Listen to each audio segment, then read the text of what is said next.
The popular RPG Dragon Slayer Academy has become ingrained in the minds of many teenagers, which is also true of our protagonist. The game characters are students of an academy built long ago by the first max-level hero, and hardcore quests lead them into battles with mobs and epic bosses. After thousands of hours of play, Kim Ho achieved unbalanced results, which is why he called himself an old-timer, the strongest support character in the game with unique buffs. All NPCs had different classes, from holy healers to powerful tank knights. Trying to level them up, MC wandered the virtual world in search of rare loot and magical gems. So, every newbie NPC absorbed a crystal to increase their rank and gain new skills. Although, in reality, the avid gamer disliked this tedious task of hero cultivation. And after the 1000th top-level graduate, the protagonist couldn't figure out what to do next, since all the missions had been completed. Kim Ho logged out of the game, when suddenly a system notification appeared on the screen. The protagonist's eyes sparkled when he learned that the RPG was offering him a hidden EX rank quest, a rare event that only happens once in a million.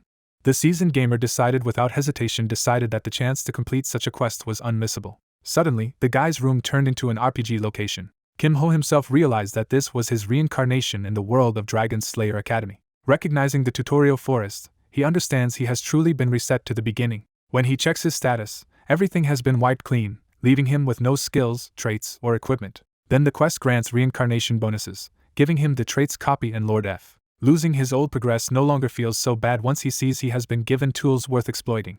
A tutorial quest appears telling him to survive 10 minutes for a starter kit, which sounds easy at first. That confidence vanishes when he hears something massive approaching through the forest. Instead of weak tutorial mobs, 2 dragons descend into the area. He stares up in disbelief as the tutorial begins with dragons. Realizing EX difficulty has warped the opening into a death trap, he runs for his life. The red dragon starts bombarding the forest with explosive fire, making any mistake fatal. While fleeing, he decides this is the perfect chance to test his new copy trait. He remembers that to copy a trait, he must first witness it being used. He also needs to identify the target's name and rank before the copy can work. Since that part is easy with dragons he already knows, he focuses on observing rather than panicking. He locks onto the dragon through the chaos and studies its abilities. The system confirms he has copied the S-rank trait Elemental Resistance, which greatly reduces elemental damage. Satisfied with that early jackpot, he decides a powerful trait is enough for now since he still lacks the mana to use copied skills. Then he notices the wind reversing unnaturally and senses another attack coming. The red dragon lands and prepares a direct breath attack. At the same time, the blue dragon gathers crackling lightning for its own strike. He recognizes the breath attack as a dragon's deadliest move and knows even resistance may not save him at close range. So he sprints harder, betting everything on distance and timing. The red dragon unleashes a torrent of fire that nearly catches him. The blue dragon follows with a devastating lightning blast that could kill him outright. He barely escapes as the attacks explode behind him. Surviving the ordeal clears the first tutorial and unlocks the next step, boarding the train to Dragon Slayer Academy. Soon he arrives at the train station and heads for the academy-bound train. Inside a compartment, another student named Go Hyun-woo politely asks a silent silver-haired girl for a seat. When she does not respond, he assumes she is asleep and awkwardly backs off. Kim Ho then steps in and asks whether the seat is free. Go Hyun-woo notes that the girl has not objected, so the place is technically open. The silver-haired girl finally looks up, startled by the exchange. She quietly allows Kim Ho to sit beside her. Kim Ho introduces himself, and she answers with the name Seo Yang. He also invites Go Hyun-woo to join them, and the swordsman gratefully takes the remaining seat. Go Hyun-woo thanks him warmly, giving off the unmistakable air of a martial arts protagonist. When asked why he was late, Kim Ho jokes that seeing 2 elder dragons on the way left him lost and nearly dead. As the train finally starts moving, Kim Ho reflects that he has returned to the academy once again. He knows the place so well that it has long since become more tedious than exciting. But this run already differs from all the others because the people around him are unfamiliar. Even the students and instructors he sees now are strangers compared with the versions he remembers. He realizes the setting may be the same while the cast, events, and future quests may all have changed. One change especially stands out because Seo Yang keeps staring at him without pause. He remembers that Seo Yang possesses a special eye that quantifies everything she sees. Through that eye she can read Go Hyun-woo as a fairly ordinary swordsman with average talent.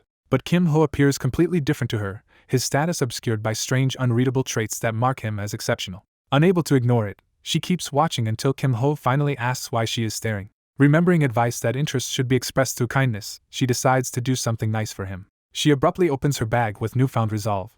From it she produces a stash of homemade cookies. Trying to be helpful, she offers one to Kim Ho. Caught off guard, he accepts the cookie awkwardly. He asks if they are homemade and finds them surprisingly good. While he eats, Seo Yang notices Go Hyun-woo's large weapon and asks about it.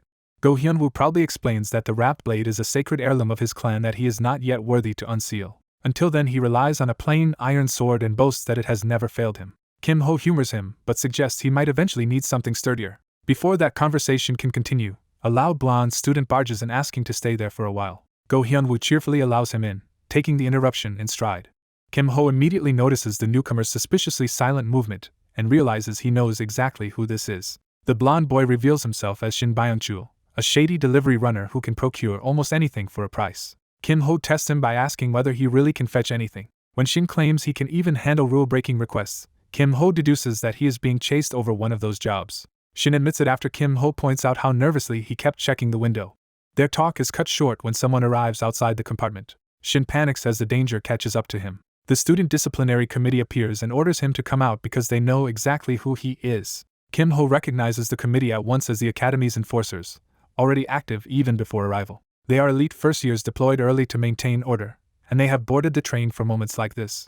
Their leader demands that Shin return the stolen item in his possession. Shin tries to bolt, but a sudden attack stops him in his tracks. A rare lightning element mage from the committee fires the spell, and Kim Ho instantly sees its value. Since his copy slot for skills is still empty, he decides to seize this chance to steal something useful. Knowing he is weak in direct combat, he drops his cookie as the confrontation escalates. The committee leader prepares to subdue Shin by force when he refuses to surrender. The lightning mage calmly forms the spell again at her fingertips. She releases Hummingbird, a lightning support spell that darts toward Shin. Shin raises his arms and braces for impact. At that exact moment Kim Ho makes his move. He thrusts his hand into the spell's path and blocks it himself, shocking everyone. The lightning bursts harmlessly against his palm instead of striking Shin. The committee leader immediately suspects Shin had an accomplice all along. Kim Ho denies being Shin's partner and steps forward on his own terms. He explains with a straight face that the real problem is simpler. The spell made him drop his cookie. The absurd complaint stuns the committee, but the system quietly confirms that he has learned the support magic skill Hummingbird. Kim Ho insists he was enjoying the cookie and that their interference is what angered him. One committee member dismisses his claim as nonsense and threatens him if he keeps obstructing them. Go Hyun-woo steps up beside Kim Ho, warning that if they draw weapons, he will not stay passive either. The corridor fills with tension as both sides square off around the fallen cookie and the trapped courier. Before it turns into a full fight, the committee leader offers compensation in the form of a dessert coupon, and Kim Ho immediately accepts the deal. Shin protests being abandoned, but Kim Ho leaves him to face the consequences alone. Privately pleased, Kim Ho thanks them for the skill and confirms he now holds copied Hummingbird alongside elemental resistance. The committee explains that Shin's real offense was stealing a station worker's wig, a prank serious enough to earn punishment. As they drag him off, Kim Ho warns Seo Yang not to get involved with Shin, but she coolly says that choice is hers. One of the committee members leaves with a lingering grudge, silently marking Kim Ho as someone to remember. Go Hyun-woo explains that the disciplinary squad are elite students, and identifies the lightning mage who cast Hummingbird as Song Chun-hai. He adds that she belongs to the famous Song family, and is the granddaughter of the Lightning King. He further notes that another member, Jo Byok, is a disciple of the Fist King and equally dangerous. The remaining two are Han So-mi, student of the Sword Queen, and Ji Myohan, heir of Golden Lotus Pavilion, making the whole squad formidable. After Shin leaves, Go Hyun-woo cheerfully calls the encounter refreshing and says goodbye to the troublemaker. When Go Hyun-woo asks whether Kim Ho really intervened over a cookie, Kim Ho claims he mainly wanted to see a rare lightning mage's skill up close. Go Hyun-woo points out that all Kim Ho seemed to do was block the spell, so Kim Ho asks how much he actually understood about Hummingbird. He explains that the spell moves too fast for normal eyes to follow properly, and he reveals its true purpose was not raw damage but to immobilize or paralyze a target, meaning Go Hyun-woo only understood half of what he saw. Kim Ho explains that the lightning spell is called Hummingbird because it imitates a bird's flight. He adds that the spell's movement reveals the caster's level of mastery, since its performance changes drastically with skill. Recalling Song Chun-hai's attack, he notes that if she were truly experienced, his interference should have altered the spell's path. Because the Hummingbird showed no such adjustment, he realizes something about her control is off. Since the spell flew straight into his hand anyway, he concludes her battle control and practical experience are lacking. Even so, he is impressed that a single spell already exposed so much about her, and he knows that is only the beginning. He further judges that she cast an E-rank spell with D-rank power, meaning she either has an exceptional trait or an enormous mana pool worthy of the Lightning King's bloodline. Delighted by what he has learned, Kim Ho calls their meeting fate, while Go Hyun-woo dryly says this much is hardly worth teaching for free. Go Hyun-woo still offers his help if Kim Ho ever needs it, promising to do whatever he can. Kim Ho immediately takes him up on that goodwill by asking him to come somewhere and first lend him 1 silver, leaving Go Hyun-woo baffled. Without further explanation, Kim Ho drags him off at once. Their destination turns out to be an old slot machine that appears broken at first glance. Go Hyun-woo explains that this train section used to be a casino for tourists, and is still cluttered with remnants of that past. When Kim Ho questions whether the machine is actually broken, he casually feeds in the borrowed coin anyway. The machine stays dead long enough for even Kim Ho to suspect it really is broken. Then the machine suddenly activates, revealing a hidden event tied to a slot machine that only looks broken. Realizing he has found a rare opportunity, Kim Ho decides to exploit it fully. He pulls the lever, but the spin only spits out an ordinary bottle of water. Though disappointed, he treats the miss as expected and keeps his composure. As he continues, Go Hyun-woo asks why he came along at all and points out that the real issue is not the machine but the contraband items it can produce. Kim Ho reassures him that the disciplinary committee rarely comes here, only to tempt fate by saying they are probably elsewhere. That confidence collapses when first-year disciplinary member Han So-mi appears in front of them and catches them in the act. While she warns that students are forbidden from using the machine and can receive penalty points, Kim Ho quietly asks Go Hyun-woo to stall her because he wants to test something. Han So-mi reminds Go Hyun-woo that helping someone break the rules is also a punishable offense. Go Hyun-woo accepts the risk anyway and insists the choice is his, frustrating her. He then pivots by praising Han So-mi's swordsmanship lineage and formally asks to witness her skill, introducing himself as Go Hyun-woo. Han So-mi accepts the challenge with enthusiasm and attacks immediately. Go Hyun-woo meets her opening strike head-on with his sword. Their blades clash again as he forces her back with a powerful counter. Han So-mi quickly recovers and channels energy through her staff-like weapon to continue the exchange. She plants her footing and launches herself into a faster assault. Her descending blow crashes down, and Kim Ho observes that although Go Hyun-woo is losing an internal power, there is still more to learn from him. Deciding not to let the fight end yet, Kim Ho activates Amplify on Go Hyun-woo's core. Go Hyun-woo's core jumps from E to C rank for 1 minute, and Kim Ho urges him to hold out just a little longer. The sudden boost explodes through Go Hyun-woo's blade as his strength surges. With the amplified power, he reverses the flow of the duel and drives Han So-mi back while the timer rapidly ticks down. Kim Ho watches the empowered exchange while keeping one hand on another coin and the slot machine. As the reels spin again, he reflects that most players avoid wasting coins on slot machines because they do not know the hidden mechanic. He reveals that this machine has a guaranteed top reward system called the ceiling. Since players begin with only 5 silver, he recognizes that this current pull is the crucial 5th spin before the guarantee. Holding the extra borrowed coin, he realizes he now has exactly what he needs.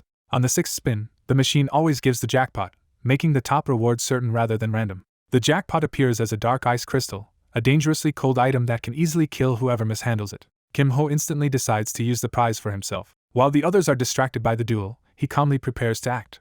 Go Hyun-woo's boosted sword shatters under the strain just as the amplification is about to expire. Seeing enough of the spar, Kim Ho suddenly pours the crystal into his mouth despite Han So-mi and Go Hyun-woo shouting for him to stop.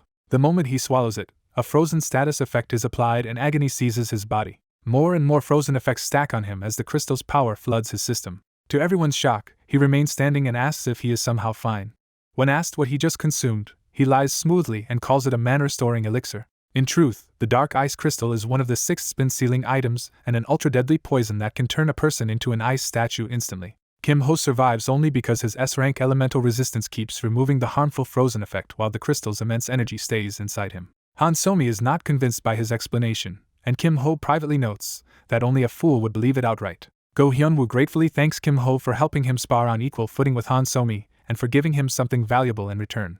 When Go Hyun-woo asks to see that mysterious technique again, Kim Ho refuses for now, citing its cooldown and his need to keep some cards hidden. Go Hyun-woo accepts that powerful techniques come with conditions and predicts they will need Kim Ho's help again. As the train nears its destination, the students are told they are almost there. The narration introduces Dungeon Island, the train's final stop, once a lawless place packed with dungeons and criminals. Its history changed when the first hero and dragon slayer arrived and exterminated every criminal there.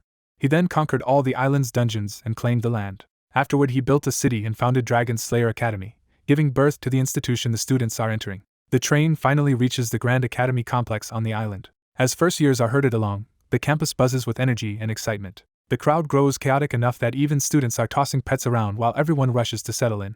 Before Kim Ho can relax, he and his companions are stopped and asked to come along. A stern disciplinary officer formally escorts them away for questioning. They are taken into the student disciplinary office and told to sit. Kim Ho enters the infamous Room of Truth, a place said to reform anyone who passes through it.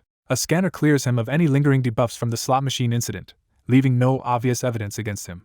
Kim Ho notes inwardly that the frozen status vanished long ago, which is why the item no longer appears suspicious. The head of the disciplinary committee, 3rd year Oh Si-hoon, reminds him that disobeying committee orders is punishable whether or not the rules were explained beforehand. Still, because no one was hurt and it is Kim Ho's first offense, Oh Si-hoon lets him off without demerits and sends him on his way. After Kim Ho leaves, Oh Si-hoon remarks to another committee member that she clearly does not trust Chun-Hai's version of events. She argues that the whole slot machine incident remains suspicious, because there was no reason to use it if the goal was not a banned item.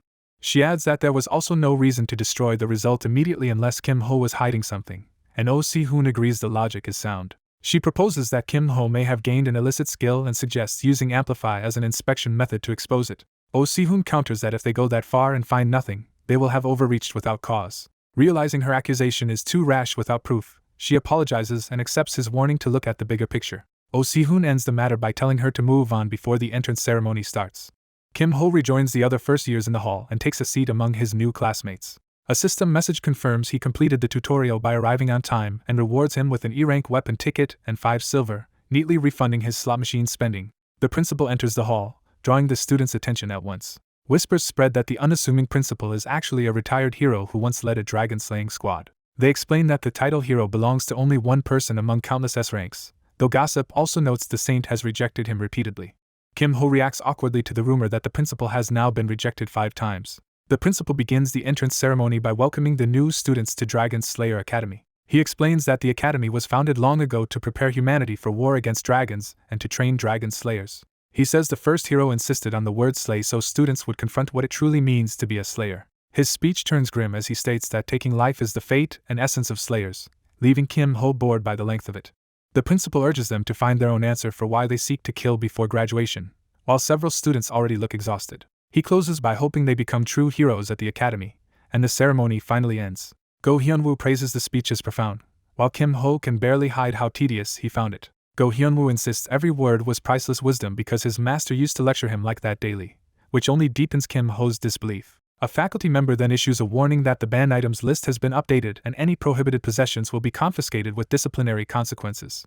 She further warns that first years are restricted to the ground floor of the dungeon building for practical exams, and unauthorized descent can bring trouble not just to them but to their clans, towers, or guilds. The warning ends with a stern reminder that a moment of curiosity can bring disaster, so the rules must be obeyed. With the ceremony concluded, the students are dismissed back to their dorms in time for dinner, and Kim Ho appreciates how direct the ending is. Before he can leave, someone cheerfully calls everyone to go eat together. A bruised classmate brushes off concern over his injured arm and hints that tomorrow, the first day of class, is the real big event. He clarifies that the excitement is not about lectures but about what begins the next day. That night in the boys' dormitory, Go Hyunwoo reveals he is in the room next door, to Kim Ho's mixed amusement and annoyance. Once alone in his room, Kim Ho decides there is no chance he can simply sleep. He changes out of his uniform and prepares for private training instead. Sitting cross-legged on the bed, he recalls the method for creating a core when one has free time to cultivate.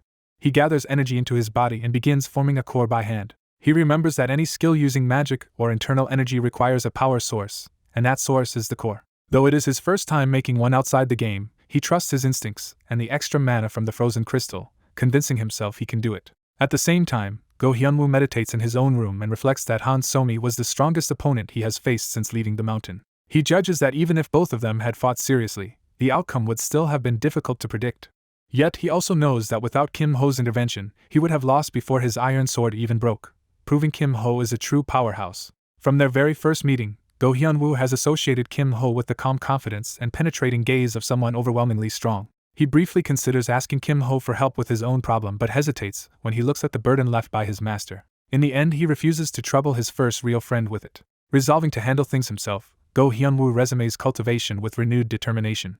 The next day, the first years gather in a temporary classroom buzzing with chatter before class begins. A sleepy silver-haired girl stumbles in half awake, and the others joke that she nearly overslept. When someone asks where the teacher is, the class realizes the bell has rung but no instructor has appeared. The room keeps chatting until someone finally arrives at the front. The students' faces go pale when the newcomer notes from their reactions that he must already be famous. Their homeroom teacher introduces himself as Lee Sudok, instantly shocking the class. He singles out a student and demands to hear the nickname people use for him, rejecting the safer title Villain Hunter. When the terrified student blurts out Human Butcher, Kim Ho quietly recognizes that this is the infamous name. The narration explains that in this world many superhumans abuse their power for twisted desires, creating inevitable villains. Lee Sudok's job was to hunt those villains down, and his bloody nickname suggests he killed far more than he ever captured alive. Sudok says he never wanted to teach but accepted the principal's request, and he boasts that he has never failed at any job. He chillingly warns the class that he would rather kill them than let them fail and ruin his perfect record. After terrifying everyone, he finally turns to the actual lesson and begins explaining how grading works. He lays out the score breakdown. Written exams are 30%, behavior is 10%, and behavior can even go negative and drag down other grades. He adds that he will keep a close eye on rotten students, and implies they may not survive to graduation if they disappoint him. Then he moves to the most important part, the practical exams, which consist of dungeon raids and PvP matches. He explains that PvP is graded on a curve, so students must outperform their peers rather than merely do well in isolation. With the full grading formula on the board, he sees no questions and orders everyone to the arena. The class is thrown straight into placement exams without delay. At the arena, multiple matches are already underway, and Kim Ho realizes this is the big event everyone meant. Suduk explains that PvP rules change each time to prepare students for many situations, and today's placement rule is a death match. He clarifies that a match ends only when one side is exhausted, incapacitated, or formally surrenders. There is also a 5-minute limit, after which the result is judged or declared a draw, and each student will fight 3 random opponents for points. When Do Hyun-woo asks what happens if they draw or lose, Kim Ho answers that both simply give 0 points without any deduction. A new sub-quest appears for Kim Ho, requiring at least 1 PvP win and a top half dungeon raid ranking in exchange for an extra support skill slot.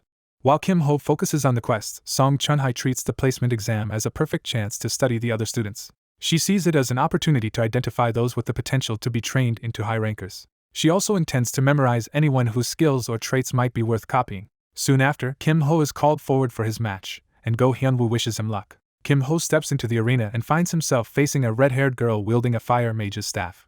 He identifies her as a student from Ruby Tower, a faction famous for fire magic, overwhelming firepower, and strong area control. Kim Ho apologizes inwardly and decides to keep up an act for the next 5 minutes. His opponent, meanwhile, thinks she needs to beat someone famous to make a name for herself, but she has never even heard of Kim Ho. Looking down on his E-ranker's staff, she assumes he is a weak defensive earth mage not worth fearing. Kim Ho notices her mistaken read and realizes she has already concluded he is either from Manhwa Tower nor a true earth mage, only someone relying on a cheap staff for protection.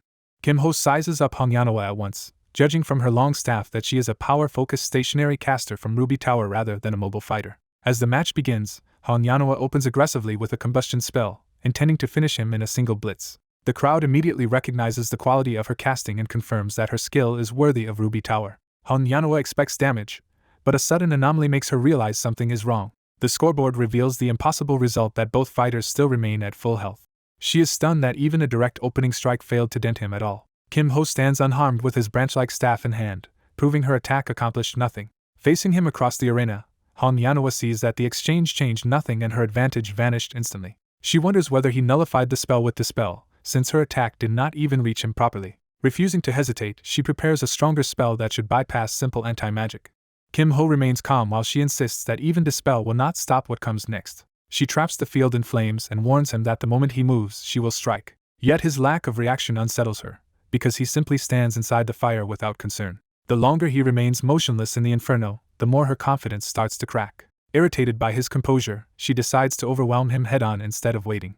She unleashes Fire Pillar with full force, challenging him to block a spell meant to crush him outright. Even as the flames surge up around him, Kim Ho's expression barely changes. Hong Yanhwa drives the attack through in repeated bursts, trying to force damage through sheer output. The spectators are impressed by her ruby-level firepower as the arena shakes under the blast. When the smoke clears, she braces herself for the result, still hoping the barrage finally worked. Instead, she sees Kim Ho emerge without a scratch, as if he had simply absorbed a Ruby Tower Master's spell. Realizing ordinary magic will not break him, Kim Ho decides to reveal a stronger card of his own. A lightning construct in the form of hummingbird appears, and Hong Yanhwa instantly recognizes the spell. Before she can react, the lightning closes the distance and catches her from behind. The hit lands hard enough to stagger her and break her rhythm. A paralysis effect is applied, leaving her body locked up and vulnerable. Seeing the match effectively decided, Kim Ho moves to end it cleanly. He tells her to save her injured hand for later rounds instead of running it here. Though furious, Hong Yanhwa understands he is advising surrender for her own long-term benefit. The result is posted as Kim Ho's victory, and the arena erupts in confusion over how an unknown student defeated Hong Yanhwa without losing any health. Kim Ho notes to himself that he drew far more attention than intended, and will need to be more careful from now on. Before he can relax, the next pairing calls his name again, and he realizes he is being sent back immediately. His new opponent is Song Chun-hai of Topaz Tower, a student council member with a strong reputation. Song Chun-hai greets the chance to face him as fortunate, because she has something she wants to confirm personally. Kim Ho answers her approach with silence, giving away nothing. To everyone's shock, he immediately forfeits the match instead of fighting her. A scarred older student watching nearby bluntly asks why he would do that. Kim Ho explains that he is not in condition to keep dueling today and that continuing would be difficult. Song Chunhai presses him, pointing out that more matches would only raise his score, but he still refuses. He even asks that his third scheduled match be counted as a forfeit too, accepting another loss without resistance. Song Chunhai condemns the decision as pathetic and repeats the creed that one should always be fully prepared for battle. Invoking her grandfather's teaching, she insists that only those who never waver under bad conditions can rise to the top. Kim Ho realizes she is the granddaughter of the man who became their lord and dryly notes that the family resemblance is obvious. He dismisses her lecture as advice for aspiring heroes, implying that such ideals have little to do with him. Then, with deliberate indifference, he says perhaps he simply is not meant for this and offers her the win. Song Chunhai turns away disappointed, deciding she was foolish to expect anything from him at all. Just as she is about to leave, she pauses when he suddenly speaks again. Kim Ho casually reminds her that she still owes him the dessert coupon she promised. The taunt leaves her grinding her teeth as he cheerfully says he will be waiting for it. Song Chunhai is then called to face Yang Jihong, who confidently assumes a Topaz Tower opponent will be easy prey.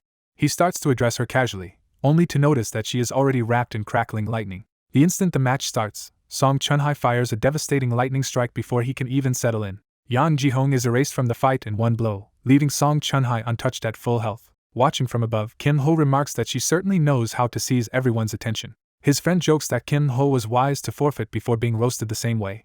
Song Chunhai hears the comment and snaps her head around, clearly not amused. Her murderous glare makes the bystanders nervous, while Kim Ho remains unreadably calm. Kim Ho acknowledges that the entrance suits the granddaughter of the Lightning King and decides all he needs now is to keep winning quietly. Other students, however, mock his forfeits and start saying his earlier upset over Hong Yanhua must have been luck. Kim Ho is pleased by that exact reputation, because being underestimated while still credited for beating a Ruby Tower student is ideal for him. The next call sends Song Chunhai right back into the arena for another match. Her new opponent is Seo Yang, a silver-haired first year who surprises everyone by entering as a musketeer with dual pistols. Even Kim Ho and his friend are caught off guard, having only just learned that she is a musketeer. Song Chunhai immediately recognizes the matchup as interesting, since musketeers naturally counter magic users. Kim Ho cautions that the result still depends on execution, while his friend argues that a careful musketeer should not lose. Confident in his read, Kim Ho proposes a 5 silver bet on the outcome. His friend accepts at once, eager to profit from what seems like an obvious prediction. The scoreboard shows both Song Chunhai and Seo Yang starting at full health as the duel begins. Seo Yang calmly raises both pistols, revealing a disciplined and unflinching style. At the signal, she opens with a rapid barrage of mana bullets from a low rushing advance. Song Chunhai answers by summoning lightning and intercepting the incoming shots before they can reach her. She blocks the volley cleanly with precise barriers and electric force. Kim Ho's friend is shocked the bullets were stopped so easily, but Kim Ho says this was exactly what he expected. He explains that Song Chunhai's mana reserves are so overwhelming that even a low-rank hummingbird spell becomes far stronger in her hands. Seo Yang is forced backward under the pressure of Chunhai's amplified lightning constructs. She tries to evade and keep firing, but the electric assault keeps cutting off her angles. Song Chunhai remains composed, reading the battlefield with growing confidence. She sends hummingbird-like lightning attacks sweeping in from multiple directions to box Seo Yang in. One strike clips Seo Yang, proving Chunhai can punish her even through evasive movement. The impact throws Seo Yang off balance and nearly ends the match on the spot. Kim Ho notes that although Seo Yang avoided a clean finish, her movements have clearly slowed. Song Chunhai realizes the electric shock has set up the next hit and believes victory is now only a matter of time. But while appearing cornered, Seo Yang quietly reaches for another tool at her waist. She tosses a canister instead of another bullet, startling Song Chunhai with the unexpected change. The device bursts into smoke, instantly obscuring the field.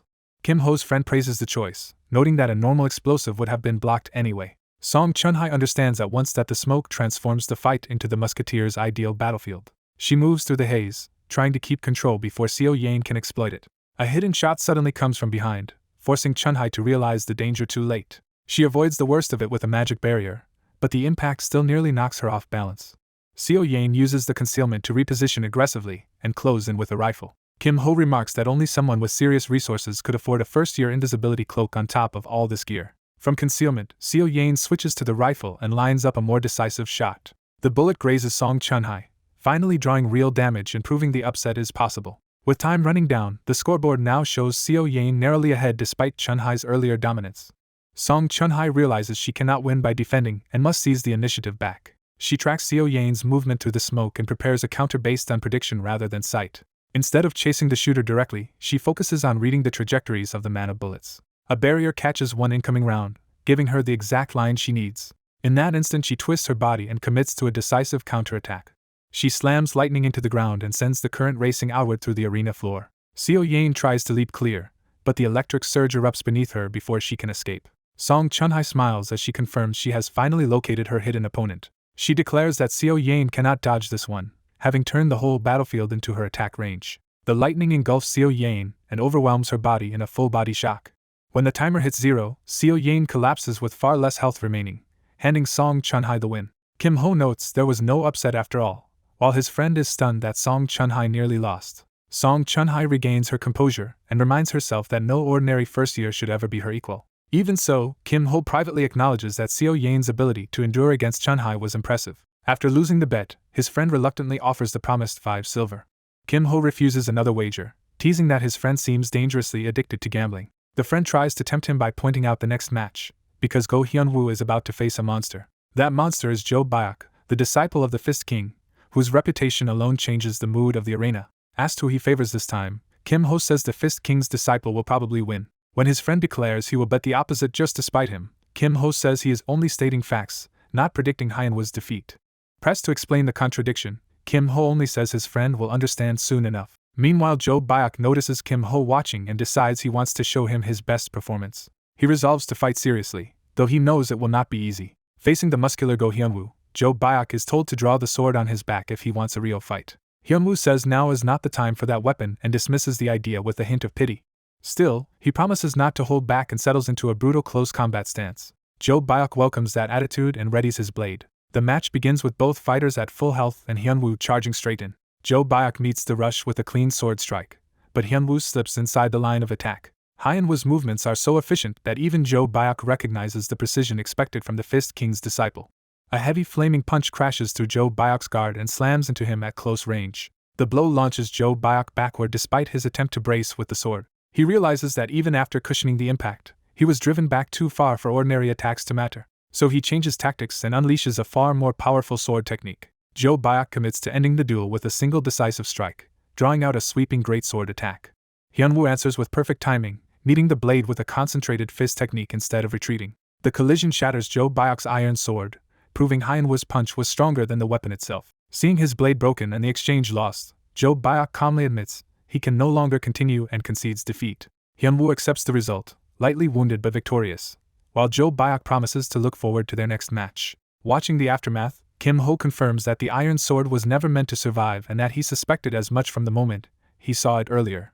Jo Byok's broken blade makes clear that he treats iron swords as disposable tools rather than treasured weapons. Kim Ho concludes that his opponent cycles through cheap swords on purpose, likely to support techniques too destructive for normal gear. His friend is amazed that Kim Ho predicted the outcome so precisely and demands to know how. Instead of answering directly, Kim Ho only teases him for his sharp tongue and keeps the explanation to himself. He then cheerfully asks for the 5 silver he won, only to learn his friend has no money on hand. Kim Ho says payment does not need to be money, opening the door to a different kind of exchange. He proposes trading the debt for information, specifically whatever useful knowledge his friend has. An announcement ends the morning session and orders everyone to gather at the dungeon building after lunch for the raid placement exam. During the break, students spread out on the grass to eat, while Seo Yain sits apart nursing her frustration and Kim Ho relaxes nearby with his friend. Kim Ho refuses to start the information trade until his friend finishes chewing, disgusted by his sloppy enthusiasm. Once done, the friend agrees to share what he knows, and Kim Ho asks about the top prospects from the Academy's 4 major factions. He explains that beyond official bodies like the Student Council, Dragon Slayer Academy is dominated by 4 major factions: the Murim Alliance, Guild Federation, Magic Tower Society, and Knight's Order. He starts with the Murim Alliance, naming its leader as Moang Jun, grandson of the Sword Saint and one of the Academy's foremost heirs. For the Magic Tower Society, he identifies Hong Yanawa as the likely next Lord of Ruby Tower and one of its standout prospects. Turning to the Guild Federation, he names Druid Park Nari, famous for always carrying a cat, and hints that another promising member is still hiding their true strength. The story introduces Lee Song-hyun, the Swordmaster's son and a member of the Knight's Order. As the Academy's strongest students are reviewed, the lineup is acknowledged as genuinely impressive. While checking the roster, one student suddenly realizes Go Hyun-woo has disappeared. He remembers too late that the club president needed him and panics over forgetting. He rushes off first, leaving the others behind in the middle of the hectic day. Kim Ho remains with the silver-haired girl, and the awkward silence between them settles in. Because she feels like his first real connection in this world, Kim Ho decides not to leave her looking so downcast. He gently brings up the cookie she dropped on the train to reopen conversation. Kim Ho explains that Song Chun-ai sent dessert coupons and says the girl deserves part of them since the cookies were hers. He invites her to eat together, and she quietly accepts his kindness. As they share dessert, Kim Ho prompts her to say what is really bothering her. Seo Yain finally asks why she lost to Song Chun-ai. Kim Ho explains that poorly formed mana bullets cannot pierce mana barriers, so fighters with larger mana reserves naturally gain the edge. He adds that if she trained mana into her bullets properly, the outcome could change. Seo Yain is baffled by the idea, admitting she has never even done mana training. Kim Ho is stunned and asks how she has been making mana bullets at all without that training. She simply confirms that she never learned the formal mana bullet skill. Seo Yain realizes in shock that Kim Ho has been fighting effectively despite lacking what should be a basic combat technique. The more she thinks about it, the more she concludes he may be a natural genius who has relied on instinct alone. Kim Ho offers to look over her technique sometime, and she agrees. He assures her that mana training and proper skills will make things easier, but their talk ends as the bell signals the placement test. All the students gather in the dungeon hall, where an instructor begins explaining the dungeon trial. The test will take place in the Misty Forest dungeon, which comes with a 10-minute limit and special rules. The first rule is simple scoring, with points awarded for defeating as many valuable monsters as possible within 10 minutes. The second rule is the fixed zone, which locks equipment, skills, and traits down to F rank. Even each student's core will drop to F rank, so careless mana use could become dangerous. Several students immediately crumble under the pressure of the restriction, and the instructor judges the group a mess. Looking over the shaken crowd, he decides only a very small number seem remotely useful. The current standouts are Han Somi in first and another student in the top 20%, leaving the instructor with little hope for the rest. When Seo Yain and Kim Ho are called in the same group, both are caught off guard.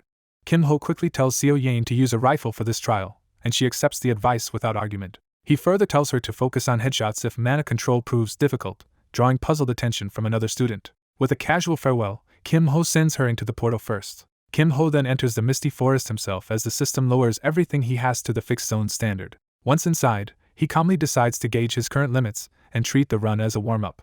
As the timer appears, he arms himself with a crude weapon and readies for the test. The trial begins, and a goblin lunges at him almost immediately. Kim Ho stops the goblin's bite with his weapon before it can sink its teeth into him. He counters in one fluid motion, already noting that monsters spawn the moment a participant enters. Rather than react blindly, he recalls that the Misty Forest still follows several recognizable spawn patterns. From the goblin's appearance point, he identifies the pattern and predicts where the next enemy will emerge. Acting on that prediction, he throws his blade toward the hidden spawn point before the monster fully appears. The thrown weapon pierces the next monster's head the instant it manifests. With the environment supplying weapons, Kim Ho realizes he does not even need a staff to dominate the trial. He decides he can simply borrow whatever weapons fallen goblins and orcs leave behind. Seeing more monsters gather, he prepares to turn the whole forest into a source of points. He tears through the enemies in a brutal rush, cutting down wave after wave. By the time stronger trolls appear, the forest is already soaked in the aftermath of his slaughter. Even while sensing two trolls approaching from behind, Kim Ho suddenly remembers the replay function and hesitates. Realizing the system may be recording his movements and hunting style, he decides he must erase the replay before it causes misunderstandings. Checking his score, he finds he has already earned 683 points in only 3 minutes. That is enough to satisfy his sub-objective, so he decides pushing higher would only attract unnecessary attention. He cuts the run short and leaves the dungeon before revealing more than he wants. Back in the hall, Kim Ho emerges to find Seo Yain waiting near the portals. Seo Yain soon returns as well, battered but holding a respectable 781 points and a top 21% placement. Kim Ho asks if the trial was manageable, and she admits it was much harder than she expected. The instructor praises her score, then dismisses Kim Ho as someone who likely failed quickly again after forfeiting the PvP round. He scorns Kim Ho's resolve, but then pauses as something about the situation starts to bother him. When the ranking board shows Kim Ho at 683 points and in the upper 38% despite leaving early, the instructor is genuinely unsettled. He fixes on Kim Ho's name and decides he needs to investigate this student again. Meanwhile, Go Hyunwoo enters his own trial after Kim Ho tells him to be careful. As the scoreboard updates, students note that the top ranks are filled by famous heirs such as the Swordmaster's son and the Sword Saint's grandson. Go Hyunwoo measures those elite scores against Han Somi's and starts believing he might have a real chance too. Kim Ho quietly shares that same expectation for him. The board then updates again, and Go Hyunwoo shocks everyone by taking first place with 1,023 points. Students immediately connect him to the earlier group trial and marvel that he broke 1,000 points at all. Go Hyunwoo thanks Kim Ho sincerely, convinced his success came from Kim Ho's help. He insists that being allowed to rest after the PvP test made the difference, while Kim Ho awkwardly downplays the credit. Their moment is interrupted by a jealous student mocking Go Hyunwoo for clinging to stronger people after forfeiting PvP. Go Hyunwoo bristles, but Kim Ho stops him and refuses to let the insult escalate. Kim Ho reassures him with a smile that he is fine and not worth defending over this. Though still unhappy, Go Hyun-woo reluctantly backs down out of trust. As they look to the board, they realize Song Chunye's result still has not appeared. Kim Ho turns as another portal finally activates behind them. Inside the dungeon, Song Chunye is still fighting, unleashing lightning against a swarm of monsters and refusing to yield. Even she is startled by how little effect her attack has under the fixed zone restrictions. She realizes her power drop did not just weaken the spell, it reduced it to little more than a slowing effect. Kim Ho's earlier advice about abandoning broad attacks and aiming for precise headshots comes back to her. She remembers that his words had seemed annoying at the time, but now they suddenly make sense. Accepting that limited mana makes area attacks inefficient, she decides to compress everything into a single point. She channels her lightning into a focused enchantment instead of wasting it across the field. With one concentrated strike, she lands the kind of heavy blow Kim Ho had described. When Song Chunye finally exits, her score is only 571 points, placing her in the top 47%. Seeing Kim Ho and the others waiting, she is mortified that she returned with such a poor result. The instructor formally ends the placement test and says the final results will be announced the next day. He dismisses the students, but leaves with Kim Ho still on his mind. Soon after, he visits the records office and asks to come in to review something. Ignoring the clerk's surprise, he requests Kim Ho's dungeon trial replay from class 1 to 3. He cuts off any chatter and demands the replay log immediately. The clerk reports that Kim Ho's replay was never saved, so the instructor asks for the dungeon entry record instead. The clerk checks the access log and is suddenly alarmed by what he finds. The instructor confirms his suspicion that Kim Ho deliberately deleted the replay himself. That intentional concealment convinces him even more that Kim Ho is hiding something important. Seeing Kim Ho earn 683 points in barely over 3 minutes, he calculates that the boy could have exceeded 2,000 in a full run and wonders why he concealed such power. His thoughts turn dark as he recalls that at Dragon Slayer Academy, hidden allies often mean hidden enemies such as dragon minions or apostles of the evil god. If an infiltrator has entered the academy, he decides they need a countermeasure immediately. The clerk suggests informing the headmaster at once. The instructor refuses for now, reasoning that without solid proof, any leak would only drive the enemy deeper underground. He chooses to keep watching Kim Ho until the boy reveals his true nature on his own. That decision leaves Kim Ho marked in his mind as a possible threat. Later that afternoon, Kim Ho, Seo Yang, and Go Hyun-woo meet at the Academy Cafe, where Kim Ho asks for coffee and Go Hyun-woo wants to try it too. Seo Yang, still tired, says she will head back, but Kim Ho persuades the two of them to stay and enjoy the break together. Once seated with drinks, Kim Ho asks Go Hyun-woo to bring out the Academy catalog they received after class. Go Hyun-woo admits the booklet was too confusing to understand, which is exactly why Kim Ho wants to explain only the important parts. He starts by telling Go Hyun-woo to check his student ID, where a new points total has appeared. Kim Ho explains that the number shown is the student's available academy currency. He says points are mostly earned through dungeon raids and can be spent on items, facilities, and other key academy resources. One especially important use is the replay system, which records dungeon runs and can be purchased after a raid. Kim Ho demonstrates by buying Han Somi's placement test replay for 100 points and explains that students can purchase other people's recordings. Go Hyun-woo is amazed to see Han Somi's dungeon raid preserved like a crystallized memory. Kim Ho notes that since Go Hyun-woo placed first, his own replay is probably selling rapidly too, and the points begin climbing almost immediately. He warns that replay popularity is a double-edged sword because rivals will study every weakness they can exploit. Kim Ho admits he was lucky the dungeon's special rules let him take first without exposing the weakness of his fragile core in direct mana combat. Even so, he decides the points are worth the risk because they can buy access to the mana training room. He explains that the training center's special mana room contains unusually dense mana that accelerates inner energy growth. Go Hyun-woo is stunned such a place exists, only to learn that entry has strict requirements. As expected, access costs points, specifically 500 for 6 hours. Go Hyun-woo quickly realizes daily use would drain everything and leave nothing for other needs.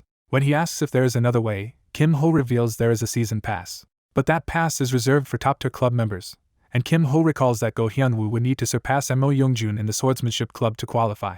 Seeing that is unrealistic for now, Kim Ho offers another solution and says he will secure a pass for Go Hyun-woo himself if the favor is returned later. When Go Hyun-woo asks what Kim Ho wants in exchange, Kim Ho says he wants him to enter the Deep Zone dungeon together for leveling. Go Hyun-woo hesitates because today's misty forest already felt dangerous enough to be life-threatening. Yet he admits that as a warrior he has always wanted to become stronger, especially now that Kim Ho has shown him a path forward. He accepts the offer wholeheartedly, saying he cannot turn away from strength just to stay safe. Kim Ho tells him to spend points freely on the special mana room for now and promises to get the season pass within 2 weeks while he handles another task. After parting ways, Kim Ho heads to workshop number 4 and politely asks to enter. Inside, a senior busy at the forge turns and bluntly demands to know who he is. Kim Ho says he is interested in the Magic Engineering Club, only to be asked why he did not start at workshop number 1. When Kim Ho explains he was sent here first, the senior immediately understands he has been saddled with the unwanted workshop.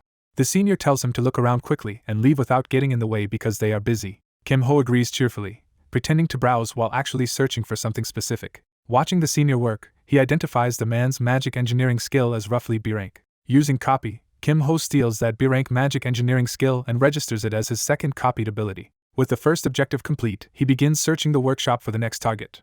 At last he finds what he came for and quietly smiles. He presents the senior with a strange 10 by 10 by 10 cube blueprint and asks whether it might be valuable. The senior dismisses it as useless high-rank trash that nobody has ever built, so Kim Ho asks to take it if no one wants it. To sweeten the exchange, Kim Ho buys a thermal catalyst reagent for 1,000 points and offers that instead. The senior immediately recognizes the reagent as far more useful than the blueprint and admits engineers can never have too much of it. He secretly hands the reagent over to Kim Ho for free this once and tells him not to tell anyone. As Kim Ho leaves, the delighted senior celebrates saving 1,000 points, unaware he traded away something far more important. Kim Ho then receives a subquest tied to the strange cube blueprint, though the visible objective looks almost worthless. He mocks the quest as garbage on the surface, knowing no one else would bother chasing it. But he reveals the true final reward is an S-rank item called the Cube of Life. Confident from having raised countless S-class heroes in the past, he treats the prize as something well within his reach. He heads straight to the training center's mana room, already knowing how to craft the cube without needing the quest's guidance. There he activates Amplify, temporarily raising his copied magic engineering from B rank to S rank so he can begin construction. With less than a minute of amplified mastery, he starts shaping the massive cube piece by piece at high speed. Even working this fast, he estimates the Cube of Life will still take about 3 full days to complete. As Amplify expires and his magic engineering rank drops from S to B for nearly an hour, Kim Ho realizes how quickly his precious boosted minute disappears. Unable to operate the cube at the lower rank, he decides to spend each cooldown meditating to refine his core instead of wasting time. He settles into a strict cycle of 1 hour of meditation followed by 1 minute of Amplify-fueled cube work, steadily restoring his rank just long enough to keep progressing. Driven by the need to finish the Life Cube before Friday, he pushes on because he knows a major event will begin on the first Friday. When morning arrives, he cuts off his work and heads to school with his deadline still pressing on him. At class he surprises Seo Yain by arriving early, brushing it off as simply waking up sooner than usual. He immediately asks whether Go Hyunwoo has shown up yet, catching her off guard with the question. Instead of explaining himself, he cheerfully accepts the cookie she offers him as if that were the real point of the exchange. He happily admires the dinosaur-shaped cookie while Seo Yain can only stare at his odd enthusiasm. Go Hyunwoo finally arrives late, greets them, and asks Kim Ho how the special mana room worked out. Hyunwoo excitedly reports that the room made his inner power grow faster than ever and that he feels close to a breakthrough. Kim Ho is pleased and promises to secure the season pass Hyunwoo needs as soon as possible. Their chatter ends when the instructor enters and orders everyone to settle down. Before class begins, the teacher announces that first years will now be holding PvP battles in the arena. He explains the rules. Matches last 10 minutes. Every first year must complete at least 3 this week, and skipping them will cost points automatically. Hearing that, Kim Ho quietly decides that his first PvP match will be a victory. A new report card confirms his week 1 recovery and reminds him that the arena system has finally begun in earnest. The school system turns the requirement into a subquest to complete 3 PvP matches by Sunday night, and Kim Ho resolves to win no matter what. He urges Hyunwoo to head to the arena immediately, partly because the first day's battle replays will sell best. Seo Yain stops him by the sleeve and agrees to move quickly, making him pause. She shyly reveals that she is free today, leaving Kim Ho stunned by what she seems to be implying. The classmates around them immediately sense the loaded meaning, and even Hyunwoo is thrown into confusion. Trying to recover, Kim Ho asks if she means the mana bullet training they discussed earlier, and she confirms that is exactly what she meant. Relieved, he says they can meet later, while Hyunwoo and Seo Yain both accept the clarification with awkward restraint. That afternoon, the story shifts to the arena where the mandatory PvP matches begin. As Kim Ho and Hyunwoo arrive, Hyunwoo notices a familiar student and trails off in recognition. Kim Ho identifies the red-haired boy as the one who forfeited to Lady Song, prompting Hyunwoo to ask if he knows him. Hyunwoo loudly mocks the boy as a rumored coward, and Kim Ho warns him that saying that within earshot is reckless. Even so, Hyunwoo doubles down on the insult, clearly enjoying the provocation. Kim Ho then casually asks the boy about his placement exam score and reveals that he himself scored 300 points.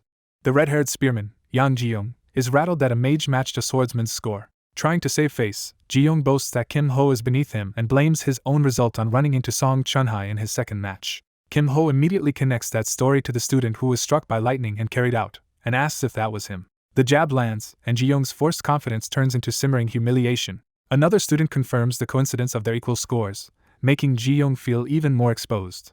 Enraged, Ji-young challenges Kim Ho to come down and promises to show him an insurmountable wall. They enter the arena with both health scores at full, setting the stage for their duel. Ji-young rushes in determined to end the fight in a single decisive strike. Kim Ho calmly agrees to finish it in one move as well, revealing he has already read his opponent. The match starts and Ji-young launches a fierce opening attack from above with his spear. Kim Ho watches the incoming strike without panic, recognizing the same trap as before. A hidden hummingbird-shaped electric shot hits Ji-young from behind, paralyzing him and proving Kim Ho baited him into repeating his mistake. Kim Ho apologizes in advance, and notes that unlike Song Chun-hai's instant knockout, this one will not be so clean. Ji-young desperately tries to stop the follow-up, but Kim Ho's attack crashes down before he can recover. The scoreboard declares Kim Ho the winner, and he mocks the irony of the so-called coward winning so easily. Humiliated on the ground, Ji-young insists he only lost because he let his guard down and would win a rematch. Kim Ho immediately accepts, and the arena resets for another round while Ji-young vows it will be different this time. It is not different at all, and Kim Ho wins again so quickly that he wonders how Ji-young has failed to improve even a little. Ji-young still refuses to give up, swearing he will truly win next time and cursing Kim Ho's persistence. Kim Ho finally ends the cycle by claiming he is tired and has had enough for the day, leaving Ji-young fuming. With 2 required wins secured, Kim Ho decides to act reluctant so he can turn Ji-young's desperation into leverage. He offers to teach Ji-young if Ji-young insists, but makes it clear there will be a price before any lessons begin. That price is tuition, and Kim Ho presents it with a smile that makes Ji-young realize he is being cornered. Ji-young hands over a family-made spirit pill as payment, and Kim Ho judges the offering worthwhile. Kim Ho adds one more condition: no replay of this match may be saved and no one may hear about what happened here, which Ji-young readily accepts. Having collected his fee, Kim Ho agrees to keep sparring until Ji-young feels satisfied. After another easy win, Kim Ho praises Ji-young's effort with thinly veiled sarcasm. Before Kim Ho can leave, Ji-young stops him to apologize for his earlier rudeness. He admits he judged Kim Ho too quickly and now accepts that Kim Ho is no coward. Kim Ho rejects the praise and says that for now he needs to remain a coward. Ji-young understands enough not to pry and privately decides he should not be the only one burdened by this secret. Later, Hyunwoo reports that he has finished his own matches while Kim Ho confirms he has already earned 2 wins. Hyunwoo stays behind to complete a 3rd match, and the two part ways with mutual encouragement. Kim Ho then meets Seo Yain outside the mana practice room and invites her in for the lesson he promised. Inside, she formally begins the first special lecture on mana bullets, though her seriousness makes the moment feel almost ceremonial.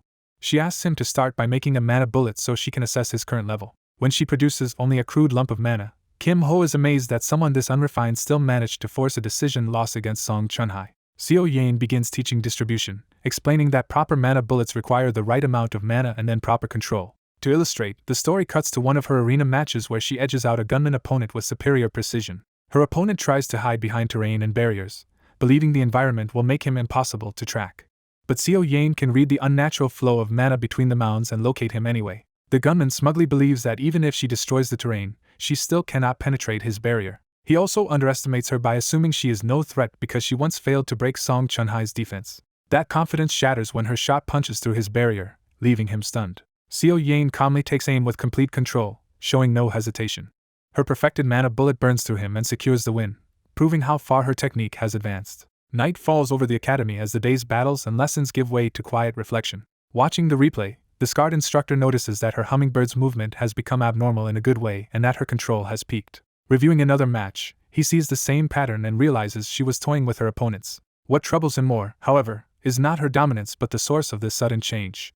He recalls that in Seo Yain's placement exam her shot was only a rough lump of mana. Now, only 2 days later, that same attack has become a perfectly formed mana bullet, a leap so great it seems impossible. As he remembers overhearing Kim Ho arrange mana bullet training with her, suspicion settles on Kim Ho once again. Staring at a replay of Kim Ho, the instructor wonders what Kim Ho's true identity could possibly be. At the same time, Kim Ho continues working alone in the mana room, pouring his effort into the unfinished cube. At last the final pieces lock into place, and he realizes the life cube is complete. The finished item is revealed as a B-rank cube of life that boosts the effect of stored life-type items by 1.3 times. Kim Ho reflects that amplifies improved level and his side meditation let him finish in time, while the spirit pill also eased the mana drain that had been wearing him down. With the cube ready and his preparations complete, he decides it is time to spread word of it. He deliberately approaches Park Nari, the druid prodigy of the Guild Union's nature club, because she is exactly the kind of person who would recognize its value.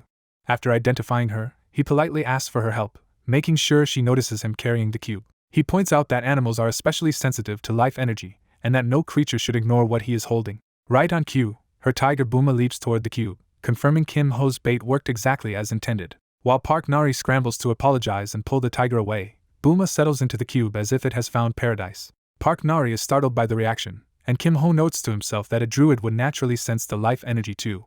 Feigning impatience, he asks her to remove her pet because he is supposedly in a hurry. Flustered, she asks if he is in class 3, trying to place him after this strange encounter. She apologizes again and leaves with Bulma, while Kim Ho concludes that the message will now spread through the Nature Club and help him secure the season pass. Back in class, an elderly teacher lectures on monster matchups while Kim Ho waits for lunchtime and the real event he has been anticipating. He counts down the final minute before lunch, watching the seconds with unusual focus. The instant class is dismissed, his timing aligns perfectly with what he has been waiting for. As students relax, a strange disturbance interrupts the ordinary end of class. A crackling red orb suddenly appears among the students, leaving everyone confused and alarmed. The orb erupts in a burst of red energy that shocks the room into panic. When the flash vanishes, the students are left unharmed but bewildered because the orb itself is gone. One student wonders if it was some kind of barrier, only to notice a glowing mark has appeared on his forehead. Others discover the same mark on themselves, realizing the phenomenon has tagged specific students. The school reveals that this is the surprise inspection system known as the Ban Wave, which has now begun across Dragon Slayer Academy. The Ban Wave uses a magnetic field to identify students carrying prohibited items and exists to filter contraband from campus. Kim Ho notes that the inspection has started exactly as expected and guesses Joe Beek is probably making a scene somewhere. Hyunwoo is interested in watching the chaos, while Kim Ho reassures himself that he and the sleeping Seo Yain are not carrying anything risky. He does, however, identify the marked student beside him as a problem, because that boy is clearly loaded with contraband.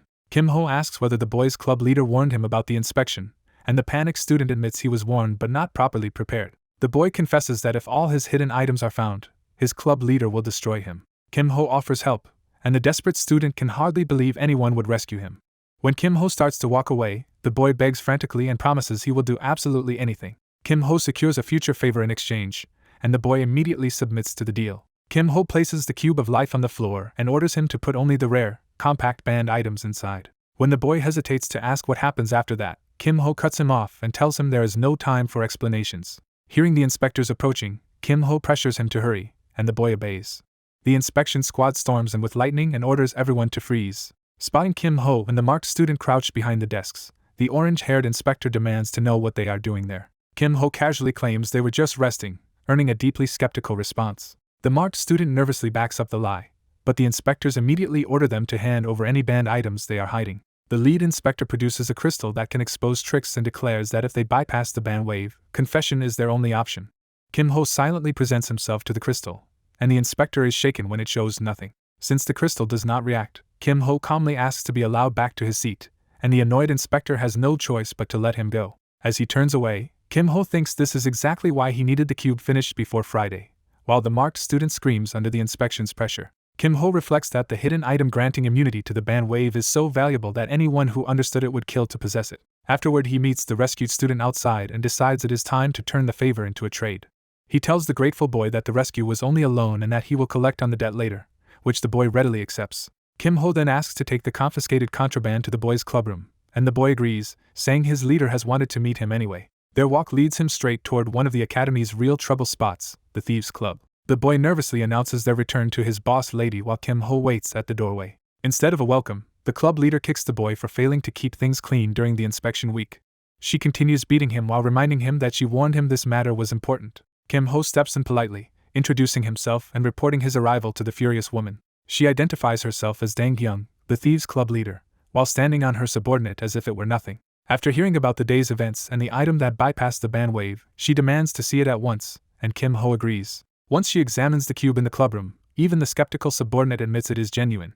Gyung is impressed enough to admit that if she thought she could steal it safely, she would do so immediately. Kim Ho coolly reminds her that a thief of her caliber should know better than to ignore anti-theft enchantments. That makes her realize the cube is actually a Magitech item, which raises its value and mystery even further. She quickly understands that Kim Ho did not come merely to show off and asks what he really wants from her. Though she claims the Thieves' Club is broke and has little to offer, she is willing to hear his terms. Kim Ho assures her his request is modest enough for them to handle, and she tells him to name it. He asks for access to the temporary storage room where confiscated items are kept after the ban wave. The request shocks Gyung, and she stares at him as she begins to question who he really is. The story reveals that the temporary storage is the heavily secured facility where confiscated contraband waits after inspection. Normally those items are reviewed over the weekend and vanish into a secret vault no one can find, but Kim Ho's plan is clearly aimed at reaching them before that happens. The long-haired thief leader predicts the job will happen by tonight or tomorrow and presses the newcomer to admit whether the disciplinary committee sent him. He denies any connection to them and reveals he only came because there is something in the temporary storage that he wants. She makes clear that his help will cost him, because she did not go through all this trouble to hand over the prize for free. As they weigh the risks of infiltrating a storage guarded by the disciplinary committee, she warns that both entry and escape will be difficult. He counters by offering to guarantee her escape afterward, asking if that is enough to earn his share. When he suggests they could even smuggle out the biggest item and leave with everything, she starts seriously considering the deal. Confident that such an offer is irresistible, he pushes for her final answer and asks whether he is in. That night the thieves gather on a hill overlooking the academy, ready to begin the heist. Now masked and in command, the woman checks whether all of her people have assembled. Her crew confirms everyone is present, and immediately questions the identity of the unfamiliar new recruit. She introduces him only as extra help for the mission and orders the team to stop staring and get ready. The others are wary of trusting a beginner on such an important job, though one of them tries to smooth things over. Their support specialist works a tablet to monitor the operation and prepare outside assistance. With 1 minute left before the opening, the leader assigns Dabin to external support and tells the rest to move. She privately warns the newcomer not to stand out and to focus only on rare, portable items once they get inside. Having settled the plan, she gives the signal to start. The whole team bursts downhill under cover of darkness to infiltrate the academy. As he runs, the newcomer recognizes the leader's movement skill as thief steps and decides it would be useful to copy now that he no longer needs magic engineering. He secretly uses copy to replace magic engineering with thief steps, gaining faster and stealthier movement without anyone noticing. Meanwhile, a green armband guard idly patrols outside the old building, unaware the thieves are already closing in. A sudden purple butterfly appears near the guard, instantly putting him on edge. Before he can react, the leader unleashes shadow-severing butterfly and snares him with dark threads. The guard is wrapped up and dropped helplessly, neutralized before he can properly raise the alarm. Inside the old school's 3rd floor, the thieves slip through layers of security while the leader grumbles about how many spells protect the place. One of the guards finally spots movement in the corridor just as the thieves arrive, cursing the terrible timing. Realizing intruders are in the building, the guard reaches to trigger an alarm. The thieves instantly bind him with dark restraints before he can complete the warning. The newcomer coolly tells the struggling guard not to resist because they only need information, not a drawn-out fight. Forced to cooperate, the guard reveals that the temporary storage is just around the corner, and the leader orders the team to confirm the situation before rushing in. She uses a viewing device to scout ahead and check who is guarding the storage room. The image reveals the worst possible matchup for her, a 3rd-year axe user standing watch, someone too strong for her to handle alone. The newcomer judges that Dang Hyung will struggle against an A-rank axe wielder, and decides he can no longer stay hidden. He asks the leader whether she knows how to use Shadow Butterfly's dream, startling her by naming one of her secret techniques. Dodging the question of how he knows, he presses her to use it, and she admits she has only a weak C-rank grasp of the skill. He tells her that is enough and secretly uses Amplify to raise Shadow Butterfly's dream from C-rank to A-rank for a short time. Shocked by the sudden boost, she demands to know how he did it, but he cuts her off and tells her there is no time. Left staring at him, she begins to suspect the quiet recruit is hiding a far more dangerous identity than he claimed. Trusting his judgment, she activates Shadow Butterfly's dream at its newly amplified level. A swarm of purple butterflies engulfs the axe guard, drawing his attention and making him think another intruder has appeared. He swings his huge axe at the butterflies, but the attack only feeds the illusion and leaves him exposed.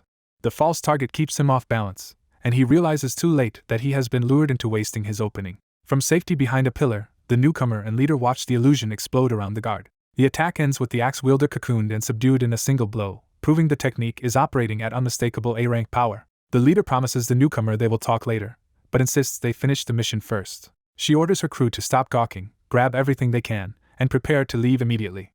While the others loot, the newcomer heads straight for the Cube of Life, deciding to do some shopping of his own. He recalls that the Academy bans items based on harmful side effects, especially anything that causes physical or mental damage. Because he possesses S-rank elemental resistance, he specifically targets forbidden items with elemental penalties that others cannot safely use. After collecting enough such items, he considers taking skill books too, since elemental penalty skills tend to be especially powerful. Searching the shelves for something useful, he notices a suspicious red skill book. He recognizes it as an unexpectedly valuable combat skill and decides to learn it on the spot since he lacks offensive options. Before he can finish, the student council president and the disciplinary committee head arrive at the storage room and catch the thieves in the act. They identify Dang Hyung by name and accuse her of beginning the semester with theft once again. She mocks the unlikely sight of the student council president personally helping the disciplinary committee. Song Cheonji cuts off the banter and orders the intruders to disarm and come quietly to the disciplinary office.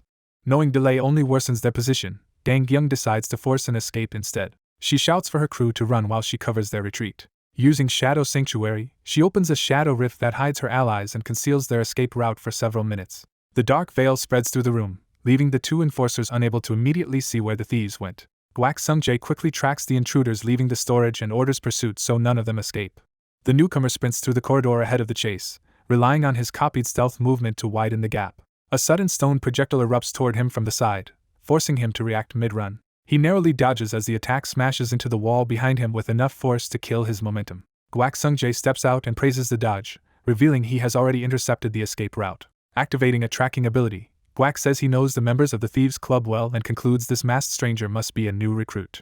The newcomer stays silent to protect his identity, and Gwak notes with interest that he is even hiding his voice. Taking silence as refusal, Gwak raises jagged stone barriers around him and moves to force a surrender. The newcomer answers by summoning Hummingbird, a lightning-fast projectile that tears through the stone trap. Gwak recognizes the skill at once but insists that Hummingbird alone will not be enough to beat him. The electric shot blasts through Gwak's summoned rocks and drives straight at him.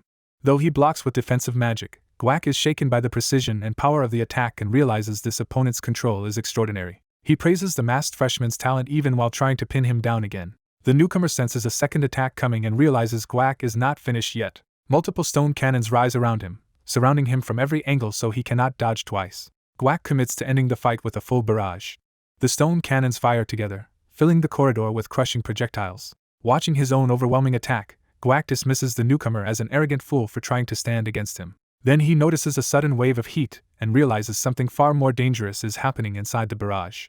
The newcomer's arm ignites with the newly learned Inferno Fist, confirming Gwak's fear that he is using a forbidden skill. Gwak throws up triple rock wall in panic, convinced only a madman would unleash such a technique indoors.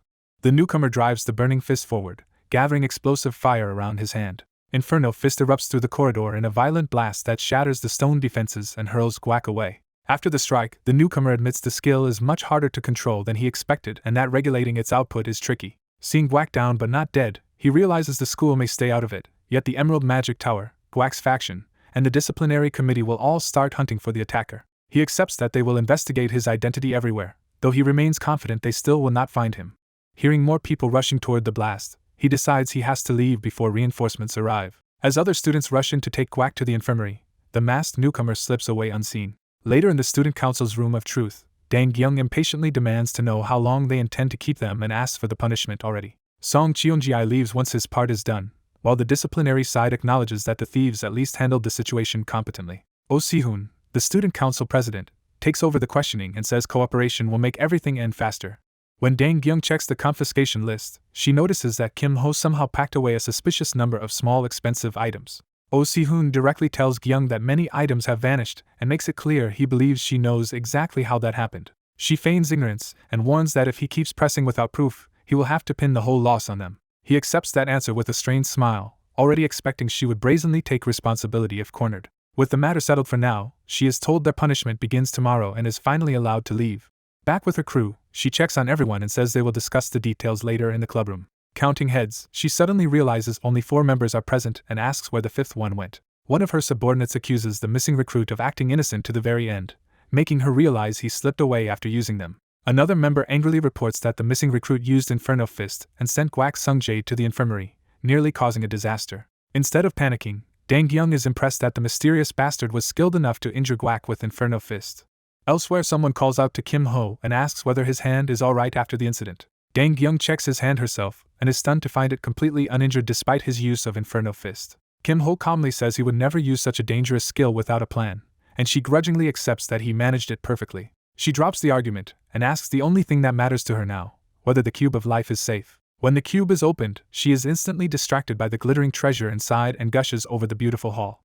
Kim Ho declares their transaction complete and hands over the loot, while she happily agrees the deal is finished. As he prepares to leave, Dang Gyung stops him and unexpectedly asks whether he wants to join the Thieves' Club. She sweetens the offer by promising to take very good care of him, making clear she is seriously recruiting him. Her pitch is that she has watched him for a while and sees in him the arrogance, greed, and talent of a born master thief, which he points out sounds more insulting than flattering. Kim Ho refuses outright, and she immediately demands to know why. He reveals the real reason for the whole job. He wants the Cube of Life itself, not club membership. His price is 4 season passes to the special training room, a demand so expensive that even she balks at it. Kim Ho explains that avoiding the Academy's ban wave is only a side benefit because the cube has a far more valuable main ability. When she asks what that ability is, he insists he will only show her the item description if she does him a favor first. The favor is simple but provocative. She must tell the head of the Magic Engineering Club that a freshman completed the Ioxioxio cube, and she reluctantly agrees. Once she sees the description, she is stunned to learn the Cube of Life boosts the effect of stored life-type items by 30%. Understanding its value at last, she admits his asking price makes sense, and lets him leave with the cube. Even so, she calls after him to say her invitation still stands even if he keeps the cube. She tells Kim Ho to think carefully about joining her club, clearly unwilling to give up on recruiting him. Kim Ho answers politely, but his tone suggests he has already made up his mind for now. A few days later on campus, Kim Ho walks with Seo Yain while she asks whether he had a good weekend, and he gives a tired, distracted answer. She notices his mood and gently questions whether he is really fine, but he brushes it off as ordinary Monday fatigue. Looking behind him, Kim Ho realizes he is being followed and guesses the people tailing him must belong to the Emerald Magic Tower or the Great Nature Club. Though he could ignore them, their persistence annoys him enough that he decides to deal with it and tells Seo Yain to go on ahead. He turns away from her and says something urgent came up, promising to handle it quickly and catch up later. Seo Yain accepts his excuse and continues on while the followers keep their eyes on him. Kim Ho stops, faces his pursuers directly, and demands to know who they are and why they keep following him. A green-haired boy steps forward and says Kim Ho saved him the trouble of tracking him down, then identifies their side as the Emerald Magic Tower. The blue-haired girl explains that their leader ordered them to bring Kim Ho in and asks him to come quietly. Kim Ho refuses to be summoned by strangers, pointing out that if their boss wants something he should come himself. The green-haired boy drops the polite act and decides a beating will be the only language Kim Ho understands. Kim Ho agrees with that logic and instantly fires Hummingbird before either of them can react. The lightning strike slams into both Emerald Magic Tower students at once and drops them screaming to the ground. The blue-haired girl recognizes the attack as Hummingbird and realizes the rumors about Kim Ho were badly incomplete. Kim Ho offers them another round if they want it, and tells them to hurry up because he does not have all day.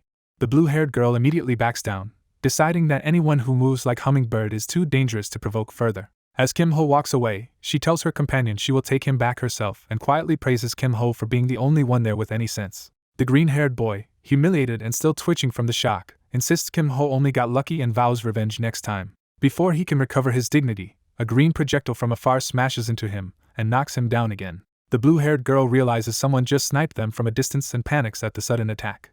The sniper's second shot hits her too, dropping her with a bitter complaint about why she had to suffer as well. Both Emerald Magic Tower followers end up sprawled on the path while bystanders stare at the absurd scene. Later in class, while a lecturer explains that dungeon raids are time attacks where resources must last until the boss, Seo Yain quietly asks Kim Ho why he somehow arrived after she did. Kim Ho avoids answering and focuses on the lesson as the instructor emphasizes that this raid is all about speed. The teacher explains the Goblin Swamp rules, warning that students get only one official scoring attempt and must practice the most efficient route before trying for real.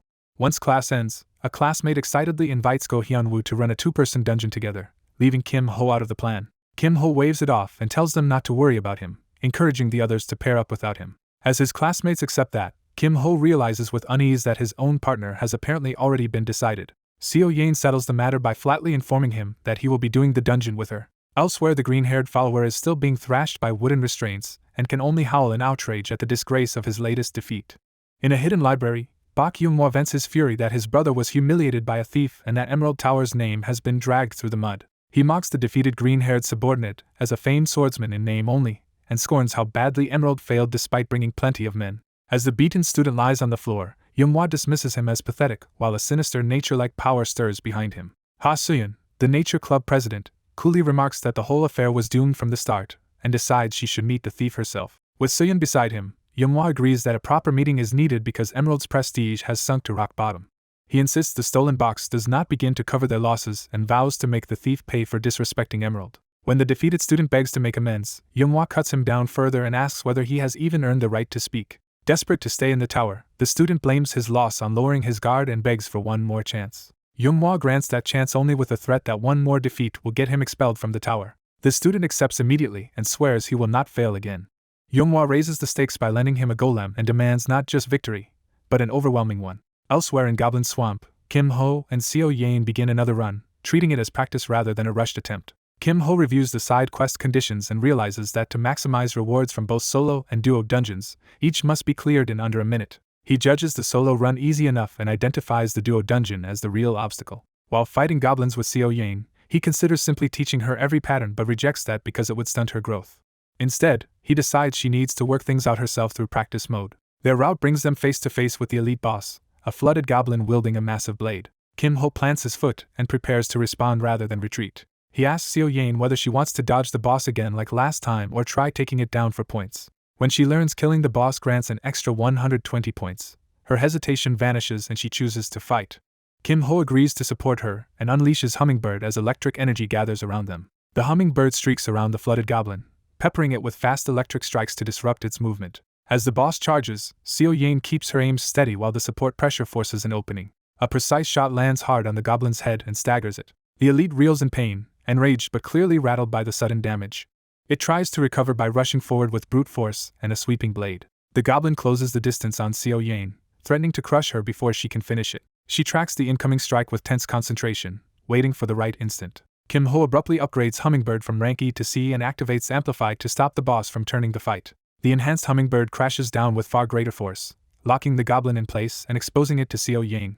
With the boss pinned from behind, Seo Yain calmly lines up a finishing shot at point-blank range. The run ends in success with a strong score, proving the boss kill and faster clear time were worth the risk. Kim Ho praises her improvement, and notes she shaved off a lot of time compared with the first attempt, though she can still go faster. Seo Yain awkwardly brings up his earlier lesson and asks if he can teach the magic bullet technique again sometime. Kim Ho realizes her quiet pride was bruised by taking a hit from the boss, and that she is more competitive than she looks. He agrees at once and suggests they head to the training center to work on it. At the shooting range, he introduces a skill called ejection as the next step in her training. He explains that she currently treats guns and magic bullets as tools rather than truly channeling mana through them. To simplify the concept, he demonstrates with a bullet in his hand and tells her to imagine her hand itself as a magic gun. He shows that ejection is just focused mana released at the snap of the fingers. Comparing it to forming a magic bullet, he invites her to try the basic motion with her bare hand first. Seo Yain follows his instructions and gathers mana at her fingertips while he coaches her closely. Her first attempt misfires backward, startling them both and making Kim Ho laugh at the impossible mistake. He quickly changes the lesson, telling her to forget shaping a bullet for now and simply push the mana outward. Leaving her to repeat that simpler exercise, he says he will go pick up dinner while she keeps practicing. Before he can leave, she nervously stops him as if she has one more thing to say. Instead of words, she hands him a black card, and he is struck by the sheer rich girl energy of the gesture. At a campus cafe, Kim Ho goes to order while two girls nearby excitedly chat over a limited edition dessert. One of them, the blue-haired Ha Soo-yeon, spots him and cheerfully calls out to get his attention. Her orange-haired companion turns to see who she is greeting. The moment she recognizes Kim Ho, irritation flashes across her face and she inwardly curses the bad luck. Deciding this encounter is useful, the orange-haired girl abruptly excuses herself and heads straight for him. She asks to see his hand, catching him off guard with the strange request. In her mind, she reviews the thief who used Inferno Fist, handled Hummingbird effortlessly, and seems tied to the Thieves' Club, making Kim Ho a prime suspect. Convinced she may have found her culprit, she presses forward with growing confidence. Pretending it is harmless palm reading, she checks his hand for the burn mark she expects an Inferno Fist user to have. Kim Ho's mild confusion convinces her she has rattled him and might be close to the truth. When she pushes harder and asks if he has something to hide, he finally opens his hand for inspection. Finding nothing, she asks for the other hand too and is shaken when that one is clean as well. As she keeps holding both of his hands in public, Kim Ho dryly asks how long this is supposed to continue. Embarrassed by how suspicious she now looks, she blurts out an apology and tries to pull back. Kim Ho teases her by asking for the fortune she promised and whether his love life looks promising. She retaliates with a fake prophecy that he is headed for a very rough time. After she storms off, Kim Ho concludes they are still hunting the temporary storage thief but believes he has deflected suspicion for now. The next day, he and Seo Yain return to the swamp for another run, now relying on the method they practiced. Seo Yain enters with both guns ready, showing a sharper, more confident stance than before. Her shots slam goblins back with enough force to pin them against the terrain. The enemies crumple under the barrage, proving her control and output have improved dramatically. Kim Ho supports from behind with Hummingbird while Seo Yain drives the pace of the clear. A heavy target is blown apart in a violent finish as their momentum never breaks. The scoreboard confirms a higher total than before, and Kim Ho claps in approval. He praises how well she performed under pressure and credits yesterday's practice for paying off. For the first time, Seo Yain lets herself smile openly at the compliment. Back at the portal hall, Kim Ho tells her even the solo dungeon should be manageable now, though she should still rehearse in practice mode a few times first. Watching her head toward a portal alone, he reassures himself that after clearing the duo dungeon she should be fine and that he can finally focus on his own quests. He enters Goblin Swamp by himself, planning to finish the remaining objective quickly. Immediately he channels Inferno Fist, wrapping his hand in swirling fire. He unleashes the technique in a wide blast that engulfs the battlefield. The inferno tears through the goblins so completely that fiery specters seem to rise in its wake. When the flames settle, the entire swamp path is scorched and emptied in one overwhelming sweep. Seeing the absurd destruction and huge score, Kim Ho worries he may have overdone it even in an artificial dungeon and reminds himself how hard it is to control his strength. Still, the side quest is complete with enhanced rewards, exactly as he intended. When offered trait rewards, he chooses Blessing of the West Wind without hesitation. He explains to himself that he planned for this trait from the start because it perfectly suits the all-rounder support path he wants, and he acquires Blessing of the West Wind. Back in the portal hall, he is intercepted by Emerald Tower and Nature Club leaders asking if he is Kim Ho. Mak Janghwa introduces himself as Emerald's head, Suyin identifies herself as Nature Club's head, and they ask to speak somewhere private. Once seated, Suyin begins by apologizing sincerely for her earlier rudeness and explains it came from urgency. Janghwa gets to the point by saying he heard Kim Ho possesses a special item and assumed that was why they were meeting. Kim Ho calmly produces the cube and allows them to inspect it directly. The green-haired Nari's tiger Buma reacts instantly to the cube's aura, startling her. Before anyone can stop it, Buma leaps onto the table and dives straight into the cube. The stunned group realizes the rumors were true as Buma settles inside comfortably and refuses to come out. Suyin identifies the cube as a powerful life-type artifact from its aura alone and asks to see its full description. After she swears on her club's honor to protect his information, Kim Ho agrees to show them. The description reveals that life-type items stored inside gain a 1.3 times performance boost, leaving both leaders astonished by how extraordinary it is.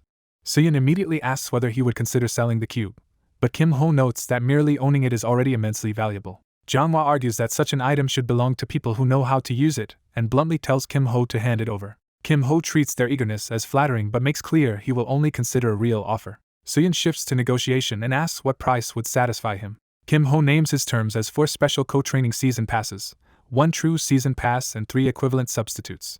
Then he adds the real prize he wants, a blank skill book. Janghwa explodes that the demand is greedy and says the passes might be possible, but the blank skill book is too much, so Kim Ho moves to end the deal. As he reaches to leave, Buma's attachment to the cube unexpectedly halts the conversation. From the back, Nari reveals she has a blank skill book of her own and offers it if needed. She explains she has never found a worthy skill to imprint on it, and would otherwise leave it unused forever.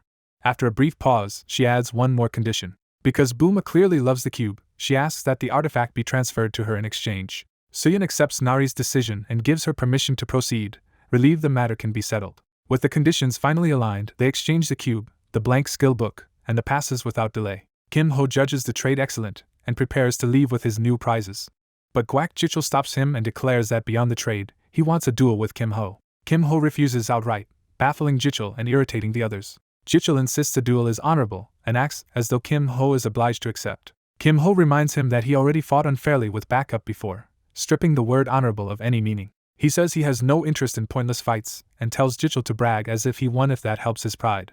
Janghwa sweetens the challenge by putting a VIP ticket on the line, finally making the duel worth Kim Ho's time. Amused by the generosity, Kim Ho accepts at once. Jichul lets him choose the date, and Kim Ho asks for 2 days. When questioned, Kim Ho openly says he needs that time to master the blank skill book. Janghwa laughs at the idea of learning a new skill in only 2 days but agrees to see whether Kim Ho can actually do it.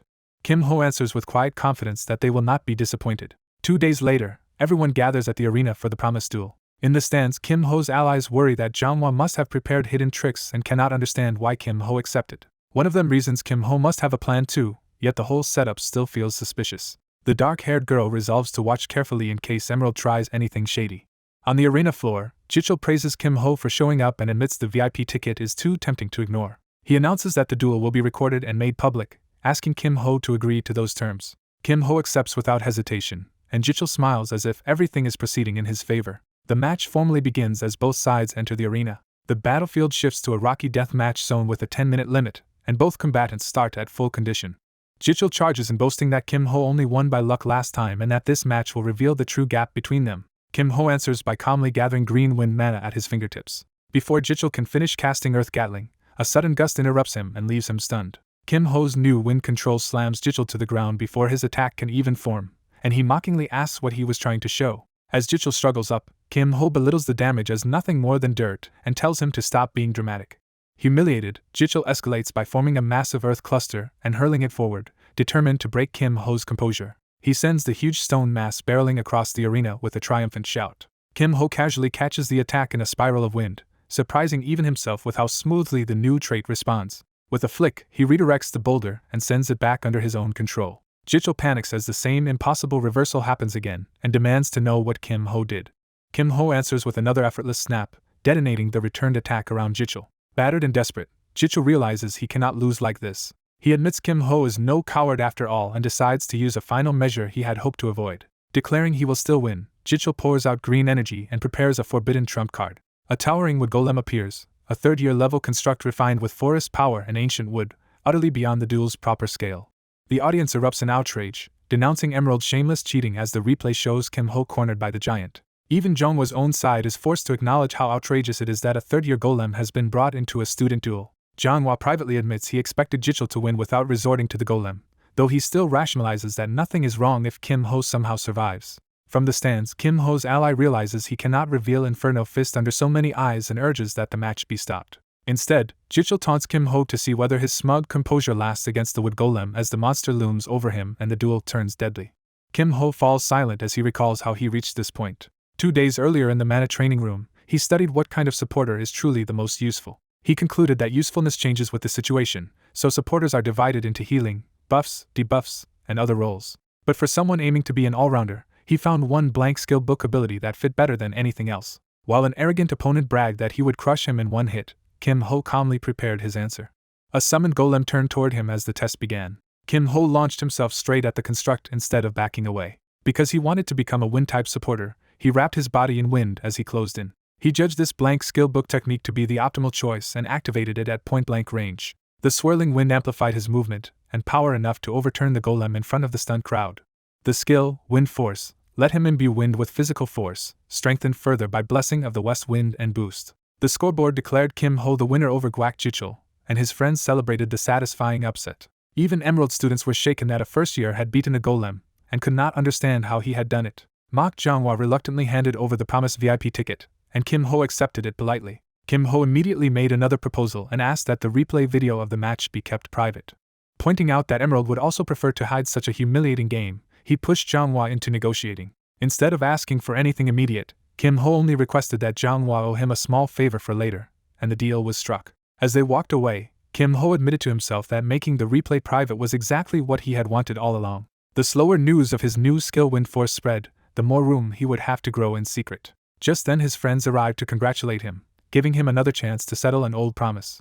He handed Jang Sam the season pass he had promised, leaving her shocked that he had already secured it. Kim Ho reminded her that he had said he would get it within 2 weeks and had simply kept his word early. Dang Gyung instantly guessed he had made yet another sly deal with Mok Jongwa and accused him of profiting like a thief. Ignoring the jab, Kim Ho asked about the favor he had requested earlier involving the Magic Engineering Club.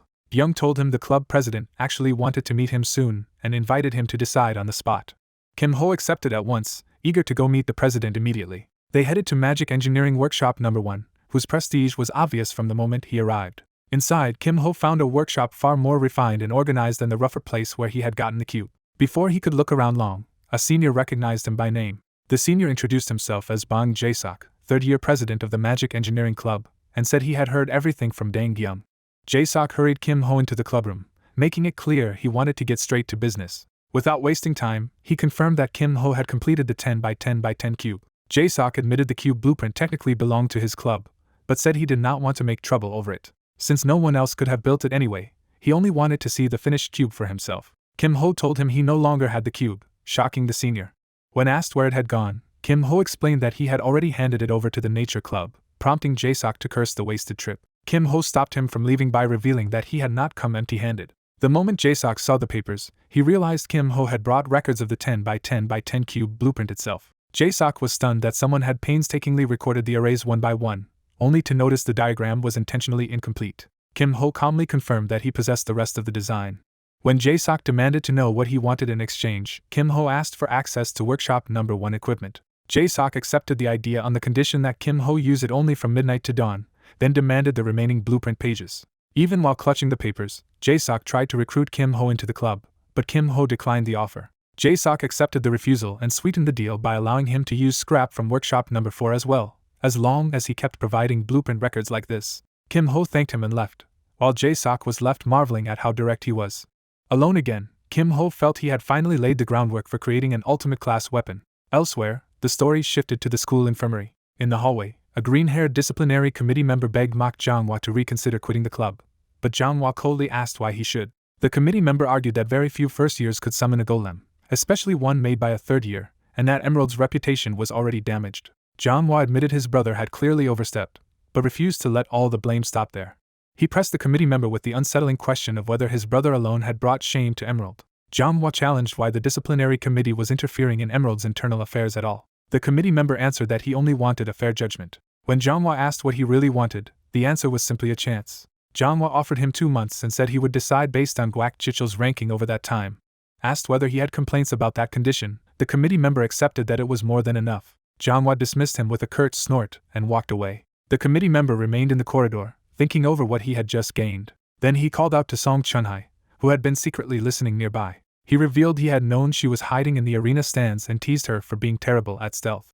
Since she had watched the match herself, he skipped any explanation and asked directly whether Kim Ho could beat Guak Chichel in a straight fight. Chunhai admitted she could not say for sure, which only deepened his curiosity. He asked whether she had checked Kim Ho's hands after the match. When she confirmed both hands were perfectly clean, he wondered if he had misread the evidence, since Inferno Fist should have left marks. Even so, he could not shake the image of a masked figure from his suspicions.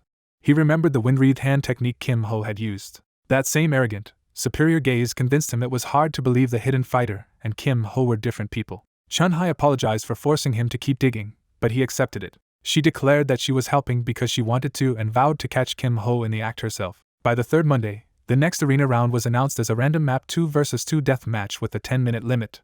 An instructor warned the first years that teamwork would matter again, though this week's objective would expose flaws in their coordination. To address those weaknesses, the school opened a mentoring program and told everyone to reflect carefully before choosing. Kim Ho immediately completed his mentoring application, saying there was no reason not to take advantage of it. He explained to Jang Sam that the program paired students with elite third years or graduates based on personality and aptitude, making it a rare chance to learn. Jang Sam brightened at the idea and decided she had to apply too.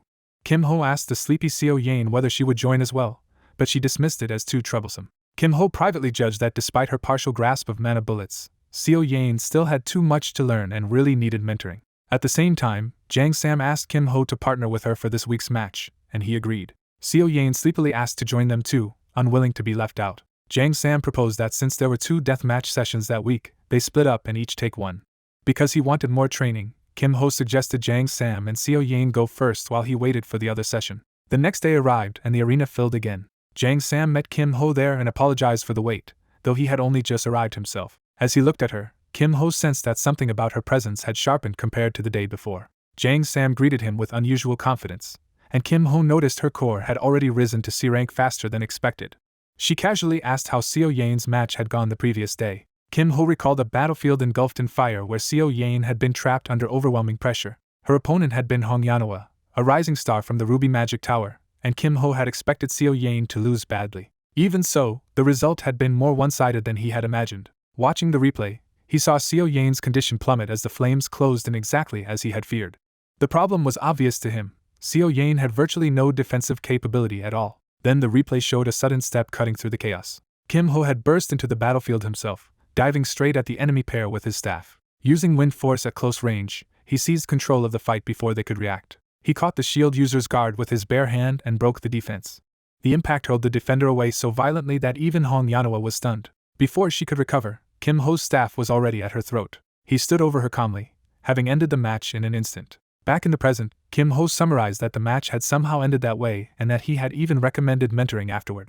Jang Sam remarked that a lot had happened, while Kim Ho added that Seo Yain had shown no interest in the advice. Kim Ho bluntly said that girl really needed to lose once, and Jang Sam called him cold for it. Before the conversation could continue, the system finished loading their own match, and Jang Sam announced she would show the results of her training. They spawned together in a desert canyon, both ready for battle. Then they saw the opposing team and froze in disbelief. Their opponents were Seo Yain and Jang Sam's own partner, the swordsman Jang Sam had just been discussing. Kim Ho immediately realized this was the perfect setup for Seo Yain to confront the weakness in her defense. When Jang Sam asked if he really thought they could win, Kim Ho answered with complete confidence that they could. At the start signal, Jang Sam rushed to engage Seo Yain while Kim Ho moved to handle the other fighter. Seo Yain opened with signal bullets, trying to control the battlefield from range. But Jang Sam cut through the tactic at once, telling her that trick would not work anymore. Seo Yain responded by drawing both guns and firing in earnest. Kim Ho slipped through the barrage with his staff raised, closing the distance before she could reposition. He got directly in front of her and forced her into a close-quarters situation she hated. With one clean strike, he knocked her rifle aside. He followed immediately with a wind-boosted punch. The fist stopped just short of her face, close enough to make her realize she had already lost the exchange. The shock alone made her flinch and cry out. Kim Ho asked how that felt and whether she wanted to continue. Humiliated, Seo Yain admitted defeat, and Kim Ho guessed the blow to her pride hurt more than the near hit. With that side settled, Kim Ho turned his attention to the duel unfolding between the two swordsmen. He remembered hearing that the Guild Union had another hidden prospect besides the one everyone already knew. Watching the fighter's strange right-hand movement, Kim Ho felt the same sense of wrongness he had noticed earlier. He suddenly shouted for both combatants to stop. Looking straight at the swordsman, Kim Ho accused him of hiding his real skills and challenged him to show his true strength. The man denied the accusation, but Kim Ho insisted he was serious. Kim Ho even offered to keep the replay private if secrecy was the issue, then dangled extra motivation. He named the hidden technique Ghost Shadow Step and promised to reveal what he knew if the swordsman won. That bait worked because anyone hiding power that carefully could not ignore the risk of exposure. Kim Ho reminded him that he had only promised the information in the event of victory, not for free. At last the swordsman accepted the challenge and prepared to give Kim Ho what he wanted. He tightened his grip on the sword and committed himself to fighting seriously. Jang Sam sensed the change immediately, and decided she would stop holding back as well. For a brief instant, the hidden prospect steadied his breathing and emptied his mind. Then he exploded forward with a speed and angle that instantly overwhelmed Jang Sam's guard. His blade cut across her before she could fully react, dropping her condition sharply. Jang Sam refused to fall and answered with a fierce counteroffensive, forcing his condition down in return. Their swords clashed again and again as the exchange grew more violent. Seeing an opening, the hidden prospect committed to a finishing strike. Jang Sam met it head-on, but the collision left her exposed. The decisive blow landed, drawing blood and ending her resistance. He passed through her guard completely, proving the gap between them once he fought in earnest. He then unleashed Rapid Current, a surging wave of force that blasted Kim Ho away before he could interfere. Jang Sam dropped to one knee, realizing she had been beaten. The hidden prospect stood calmly amid the dust while Jang Sam staggered behind him, her sword broken. Kim Ho stopped the fight there, having seen enough to confirm what he needed. He used wind to settle the situation and told both fighters to rest. The scoreboard declared Kim Ho and Go Hyunwoo the winners over Seo Yain and Jang Sam. Kim Ho knew the system counted it as his win because he remained standing, but in truth he considered the match decided the moment Jang Sam failed to block Go Hyunwoo's real technique. Even so, he judged that Go Hyunwoo was still just short of truly exceptional, at least for now. Go Hyunwoo lay on the ground in stunned silence, the cost of revealing his hidden strength finally catching up to him. After seeing the result board confirm his defeat, Go Hyunwoo accepts that he truly lost. Even in defeat he keeps his pride, asking that Kim Ho tell Hyunwoo it was a good match, and Kim agrees Hyunwoo would say the same. Before leaving, Go Hyunwoo asks the question that matters most to him, whether his hidden skill was obvious. Kim admits it was somewhat noticeable because Hyunwoo's sword grip looked unnatural. Kim adds that Hyunwoo's attempt to appear too ordinary only made him stand out more, leaving Hyunwoo confused. He explains that at the Dragon Slayer Academy, where exceptional people gather, being deliberately ordinary becomes suspicious in itself. Hyunwoo accepts the advice and tries to ask about Ghost Shadow Step, but Kim cuts him off. Kim reminds him he can ask only after winning, so Hyunwoo vows to challenge him again and Kim calmly welcomes it. Back in the arena, Kim reflects with some embarrassment on the disgrace he just displayed. Kim then turns to his teammate and praises her for creating openings through probing attacks and finishing the match cleanly. Go Hyunwoo admits his bigger concern is not his body but the poor weapon he has been forced to rely on. When Kim bluntly suggests buying a better sword, Hyunwoo awkwardly reveals he does not have the money for one. Kim points out that weapons at the academy can be bought with points as well as cash. Taking charge, Kim asks how many points Hyunwoo has saved. Hyunwoo shows he has about 5,000 points, and Kim decides that will be enough. Kim spends Hyunwoo's points on 2 better long swords and 3 thermal catalyst reagents, planning ahead rather than just upgrading the blade. When Hyunwoo asks what the reagents are for, Kim says they are crafting materials and promises to make something useful for him. They end the day with Hyunwoo grateful and Kim telling him to focus on recovery. That evening Kim heads to the 4th workshop, deciding to prepare the materials needed to craft Hyunwoo's support item. Inside he greets the workshop student, who is startled to see him arrive. Kim remembers that Bang Jae-sok had scolded this student before for letting him poke around blueprints, so he knows he is not especially welcome. Even so, Kim uses copy on the student, apologizing to him in advance as he does it again. He successfully registers Magi Engineering as a copied skill and decides to overwrite Wind Force since he no longer needs Hummingbird. With the engineering skill secured, Kim judges the workshop to be the perfect place to gather decent materials. He realizes the abandoned failed projects are valuable because their crafted components remain intact even if the final products did not work. Since dismantling is usually harder than buying new materials, Kim knows this shortcut only works because of his copied skill. As he begins dismantling with unnatural efficiency, the workshop student can only stare in stunned silence. When asked what he is making, Kim casually says he is just dismantling failed machines to harvest materials. The student, fascinated, asks if he can watch, and Kim readily allows it. Watching the results come out almost perfectly clean, the student is shocked that dismantled materials can look practically brand new. Kim notices the student's interest and considers whether this is the right moment to make a proposal. He offers to trade materials, and the student eagerly agrees to hear what he needs. Kim lists several specific parts, and the student hesitates because they are not trivial items to hand over. Kim asks whether Bang Jae-sok would complain again, but the student thinks trading a few materials should be acceptable. To be safe, Kim suggests getting direct permission, so the student sends Bang Jae-sok a message. The message is read but unanswered, and the student decides to treat the silence as tacit approval. That assumption is immediately shattered when Bang Jae-sok bursts in, furious at what he is seeing. Bang Jae-sok confronts Kim directly and demands to know whether he dismantled the machine on the table. Kim seizes the chance and shows him the dismantled remains, noting that although the project failed, it had consumed expensive materials. When Bang asks whether Kim can dismantle another failed machine as well, Kim warns that this one will take time. Bang accepts the delay and says he will compensate Kim properly for the work. Kim counters that he also needs materials, so instead of money he wants payment in goods and asks Bang to send a list later. Bang agrees and tells him to message whatever he needs whenever he has time. Seeing an opportunity, the workshop student asks Kim for a favor in return. He points out another object he wants dismantled, and Kim agrees while promising to help him gather the needed parts too. The next morning Kim leaves the workshop after an all-night session, deciding he will finish the rest after class. He reaches the classroom early, thinking he still has time to rest before lessons begin. Then he notices someone unexpected already there. To his surprise, Seo Yang is asleep at her desk despite having vanished without a word the day before. Kim guesses she skipped breakfast and gently asks whether she wants something to eat. She answers only with a sulky grunt, and Kim realizes she is still holding a grudge. He explains that yesterday's one-sided match was not meant to humiliate her but to expose a weakness she needed to see. Kim tells her the flaw is obvious. Once her position is revealed, her fighting style becomes drastically weaker. Now that her mana bullets have become solid, he advises her to invest in a support skill instead and asks if she wants special training. Kim refuses to mentor her personally in that area, saying another gunner would teach her better. Even if she dislikes the idea, he insists she get proper mentoring, and she reluctantly agrees. Jang Sam overhears that Seo Yang is signing up for mentoring too and praises the decision. Go Hyunwoo arrives looking healthy and credits Kim for helping him recover so quickly. Hyunwoo says his body is fine, but he is worried about the weapon he bought yesterday and plans to test it in the remaining duels. Kim approves and hands him the item he crafted, telling him to use it together with the new weapon.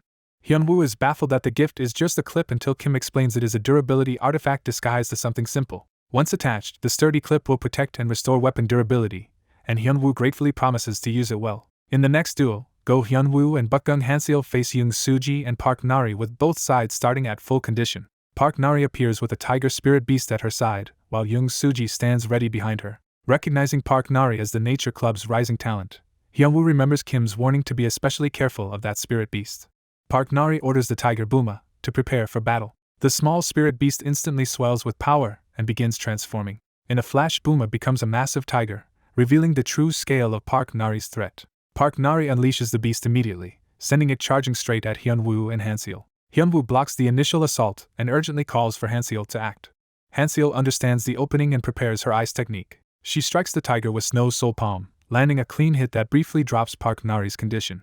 But Hanseo instantly realizes the attack was not enough to stop the beast. The tiger's damage is quickly recovered, confirming that Park Nari can heal through the spirit beast. The beast retaliates with brutal force, battering Hanseo before she can capitalize on the hit. Hyunwoo rushes in to protect her and calls her name in alarm. His E-rank sword shatters under the strain, proving the weapon cannot withstand this level of combat. Forced back with only the replacement blade, Hyunwoo faces another charge from the tiger. Hanseo admits they cannot win at this rate, and Hyunwoo agrees they need a different approach. Watching Park Nari's condition return to full, Hyunwoo realizes the spirit beast is being used as a frontline shield that constantly recovers. He concludes that Park Nari herself is the true weak point because her style depends entirely on the beast while leaving the caster exposed. With that insight, Hyunwoo decides on a direct strike against the summoner. Hanseo immediately understands and commits to the same target. The two break past the beast together and rush straight toward Park Nari. Young Suji reveals she anticipated exactly this move and activates a hidden countermeasure. Her Gaia barrier erupts into a wall of vines that traps the attackers before they can reach Park Nari. Entangled and blocked, Hyunwoo and Hanseo try to cut and freeze their way through the barrier. They combine Hanseo's stronger ice technique with Hyunwoo's sword stream, blasting the vines apart in a coordinated strike. Hyunwoo notes with relief that the new durability item is keeping his weapon from breaking so easily. Yet before they can press the advantage, the tiger seizes Hanseol from behind, and Hyunwoo realizes the next hit will overwhelm the barrier and end the fight. The match ends with Go Hyunwoo and Bukgung Hanseol defeated by Young Suji and Park Nari. The next day Hyunwoo laments how badly he performed, but Kim tells him he did well considering the caliber of the opponent. Still unsatisfied, Hyunwoo asks Kim what he would have done in that same situation. Kim answers bluntly that strategy mattered less than the overwhelming difference in specs, especially equipment. He explains that Park Nari is heavily backed by the Nature Club, armed with many items and even the Cube of Life, so she entered the duel far better prepared than Hyunwoo.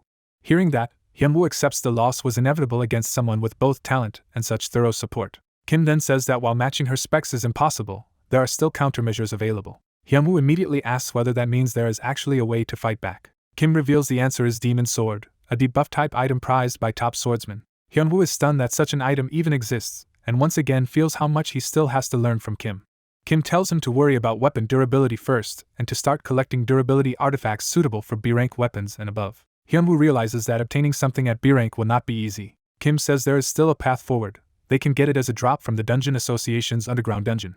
Hyunwoo points out that dual season makes that impossible, but Kim says they would not qualify for underground access next week either. When Hyunwoo asks why, Kim explains simply that they are not qualified yet.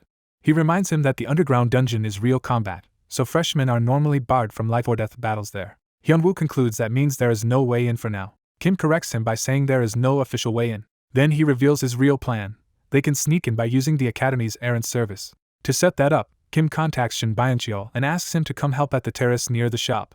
When Shin arrives, Kim gets straight to the point and says he needs access to a dungeon. Kim proposes Monday evening as the ideal time, and Shin asks which dungeon number he wants. Kim answers without hesitation, dungeon number 388. Checking his records, Shin identifies 388 as Feathered Serpent Altar, a D-rank 4-person dungeon, and asks who will be entering. Kim and Hyunwoo share a brief silence before Kim makes his answer clear. Kim says only he and Hyunwoo will go, leaving Shin worried because any accident would implicate him too. Kim assures him they will not die and can retreat immediately if needed, while Hyunwoo backs him without hesitation. Shin finally agrees to prepare the access for Monday evening and asks what payment Kim is offering. Kim expects a price, but Shin waves it off and says he still owes Kim for the ban wave incident, so they can call it even. Kim is caught off guard that Shin chose to settle his debt before asking anything in return. Shin then admits he has only been underground once himself, confirming he is not exactly an expert guide. Kim says that is fine as long as Shin handles the job seriously, and Shin promises full dedication. Kim pushes further and asks Shin to add dungeon number 104 as well for extra experience. Shin is alarmed because 104 is Black Serpent Fong, a dangerous B-rank deep-level dungeon beyond his authority, but Kim tells him to at least ask the chief. Shin says it may not be completely impossible and leaves to check, promising to meet them again Monday evening. With that arranged, Hyunwoo asks Kim to explain the rest of their plan. Kim says they will first clear the scheduled D-rank Feathered Serpent Altar, where Hyunwoo can obtain his new weapon while Kim secures his own gains. Afterward they will spend the following days preparing, negotiating with the Thieves' Club for Black Serpent Fong and gathering the items they need. Though Hyunwoo knows a deep-level dungeon can kill over the smallest mistake, he steels himself and says he is ready. Kim stresses that Hyunwoo's role will be crucial and that success will depend not only on skill but on perfect coordination and shared knowledge of the dungeon. To make that possible, Kim produces detailed walkthroughs for both dungeons. He orders Hyunwoo to memorize every word without leaving out a single detail. Later in workshop number 1, Kim confirms that the rare materials he requested earlier have all been gathered. Bang Jae-sok notices Kim finishing another project and asks to take a look before it is put away. Kim reveals the completed item, a complex golden device, with quiet satisfaction.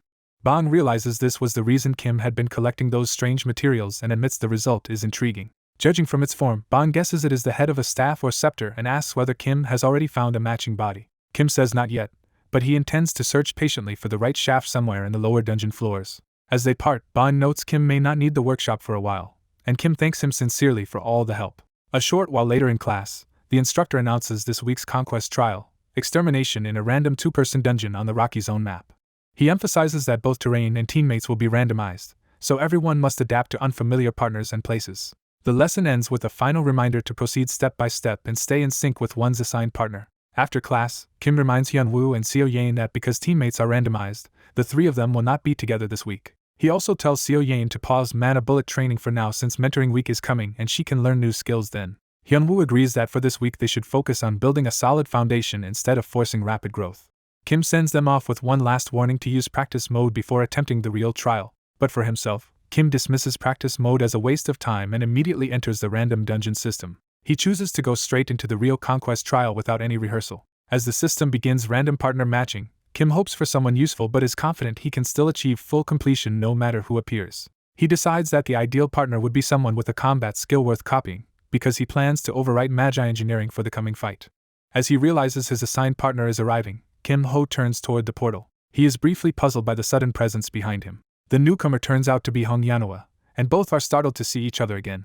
Yanhua blurts out her dismay at being paired with him, while he coolly questions her reaction. Remembering how thoroughly he beat her in past tests and duels, he concludes her fear of him is only natural. Since his priority is clearing the quest efficiently, he decides to keep that intimidation working in his favor. When she freezes in thought, he snaps her back to attention. He orders her to move out immediately, and she falls in line under the pressure. The two sprint into the forest trial with him leading and her following with her staff ready. Yanhua immediately regrets insisting she could clear the quest quickly instead of postponing it.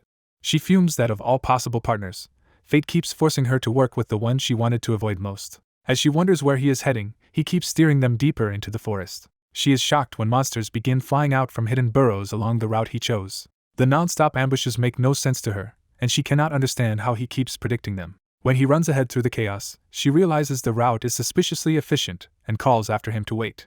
Angered that he seems to expect her to clean up behind him, she complains about being ignored. Still moving, she blasts the pursuing goblins with fire and is impressed by how smoothly the fight is unfolding. She demands that he at least cooperate, but he simply tells her to keep up and not slow him down.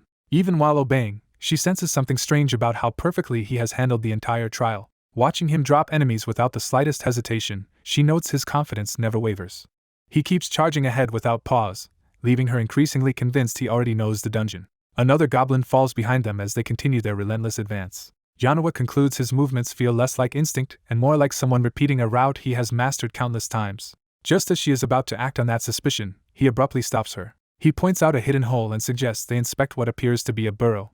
Yanhua identifies it as a goblin burrow too small for a person to enter. Then he casually orders her to check it herself, leaving her incredulous. With a taunting challenge to prove she is capable, he pressures her into doing it. Swallowing her pride, she crawls toward the burrow while he stands back and watches. He is surprised she took his words literally, since he only meant for her to fire magic inside. A bright glow suddenly builds from within the burrow. Her fire erupts inside and detonates the nest in a massive blast. Thrown back by her own reckless move, she coughs and berates herself for doing something so foolish. Trying to laugh it off as nothing by dungeon standards, she notices his silent figure looming through the smoke. Recovering, she points out that destroying the burrow early prevented a flood of goblins. But the system still shows one monster remaining, meaning the true boss is still alive. Before they can react, a huge axe suddenly swings in from the smoke. Yanhua grabs Kim Ho and yanks him aside, warning him to keep his eyes forward in a dungeon. Pressed close after saving him, she apologizes in embarrassment as both register the awkward contact. He realizes the explosion has exposed their location to the final enemy.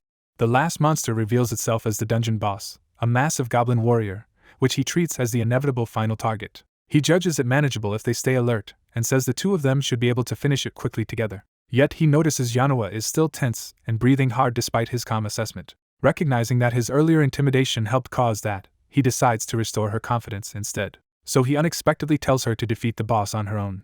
When she balks, he insists she is more than capable, forcing her to confront her own doubt. After a moment of resistance, she steels herself and agrees to try. She plants her feet and begins drawing a ring of fire around herself while he stands back to observe. Activating overheat, she resolves to prove the true extent of her strength. The goblin boss sizes up her blazing stance while Kim Ho watches from behind without interfering.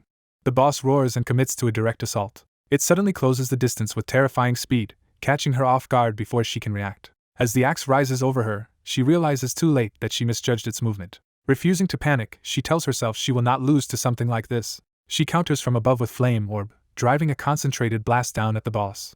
Convinced she landed a clean hit, she expects the attack to decide the exchange. Instead, the boss glares back through the flames almost completely unharmed. The realization hits her that the attack dealt virtually no damage at all. She deduces the dungeon must have a damage reduction trait and curses the absurd design. The boss immediately capitalizes on her shock and swings again with murderous force. Knowing overheat will not last long, she tries to finish the fight before her advantage expires. But the boss attacks with both axes at once, overwhelming her timing. Locked into her stance, she realizes she cannot dodge in time. Kim Ho instantly prepares a barrier, deciding he must intervene before she is crushed. His green shield deflects the twin axes and he reminds her not to drop her guard. Shaken but alive, she thanks him and blurts out her relief at surviving. He tells her not to freeze and to use the opening he just created. When he specifically suggests Fire Pillar, the name drags up a past she would rather forget. She explains the spell is powerful but short-ranged, so she will need him to hold the boss in place. Before she can stop him, he dashes straight toward the boss to do exactly that. With wind magic, he binds and drags the boss into position despite its resistance. Yanhwa forces herself to stop dwelling on the past and focus only on her role. The boss notices the forming magic circle beneath it and begins to struggle violently. She panics that it has seen the trap, but Kim Ho orders her to ignore that and keep casting. He apologizes inwardly to the boss, deciding to keep it occupied a little longer. He continues baiting and repositioning the monster while Yanhwa completes the spell behind him. The boss is slammed into the center of the glowing circle, pinned exactly where they need it. Yanhwa announces the magic circle is ready and urgently tells him to get clear. Though his elemental resistance means he could endure the blast, he chooses to obey her warning and withdraw. The boss hacks at the circle in a futile attempt to break free before the spell triggers. Kim Ho checks his distance, and Yanhwa confirms he is far enough away. With absolute focus, she decides this next strike will end the battle. She channels the last of her power into the staff as the spell reaches its peak. Then she unleashes Fire Pillar, sending a towering column of flame crashing down on the trapped boss. The boss is engulfed, and finally shows real alarm as the fire tears through it. Watching calmly, Kim Ho notes that the result is exactly what he expected. The inferno continues to churn until nothing remains but burning air and ash. The system confirms all monsters are gone and the trial is complete, leaving Yanhwa stunned that it is truly over. Kim Ho remarks that the fight ended quickly, and judges their performance against the boss to have been solid. Yanhwa, however, is left panting and admits to herself that she pushed her body too hard. As he checks on her, she hesitates before speaking. Embarrassed and sweating, she asks him for a favor without meeting his eyes. After an awkward pause, she struggles to say what she wants. Finally, she asks him to make the replay of this run private so no one sees what happened between them. When he questions that request, she hurriedly offers to compensate him for any lost points. To prove she is serious, she presents a ruby and insists it should be worth more than a replay. He is taken aback that she would pay with rubies over something so minor, and thinks the offer is excessive. Seeing his unreadable expression, she nervously wonders whether even that is not enough. Panicking, she blurts out that she can give him an even bigger ruby, prompting him to stop her and accept the first one. He gives her a sudden thumbs up and sincere praise for her work, addressing her by name. The unexpected kindness leaves her flustered, and she realizes he had been carrying the run from the very start. Still red-faced, she manages to return the compliment before fleeing through the portal, while he finds her self-consciousness almost funny. Left alone, he reflects that Yanhwa performed better than expected and that the rumors about her talent are justified. What impressed him most was her close combat, which let him choose which of her skills to copy. Even if he does not fully understand what overheat absorbed from her, he knows he gained something valuable.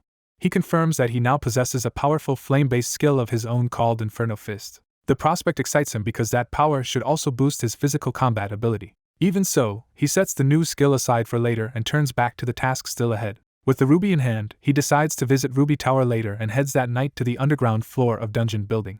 Arriving before the others, he notes that Go Hyun-woo and Shin Byung-chul are not there yet and checks his rewards while waiting. The completed subquest grants him an extra copy trait slot, finally allowing him to seek a second useful trait for the deeper dungeon. Before he can think further, someone calls out to him from behind. His companions arrive and lightly complain that if he was going ahead, he should have told them instead of making them wait upstairs. They suggest leaving soon, but also reassure him they will do their part without letting him down. Before moving out, Byung-chul remembers he has something important to distribute. He hands Kim Ho and Hyun-woo's special second-year tie pins and anonymous badges. He explains the items blur their faces into something ordinary enough to avoid recognition by other seniors.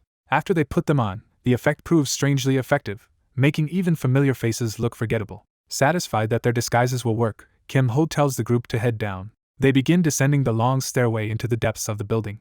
As the spiral staircase seems endless, Kim Ho assures them they are nearly there. Hyun-woo is overwhelmed by the sheer scale of the place and realizes the deeper floors must be enormous. Kim Ho explains that teleport devices normally handle this descent, but because they sneaked in, they cannot use them. He adds that a skilled guide can even hack those systems, which Byung-chul takes as one more reminder of how unusual this operation is. At last the guide ushers them to their destination, dungeon number 388. The portal ahead leads to the Feathered Serpent altar. Since they reached it without being noticed, Kim Ho moves straight into briefing mode and asks whether everyone memorized the strategy guide. Hearing that, he is inwardly exasperated by how relentlessly serious he sounds. Nearby students complain about the strange skills used in another run, and Kim Ho notes that aside from one issue, their cover remains intact. A blue-haired student glances their way, making him briefly wonder if they have been recognized. But when she merely assumes they are another team here for the dungeon, he confirms the anonymous badge is doing its job. Byung-chul urges them to enter quickly before anyone else appears, but Kim Ho stops them for one last precaution. He says he must disable the surrounding security system one final time before they go in. Using a glowing device, he deactivates the nearby surveillance and declares the area temporarily safe. He stays outside to keep watch while telling the other two to finish the dungeon quickly. With no time to waste, Kim Ho and Hyunwoo move fast into the night-shrouded dungeon grounds. From the approach, Kim Ho points out the distant structure that houses the dungeon core, the feathered serpent altar Hyunwoo must handle this time. He warns that many barbarians guard the area, and Hyunwoo recalls reading exactly that in the strategy guide. Before they can advance further, a hidden barbarian with glowing eyes launches an ambush from the darkness. A spear whistles toward Kim Ho, but he notices it in time. The projectile streaks past as both boys turn toward the source of the attack. Kim Ho grimly notes that the barbarians appear the moment they are mentioned. A group of tattooed barbarians rushes out shouting about sacrifice and orders to capture the intruders alive. As more warriors surround them, Kim Ho dryly points out the contradiction between wanting them alive and throwing spears first. Ignoring the logic, the barbarians charge in with renewed cries of sacrifice. Kim Ho asks Hyunwoo if they should proceed according to plan, and Hyunwoo agrees without hesitation. Kim Ho raises his hand and activates his wind skill. A sweeping green force erupts outward, knocking the surrounding barbarians off balance and opening the battlefield. Hyunwoo immediately draws his sword and steps into the gap Kim Ho created. He launches a wide opening slash that cuts across multiple barbarians at once, beginning their counterattack. The two split up with brief mutual encouragement as the black-haired boy dashes ahead and the swordsman with the red sash stays behind. The surrounding barbarians, stunned by the sudden intruders, decide these strong newcomers must be captured as sacrifices at any cost. The swordsman calmly claims the enemy leader for himself and urges the others not to waste time. Following their plan, the black-haired boy heads for the altar by the normal route while the swordsman takes the jungle path alone. The rules of the dungeon are laid out in his mind. After reaching the altar and stopping the ritual, they must survive both the barbarians and the feathered serpent high priest. As he runs, the black-haired boy judges that the standard route is safest for clearing the dungeon itself. But he also realizes that sticking to the guide will cost him the hidden piece concealed in this dungeon. So he deliberately searches the overlooked parts of the village instead, slipping into the barbarian camp. Seeing few guards left behind, he guesses most enemies have already gone to the altar and trusts the swordsman can handle the main force. He openly greets the camp guards, baiting them into focusing on him as the sacrifice they wanted. When they rush to seize him alive, he mocks their one-track thinking instead of taking them seriously. He dismisses the minor enemies and prepares a win-like technique with casual confidence. With a sweeping burst, he throws the guards aside and demands they bring their chief if they want a real fight.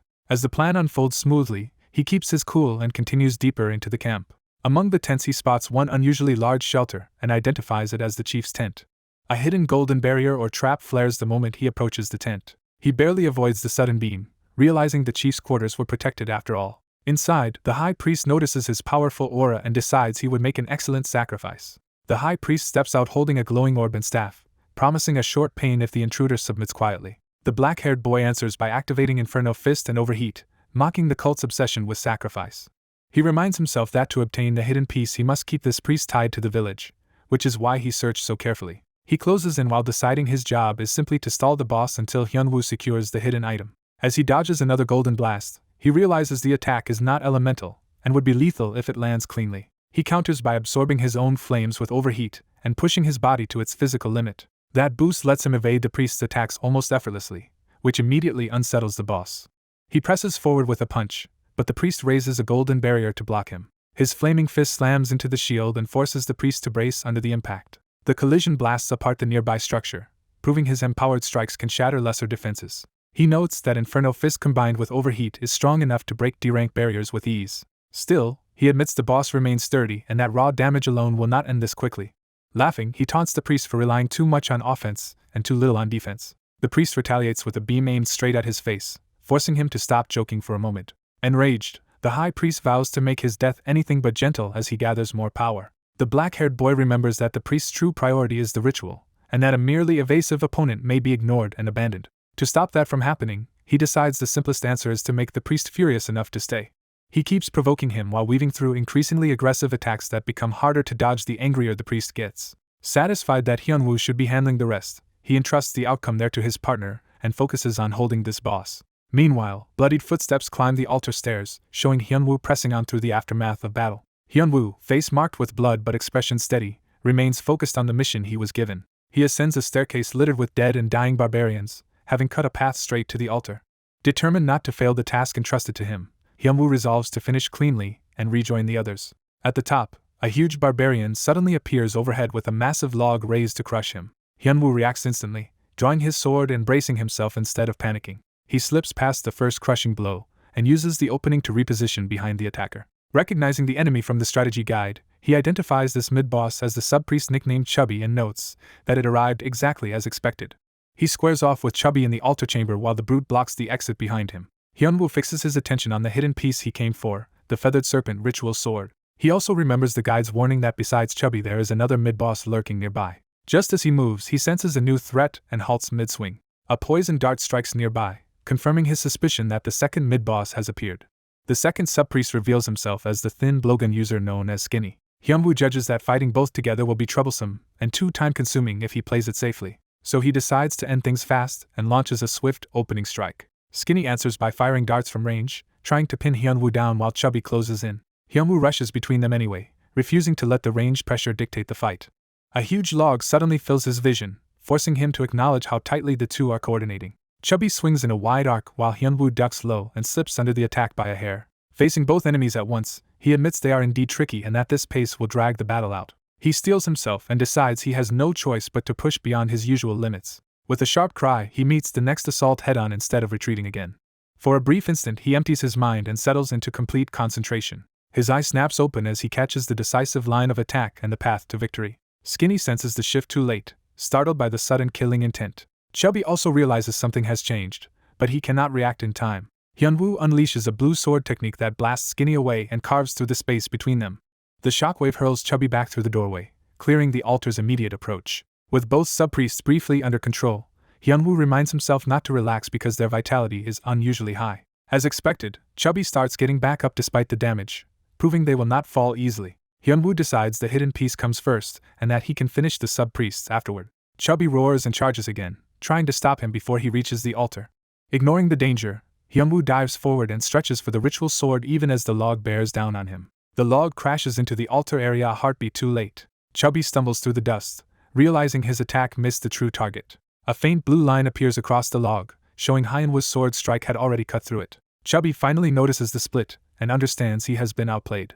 Hyunwoo secures the hidden piece, praises the throw that nearly got him killed, and sees its durability-focused traits appear before him. Satisfied, he prepares to finish the fight and silently leaves the last move to the newly claimed weapon. Chubby lunges from behind, but Hyunwoo swings the ritual sword into position at the last second. The sword releases a blue arc that cuts through Chubby from behind Hyunwoo's back. Hyunwoo stands composed with the ritual sword now slung across him, the brute collapsing at his feet. Back in the village below, the camp lies wrecked and silent after the earlier fighting. The black-haired boy notices movement and realizes the battle with the high priest is entering its final phase. Still dodging golden blasts, he thinks Hyunwoo should have found the ritual sword by now and grows tired of running. The high priest senses a sudden change from the altar and falters. He realizes the ritual sword has been placed atop the altar and that the altar's energy is no longer his to control. The black-haired boy receives confirmation that the hidden piece has been found and decides the next dungeon is now within reach. Before ending the fight, he activates copy to take one more useful trait from the priest. He registers the composite priest trait, valuing its boost to mana sensitivity alongside the resistance he already copied. When the high priest tries to flee toward the altar, the black-haired boy cuts him off and refuses to let him escape. He tells the priest the ritual is already over and prepares to finish the battle with blazing fists.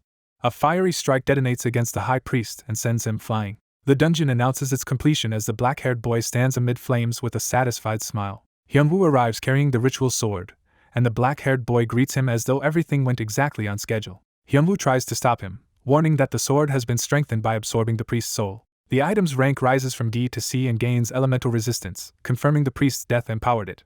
With the boss gone, the dungeon's clear reward appears as several random boxes. Hyunwoo decides the upgraded sword alone is already a huge gain and that he can make good use of it for a while. He generously offers the remaining rewards to the black-haired boy, who accepts without pretending otherwise. The black-haired boy urges them to leave first, explaining that cleared dungeons collapse after a set time. They emerge through the portal to find Shin waiting outside, and the black-haired boy cheerfully notes how quickly it all ended. When the portal starts vanishing, Hyunwoo is surprised, but the black-haired boy reminds him this is exactly what he explained earlier. He clarifies that once a dungeon core is destroyed, the entrance seals until the core regenerates, after which someone else can clear it again. Shin adds that this trait leaves undeniable proof the dungeon was cleared, evidence even a skilled guide cannot erase. Because investigators will soon come to confirm that proof, the black-haired boy insists they leave the area immediately. After climbing back up, Shin complains that the endless stairs nearly killed him. The others tease that climbing up is naturally worse than descending, though Shin insists this dungeon was excessive. Relieved they met no one on the way back, Shin asks for the borrowed badge and pin to be returned. The black-haired boy thanks Shin for helping them get back safely and promises to rely on him again. Shin brushes it off as routine service, though he is clearly pleased by the praise. Two female students approach, one blue-haired and cheerful, the other orange-haired and stern, interrupting the group. Shin inwardly groans that they keep running into these girls at the worst possible times. The orange-haired girl pointedly asks why they are at the dungeon so late at night. Shin answers with forced confidence that he is obviously there to raid, only for her to doubt that story immediately. He jokes that she must have spent her life being fooled, and nudges the black-haired boy to back him up. The black-haired boy thinks Shin is dumping the troublesome part on him, but decides to cooperate so they can leave quickly. When asked if they are returning from a raid, he confirms it, but refuses to reveal their completion percentage. Shin needles the orange-haired girl that maybe she cannot ask because her score is too low. She coolly replies that she does not know his number, but she is certain hers is higher than his. The black-haired boy turns the tension into a wager, proposing they compare completion rates instead. She accepts on the condition that the loser must grant a favor or answer a question the winner wants. They agree to reveal their results together on the count of 3, both treating it like a serious duel. The countdown begins as they face each other without blinking. At 1, the black-haired boy calmly prepares his status window. The orange-haired girl does the same, confident she has already won. Her confidence shatters when his displayed raid progress shows a full 100%. He lightly remarks that her pride at 97% was understandable, then decides to leave before the shock wears off. As the blue-haired girl gawks and the orange-haired one freezes, Shin cheerfully records the promised favor as a debt for later. The next day, the scene shifts to a quiet lunch with iced drinks. Hyunwoo mentions skipping training for once, and the black-haired boy tells him rest is part of training after yesterday's overexertion. Asked why he called them together, the black-haired boy says he wants to show them another pleasure of dungeon clearing. That pleasure, he explains with a grin, is opening the random reward boxes. He summons the feathered serpent ultra-random boxes onto the table and ceremoniously begins the unboxing while Seo Yain watches in silence, and Hyunwoo plays along. He opens the first box with exaggerated suspense. All three lean in as golden light spills out of the box. The first reward turns out to be a rank-up item, which he judges a solid start. Without lingering, he moves on to the next box. A new glow catches both Hyunwoo and Seo Yain's attention at once. The second box reveals a priest's black bracelet, and the black-haired boy is delighted to get a useful accessory. Combined with the rank-up item, he decides the haul has already more than paid for itself. He offers the remaining boxes to Hyunwoo and Seo Yain, asking if they want to open one each. Hyunwoo accepts and opens his box first. His luck is poor, producing only a low-rank wooden cup, and the black-haired boy cannot help teasing him. Seo Yain apologizes on Hyunwoo's behalf, but the black-haired boy tells her not to worry since the box was his to begin with. Hyunwoo awkwardly admits he has always been terrible with this kind of luck-based thing. Then Seo Yain opens the last box, and the burst of light immediately feels different. To everyone's disbelief, she pulls out a feather cushion of B rank, an absurdly high result for such a low-rank random box. The black-haired boy recognizes it as a near miracle and marvels that Seo Yain of all people beat the odds. Reading the item details, he sees it accelerates fatigue recovery and cures mental ailments, making it valuable even if it is technically a cushion. He quickly concludes that lifestyle items like this have strong market demand and could be sold easily if needed. As he considers sending it to an errand agency or auction, something about the situation catches his attention and makes him pause. A silver-haired girl silently stares at a strange glowing cushion rising from a box while the others wait for her reaction. When offered the cushion, she hesitates, clearly tempted but trying not to show it. She quickly decides the item might be more useful if given to Seo Yain instead of keeping it for herself. Thinking it through, she realizes the cushion would shorten Yain's sleep by helping her recover fatigue faster. That would leave Yain awake longer and make her training more efficient, so the girl concludes it is worth handing over. She finally gives in and tells them to take it, though the decision still catches her off guard. The black-haired boy happily accepts the gift, surprised she really meant it, and confirming it is for Yain. Still a little stunned, she takes the cushion into her arms without saying much. Once she hugs it, her restraint breaks and she sincerely thanks him, clearly delighted by how soft it feels. As the mood softens, the boy's phone suddenly rings and pulls everyone's attention away. He sees the call is from Shin Byung-cheol and wonders what urgent matter could be coming now. Shin asks him to come to the Thieves' Clubroom immediately because the deep dungeon request has become complicated and his older sister wants to see him. He heads over to the Thieves' Clubroom to hear what the problem is. Inside, the Thieves' Club leader and her people greet him as someone they have been waiting for. The club members size him up as the junior their leader has been working with lately. They tease that she even fought off the Magic Engineering Club to keep others from taking him. One of them jokes that Bang Jae-sok was crushed by her rejection and that they have never seen her act that fiercely before. The leader instantly shuts the gossip down by magically gagging the loudmouth mid-sentence. She throws the noisy members out of the room and orders them not to interfere any further. After clearing the room, she tells him to ignore their nonsense and gets back to business. He answers too calmly for her liking, so she snaps at him to at least pretend to care before he dryly says he will think about it. She drops the banter and insists they skip pleasantries and get straight to the real issue. The problem is that a bid has been placed on the Black Serpent Room request he previously accepted. When he asks whether it is a normal bid or a priority bid, she confirms it is priority. Hearing that, he immediately understands the situation has become much more troublesome. She explains that dungeon access is limited, especially for valuable underground dungeons, so competition over them is intense. To manage that competition, the Academy created a formal bidding system between clubs. Under the normal system, parties are ranked by raid success and gain access accordingly. But the real trump card is the priority bid, a limited right each club can hold. Using one overrides the usual conditions and guarantees that club first entry into the dungeon.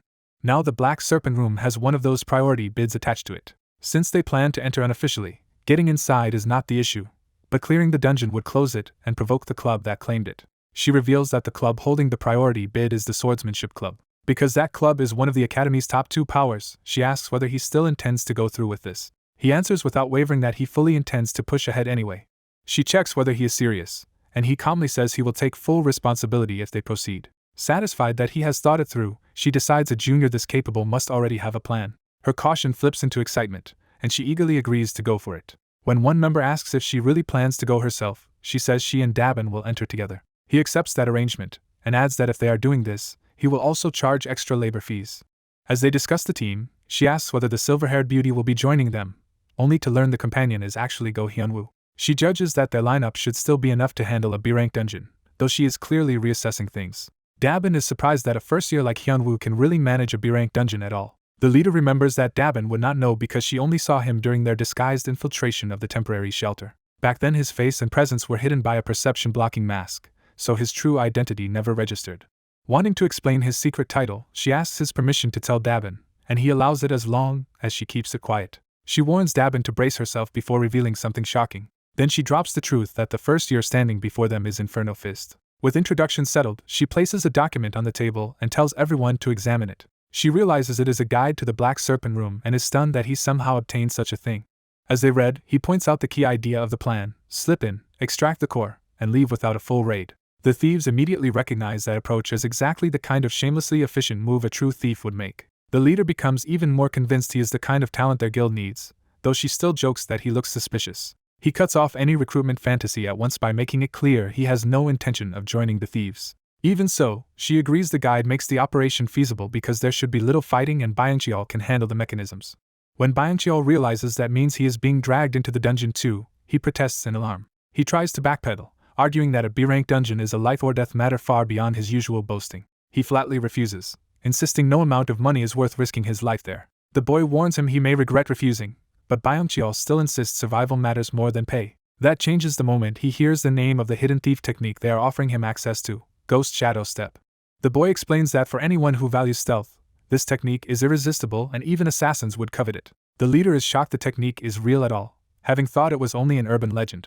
Once he confirms it exists, she decides they cannot let the chance slip away, even if Byung-cheol hesitates. Byung-cheol abruptly reinvents himself as a man of ambition and boasts that no one can match his mechanist skills. With everyone now convinced of his usefulness, the team agrees to meet on Friday evening and move out together. A few days later, on Friday evening, the time for the operation finally arrives. Before entering the deep dungeon, he spends time in the mana training hall making final preparations because ordinary D-rank cores are no longer enough. Using his newly copied priest trait together with the priest's black bracelet, he rapidly gathers mana into his core. That synergy lets him raise the rank of his core more efficiently than before. He then uses a rank-up item on Amplify, a key skill that is difficult to improve through normal training. With Amplify and his core both upgraded, he decides his preparations are finally complete. Leaving the training center, he judges that he is now ready even for the deep dungeon ahead. Outside, Go Hyunwoo catches him and reveals he has been training too. Hyunwoo notices he is already heading out, and praises him for still training right before dungeon entry. He explains he was simply getting used to his new weapon. Hyunwoo demonstrates that weapon against a training dummy, showing he can now handle it smoothly. Satisfied with the result, Hyunwoo says he should be able to use it properly in real combat. The boy agrees that preparations are complete, and asks if they should finally go. That night they arrive at the dungeon tunnel under the moonlight. At the entrance, the thieves' leader says they have arrived and urges everyone to head in if they are ready. Hyunwoo worries about entering without the item Shin gave them earlier, but the boy says he will not need it. The leader tells them to watch closely and promises they will understand soon enough. She unleashes Shadow Butterfly Flight, sending a swarm of purple butterflies ahead to scout the route. The butterflies spread through the vast spiral shaft below, mapping the dungeon's interior for the team. Hyunwoo quickly grasps that the butterflies are acting as their eyes, and the boy confirms they only need to follow the path they reveal. With the route secured, the leader orders everyone to move. Dabin keeps pace while monitoring the butterfly's information on her tablet. She also deploys floating mechanized devices that crackle with electricity to support the advance. As they descend, she tracks the devices and the butterflies together, staying alert for threats. The group continues downward through the shaft, following the leader's guidance deeper into the dungeon. When they reach a new area, Hyunwoo suddenly calls for everyone to stop. The leader decides she and Dabin will hold the entrance while the rest of the operation depends on him from here on. She warns that what lies ahead is on an entirely different level from everything before. Standing before the portal to the Black Serpent Room, she wishes them luck and tells them to survive and meet again on the other side. The boy steps through the portal first without hesitation.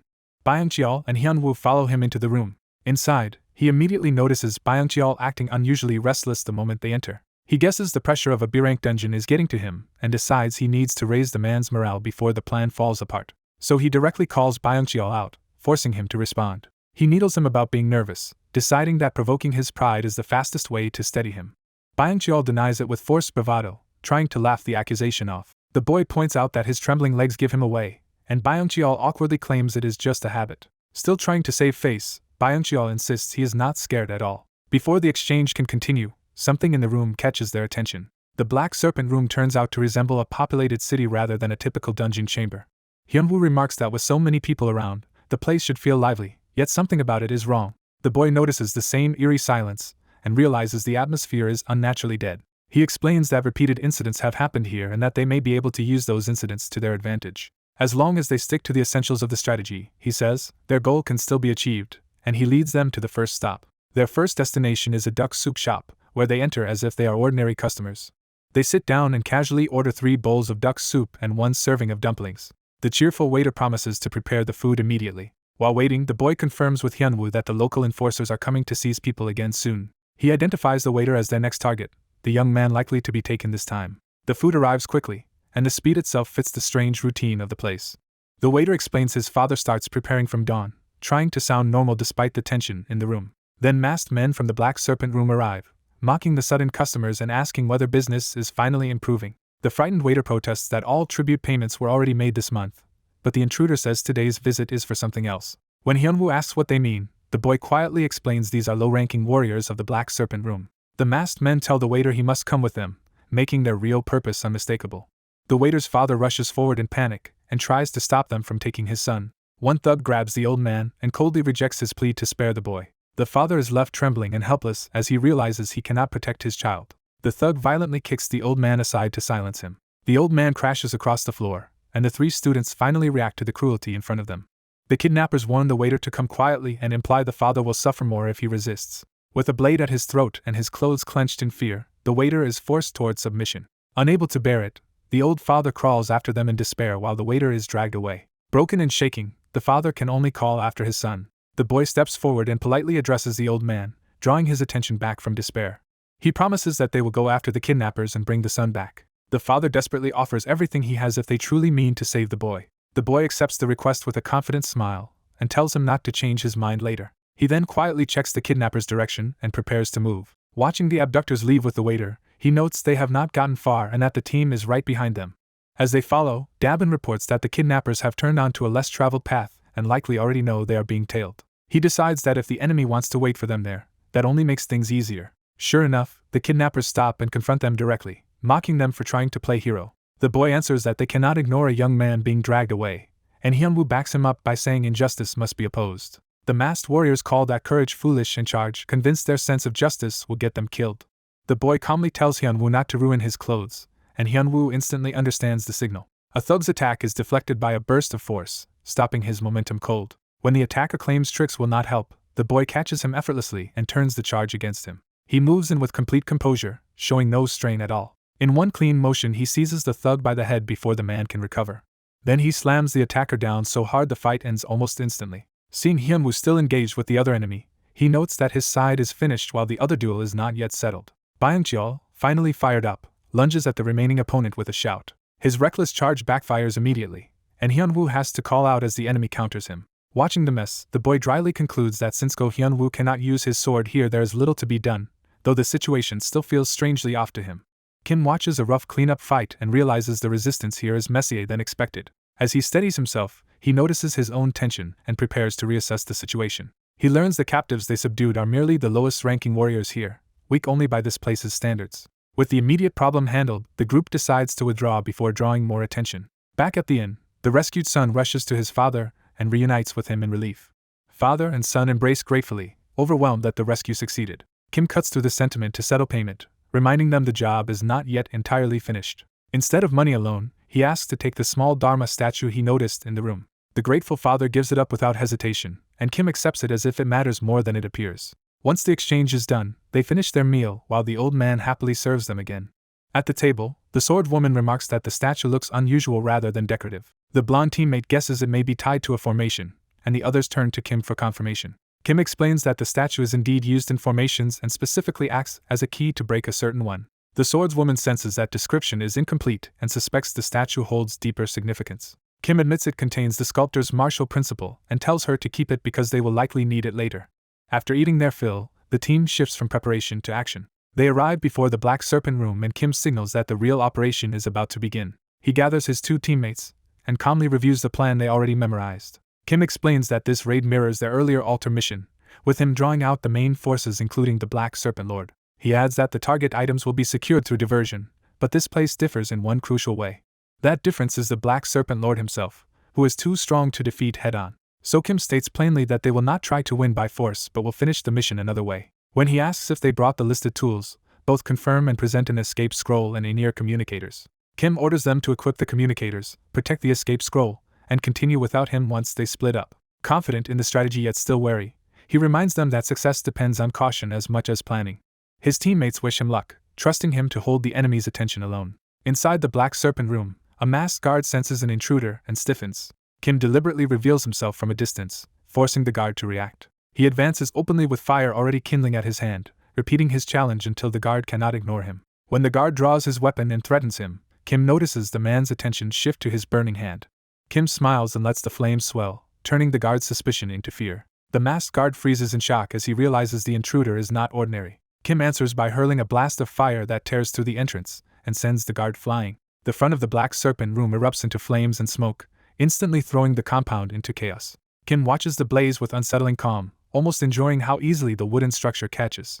Hearing the panicked response over his communicator, he notes that the sect still has not located him and decides to make the disturbance even louder. He draws breath to amplify the deception. Then he shouts that they are under attack, making the raid sound larger than it is. As masked fighters converge, Kim mocks their reliance on numbers and treats the encirclement as pointless. When they demand his identity, he answers only that this is an enemy raid and leaves them rattled.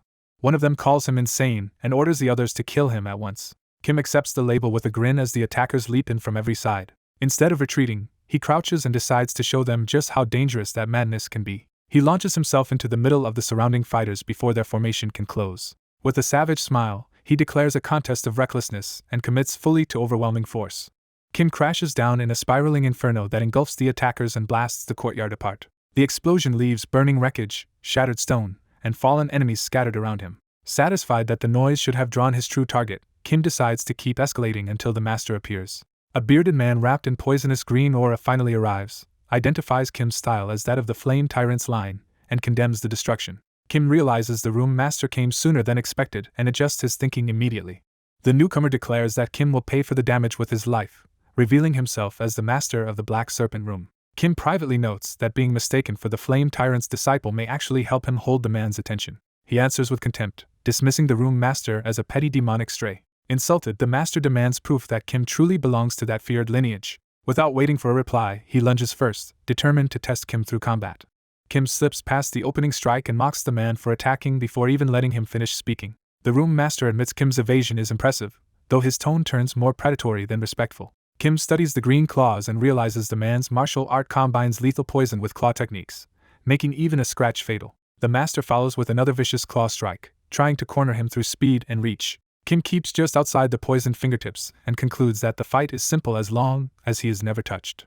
Frustrated by Kim's mobility, the master calls him slippery while Kim answers that speed has always been his strength. Kim taunts him further by pointing out how filthy and blackened his poisoned hands have become. The insult lands harder than the blow, and the master recoils in offended disbelief at his own hands. Kim says he might spar seriously after the man washes up, but for now he does not even want to get close. Humiliated, the master trembles with rage and loses more composure. He swears to give Kim the most painful death imaginable, but Kim keeps dodging and dismisses the threat as too slow to matter. When the master accuses him of cowardice for running, Kim reveals inwardly that he only needs to stall until Go Hyenwa's signal arrives. He reminds himself that his role is not victory, but keeping the Black Serpent Master's full attention on him until then. As the Master's attacks grow sharper, Kim senses the man is beginning to suspect this battle is a diversion. To preserve the deception, Kim decides it is time to land a real hit and deepen the illusion. He openly activates Inferno Fist and Overheat, finally displaying enough of the Flame Tyrant style to make the lie convincing. Seeing the techniques, the Master accepts the conclusion he wanted and becomes certain Kim is truly the Flame Tyrant's disciple. Kim neither confirms nor denies it, choosing instead to let the misunderstanding harden. He leaps high with fire and wind gathering around him, threatening to reduce the whole place to ash once more. The Master rushes upward to intercept, convinced that Kim's aerial movement has left him vulnerable. Kim remains calm even as the poisoned claws close in, already reading the opening. He twists through the attack in midair with air step, passing over the Master's body in a movement the man did not anticipate. From that impossible angle, Kim asks whether the Master is still so sure of himself. Then he combines Wind Force with Inferno Fist and drives a flaming strike down into the Master. Kim feels the blow connect solidly, though he knows one clean hit will not be enough to finish a room master. He recalls that the earlier priest was only a lesser boss and understands this enemy belongs to a far more dangerous tier. That rank confirms the Black Serpent Room is no ordinary dark sect but a remnant tied to the great war between righteous and demonic forces. From the smoke, an unseen elder voice praises Kim's movement, interrupting his thoughts. The hidden observer specifically recognizes Kim's mastery of air step and admits he underestimated the Flame Tyrant's disciple. Kim realizes a more serious figure has entered the scene and corrects himself about who he is really facing. The bearded master unleashes a monstrous demonic transformation and identifies himself not merely as a room master but as the Black Serpent Apostle of the heavenly demon cult. Elsewhere inside, Kim's teammates hear the uproar at the front gate and watch sect members rush away to deal with the fire. Using the confusion, they slip deeper inside and hope to avoid a fight entirely. They locate the door to the storage hall, but a guard posted there confirms they have found the right place. Thinking quickly, the blonde infiltrator shouts that intruders are at the front gate and tries to redirect the guard away. The guard pauses just long enough to see through the act. He identifies them as the real intruders, ruining their quiet approach. Drawing his blade, he coldly acknowledges their skill in getting this far and promises their luck ends here. The two infiltrators are stunned that their disguises failed despite seeming flawless. The guard explains that a room master knows every head that has ever entered this place, so strangers were never going to fool him. He adds that he would remember a face as striking as the swordsman's even beneath a mask, exposing the absurd reason their cover broke. The blonde teammate can hardly believe they were caught because his partner looked too handsome, while the swordsman silently accepts the ridiculous compliment. The swordsman dryly thanks him for praising his looks, but his tone turns sharp as he prepares to answer with steel. He flashes forward and cuts the guard down before the man can properly defend himself. Standing over the fallen enemy, he says the kill was unavoidable and moves on without sentiment. At the sealed storage entrance, the blonde infiltrator complains about the cramped design while already beginning to work the lock. He reminds his partner that he was brought along as the technical specialist, not as a frontline fighter. The swordsman readily agrees and praises Shin Byung-chul as a top-class expert. Byung-chul hears that trust and straightens, taking the compliment as a challenge to perform. Grinning, he tells the swordsman to watch closely and promises a demonstration.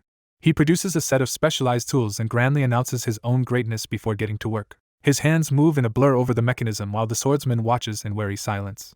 Byung-chul delicately probes the hidden lock, listening for the internal clicks that reveal its structure. The door finally parts, and he slips through with the confidence of someone who expected success all along. When asked if it is already over, he confirms that the way inside is open. In the stone passage beyond, the swordsman is surprised to find no visible security, and Byung-chul immediately suspects that means hidden traps. He warns that a narrow corridor like this is exactly where concealed mechanisms are most dangerous. The swordsman notices a tiny glint in the wall, the first sign that Byung-chul's suspicion is correct. A concealed projectile suddenly fires from the stone, nearly striking him before he can react. He realizes there truly was a hidden mechanism and admits they would have been in serious trouble without Byung-chul.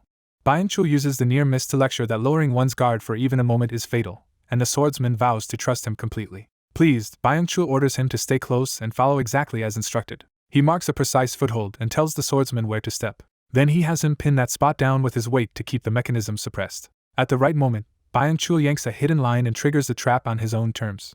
Blades sweep through the corridor, but because the mechanism is controlled, they pass harmlessly while he moves through the opening. Once the cycle ends, he tells the swordsman the path is safe to cross. As they continue, the swordsman marvels that Byung-chul handles these mechanisms with a skill as valuable as any martial art. When the corridor ends at a blank wall, Byung-chul reveals that the true storage entrance is concealed behind the stone. He tells the swordsman to cut through the wall while he prepares to manage whatever mechanism lies beyond. The swordsman slices the stone apart cleanly, exposing an intricate system of gears behind it. Byung-chul judges the opening sufficient and takes over again, saying the next step belongs to him. Before proceeding, he asks for the Dharma statue Kim entrusted to them. Studying the gears, he reasons that if the statue truly serves as a key to break formations, it should also function as a component in this mechanism. He dismantles part of the device and inserts the statue into a matching slot like a missing piece. The gears begin turning in sequence, confirming that the statue has engaged the hidden system. As the mechanism completes, the treasure vault door unlocks and opens before them. Inside, Byung-chul is dazzled by the wealth and rare artifacts, realizing that even one item here could make a fortune. The swordsman reins him in, insisting they cannot risk their lives by getting greedy and pointing out a black talisman on one of the boxes. Byung-chul explains that the talisman is a special anti-intruder charm from the Black Serpent Room that releases poison the instant it is touched. He warns himself not to get careless around it, and the swordsman notices he is really scolding his own temptation. Recalling the guide, the swordsman says there should be exactly one box in the vault without such a talisman. He spots a small untalismaned chest set apart from the others and turns toward it. Lifting it, he confirms it matches the guide's description of the black chest of the archfiend. With the target secured, the two decide not to linger and prepare to leave immediately. Byung-chul boasts that following the guide made the infiltration easy and that reaching the safe zone should be simple now that the traps are disabled. He even jokes that it would be more fun if something jumped out, prompting the swordsman to warn him not to jinx them. The swordsman's unease grows as he mutters that words like that have a habit of coming true. A sudden presence makes him stop cold, and both men sense that something impossible has appeared ahead. Byung-chul stares in alarm and asks if what he has seen can possibly be real. At the corridor's end stands a white-robed elder bathed in overwhelming presence, exactly matching the terrifying figure mentioned in the guide. The elder calmly asks whether the clean technique that felled the guard was the swordsman's doing, and the younger man answers with immediate respect. Shaken, the swordsman asks if the elder might be one of the heavenly demon cult's true seniors. The figure is identified as the White Serpent, Senior Baek-sa, standing over bloodshed with effortless authority. The revelation lands in full. Baek-sa is the deputy leader of the Black Serpent Room, once famed as a Grand Master Elder of the demon cult and one of the legendary twin serpents. Within the Black Serpent Room's inner domain, there exists a wandering being even its lord cannot fully control, and meeting him is the worst possible misfortune. Realizing that nightmare has come true, the young swordsman understands he has encountered the most dangerous opponent imaginable. One look at the white-haired elder tells him the gap is so vast that a direct fight would end in instant defeat. Even so, he orders Shin to escape if possible, refusing to let his companion stay trapped with him. Accepting that flight is impossible, he decides the only path left is to face the monster alone with everything he has. When the elder praises his talent, the boy answers humbly that whatever strength he has came from his master and comrades. The elder acknowledges those blessings, yet regrets that he must personally cut down such a promising youth. With cold contempt, the elder draws his black, flexible blade and curses the boy's luck for crossing his path. Still granting him the initiative, the elder invites the first move, and the boy prepares to learn through combat. The boy opens with torrential current, hurling himself forward in a sweeping surge of blue chi. As he attacks, he realizes the old man is not merely controlling wind but the very flow of chi itself, making the technique terrifyingly refined. The elder dismisses the impressive strike with a single word and counters before the attack can decide anything. Only then does the boy recognize the weapon's true nature as a soft sword, a deadly flexible blade unlike an ordinary saber. The elder's serpent-like technique crashes down and overwhelms the attack's momentum in an instant. Blood spilling from his mouth, the boy hears his own move judged as powerful but reckless, fit only for mutual destruction. The elder refuses pity and calmly tells him to prepare for the next exchange. Collapsed and bleeding after a single clash, the boy realizes half measures are useless against such an overwhelming master. He wipes the blood away and resolves to commit fully, no matter the cost. Gathering blue chi around his sword, he steadies himself for a second attempt. The elder praises his resolve but warns that admiration will not let him endure the coming technique. As the black blade coils through the air, the boy braces himself and vows to see the fight through. In the middle of that pressure, he suddenly notices a familiar pattern in the elder's movement. The old man's trajectory matches the countless engraved lines he once studied on the Dharma statue. He realizes one of those lines overlaps perfectly with the path his sword must take. That flash of understanding gives him a single opening, and he seizes it immediately. He unleashes clear stream, condensing his chi into a cleaner, more precise strike. The blue current surges around the elder, carrying the boy's body and blade with controlled grace instead of reckless force. For the first time, the elder is genuinely impressed that someone so young can move with such precision. Even while staggering from his wounds, the boy knows that nearly perfect strike still was not enough to win. Deciding further restraint would insult that skill, the elder resolves to answer with his full strength. A denser, more oppressive power gathers around the old man as his killing intent rises. The boy feels that energy sting his skin before the next attack even begins. The elder's chi manifests like a colossal white serpent glaring down at prey, turning the duel into a hunt. Recognizing the move as a seasonal arts technique far beyond his level, the boy knows he cannot block it, and yet refuses to give up. He steels himself by remembering the long-cherished wish his sect entrusted to him through his late master. He also remembers the friends waiting for him and the faith they placed in him. Driven by those bonds, he forces himself upright and refuses to collapse before his journey is complete. The elder announces one final attack, promising this truly will be the last exchange. Though battered and bleeding, the boy raises his sword and prepares to meet that final blow head-on. The serpent descends, and he wraps himself in a blue defensive current to survive the impact. Watching the defense form, the elder recognizes it as a method that channels extreme softness to redirect force. He mocks the idea that such a defense alone could stop him, and warns the boy not to expect mercy. Then he declares that what awaits is not mercy but death. With white silk ascends to heaven, the elder drives the serpent-like strike down with overwhelming force. The boy meets it with both hands on his sword, straining every muscle just to hold the line. The impact tears a trench through the floor as the elder's attack pushes him back across the hall. For the first time, the old man's composure cracks as he senses something unexpected in the clash. The boy, equally shocked, realizes he has somehow endured the impossible. When the force finally passes, the elder stands at the far end of the gouged floor while the boy remains alive on one knee. The old man understands with surprise that the boy did not counterattack at all and only defended. That realization unsettles him further, because he never even saw what truly intervened between their blades. The boy recalls that the instant their weapons met, something invisible seemed to slip between them. He can only describe it as an unseen presence stepping into the clash at the moment of contact. The elder concludes that the sword itself must be an extraordinary masterpiece capable of altering the exchange. Now he wonders not only what that long sword is, but who this boy wielding it really is. Even so, he decides the duel is over and that pressing those questions now would be meaningless. To the boy's disbelief, the elder simply tells him he may leave. When questioned, the old man insists he meant what he said earlier and that he does not lie. He repeats that the final technique was the last, and he will honor that declaration. The boy finally understands that the elder's promise referred not to death, but to the end of the fight. The elder even allows him to take his companion and go, promising not to pursue them. As they limp away, Shin nervously wonders whether the old man might still strike from behind, but receives only silence. The boy promises he will return someday, and the elder answers that he will be waiting. Outside the room, the boy reflects that at least the old man's words can be trusted. With no one chasing them, Shin suggests they rest briefly and recover before moving on. Seeing how badly his friend is hurt, Shin offers him a rare potion. The boy recognizes it as a high-grade healing item, something too valuable to waste lightly. After drinking it, he immediately feels the pain ease and thanks Shin for saving him. He notes that giving up such a rare item must have cost Shin dearly, and Shin admits it did but says the situation left no choice. The tension breaks for a moment as the boy praises Shin's courage and Shin proudly insists he can step up when it matters. Shin then asks about the promise to visit the elder again, wanting to know if he truly intends to return. The boy explains that when the dungeon resets, the elder will forget them anyway because the room has already been claimed by the Swordsmanship Club. Since that club is certain to clear the Black Serpent room after the reset, the old man's memory of this encounter will vanish with the dungeon state. Shin lays out that logic plainly, expecting the reset to erase everything that happened inside. But the boy says memory is irrelevant, because what matters is that their match remains unfinished.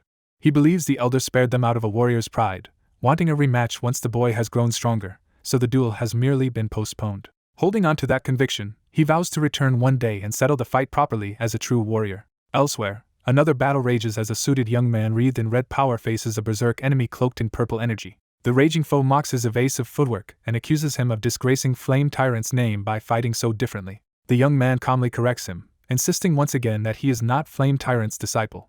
A voice over the communication line orders him to stop playing around and head for the safe zone because their mission is done. He agrees it is time to wrap things up and prepares to leave. The enemy refuses to let him go and lunges after him in a fury. The young man only smiles and says catching him is impossible anyway. He bids the man farewell and springs away while the enemy screams for him to stop. The pursuer throws himself forward, determined not to let his prey escape.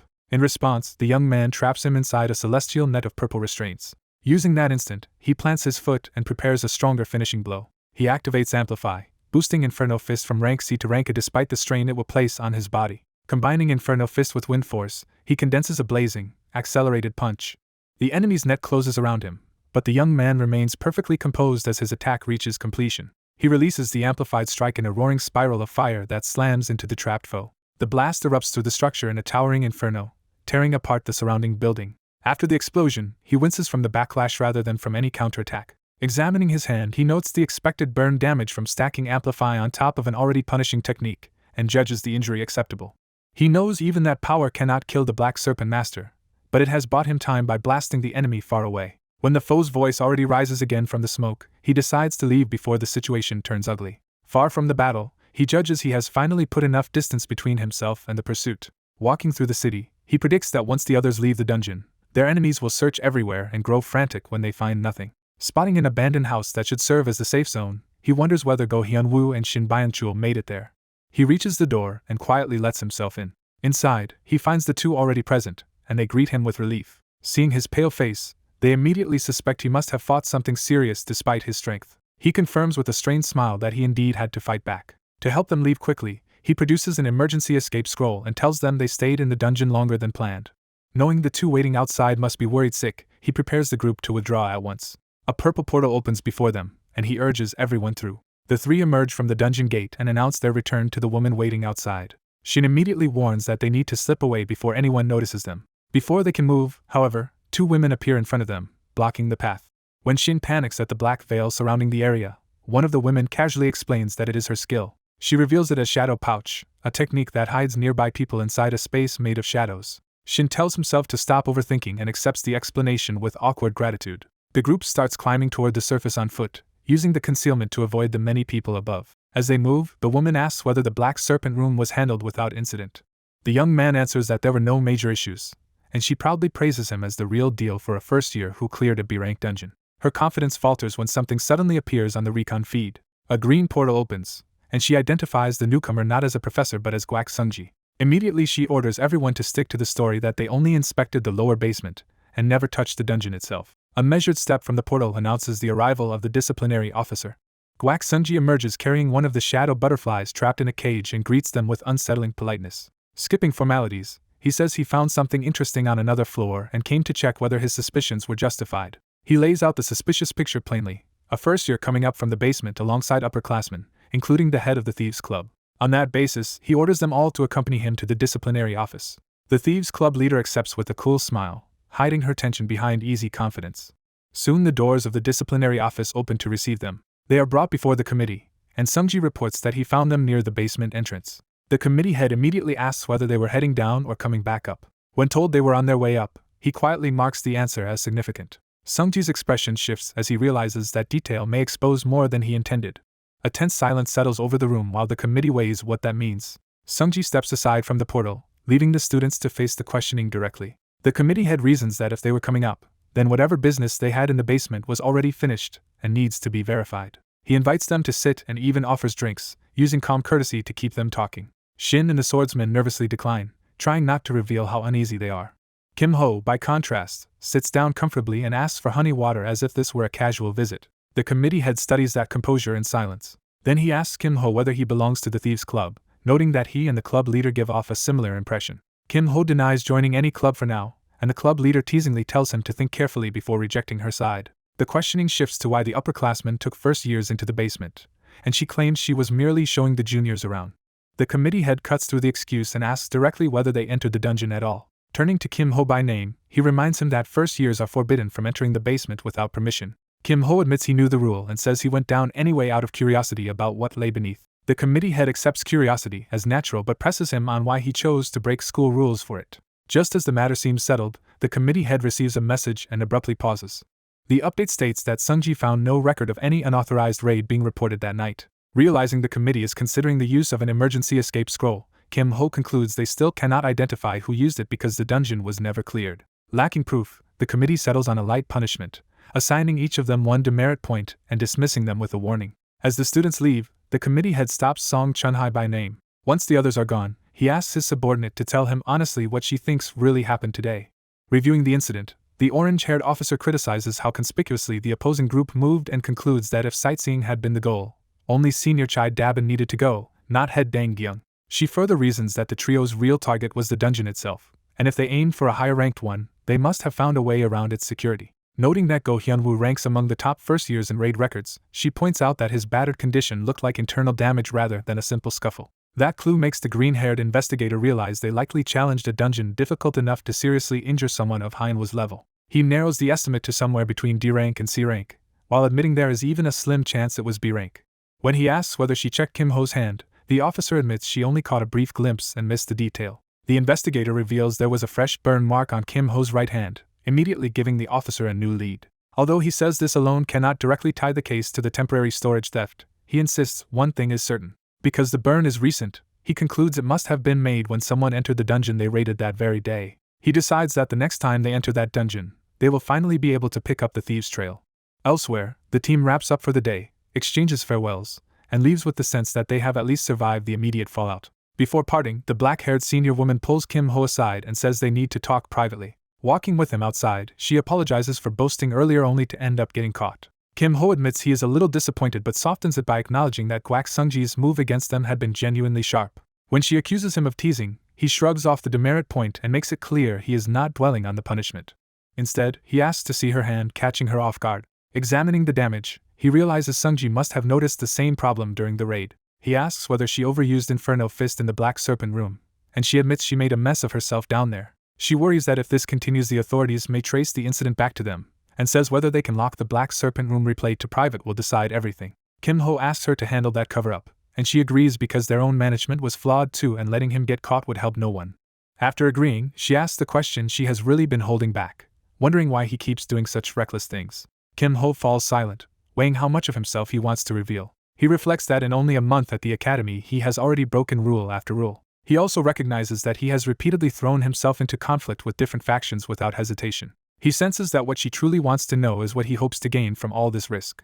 When he jokes that he has graduated from Dragon Slayer Academy over 200 times, she snaps at him to stop joking and answer seriously. So he explains that in his inexperience there were once far more bad outcomes than good ones. Those failures meant people died and others were hurt, enough that she immediately regrets prying into painful memories. From that history he says he made one firm decision he would never abandon. He vowed never again to let anything that belongs to him be taken away, whether it is an object or a person.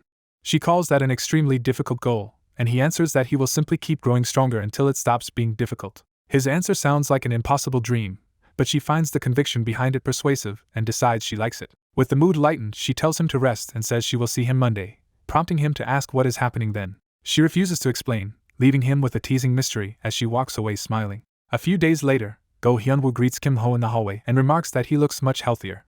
Kim Ho says he spent the weekend focused entirely on recovery, and Hyunwoo notes he was lucky the White Serpent incident ended as lightly as it did. Still curious, Hyunwoo asks how Kim Ho managed to escape from the White Serpent at all. Embarrassed, Kim Ho admits he relied on a sacred relic from his sect because he knew his own skill level could not stop the White Serpent's final strike. Hyunwoo understands that Kim Ho had to borrow the relic's power in a life-or-death emergency involving both himself and Senior Shin. Kim Ho confesses that even if he had no choice, surviving through a relic instead of his own ability makes him feel too ashamed to face his master.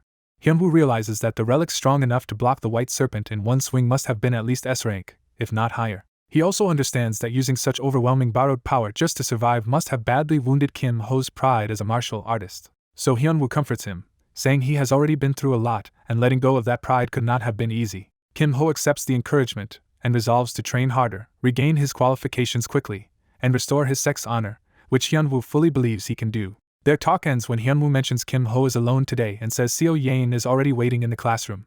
When they arrive, they find Seo Yain there unusually early with a paper bag, and Hyunwoo immediately notices something is different. The smell filling the room makes Hyunwoo realize she has brought food, and his reaction shows he already knows exactly what it is. Seo Yain quietly confirms his suspicion with a small wave. Kim Ho notes that with the scent spreading through the whole room there was no way he could miss it. Both boys identify the contents at once as cookies. Seo Yain offers one to Kim Ho and asks what shape it looks like to him. Kim Ho casually calls it a dinosaur cookie, which immediately makes the atmosphere tense. Hyunwoo inwardly panics because he knew that was the wrong answer. He desperately thinks he cannot let Kim Ho suffer the same fate as everyone else who misread her baking. Trying to save him, Hyunwoo blurts out that it looks like a lively fish fresh from the lake. Seo Yain's darkening mood makes Hyunwoo realize he guessed wrong too and left himself no way to recover. Kim Ho gently suggests it might actually be a rabbit, startling Seo Yain. He takes a bite, says it tastes good, and praises her for improving again. Seo Yain quietly offers him more, while Hyunwoo decides the humiliation was worth it if Kim Ho escaped disaster. Before anyone else arrives, Hyunwoo suggests they do something together, and Kim Ho asks what he means. Kim Ho reveals he wants to open the black chest of the archfiend they brought back. Hyunwoo brightens at once, but Kim Ho warns him not to get too excited yet. He explains that the chest's direct contents are fixed and modest, while the true reward lies in the B-rank random boxes hidden inside. Compared to the reward for fully clearing the Black Serpent room, it is minor, but since they only grabbed what they could while fleeing, 2 B-rank boxes still count as profit. Because one of those boxes guarantees high-grade weapon materials, Kim Ho especially wants Seo Yain to inspect it, remembering her unusual luck from before.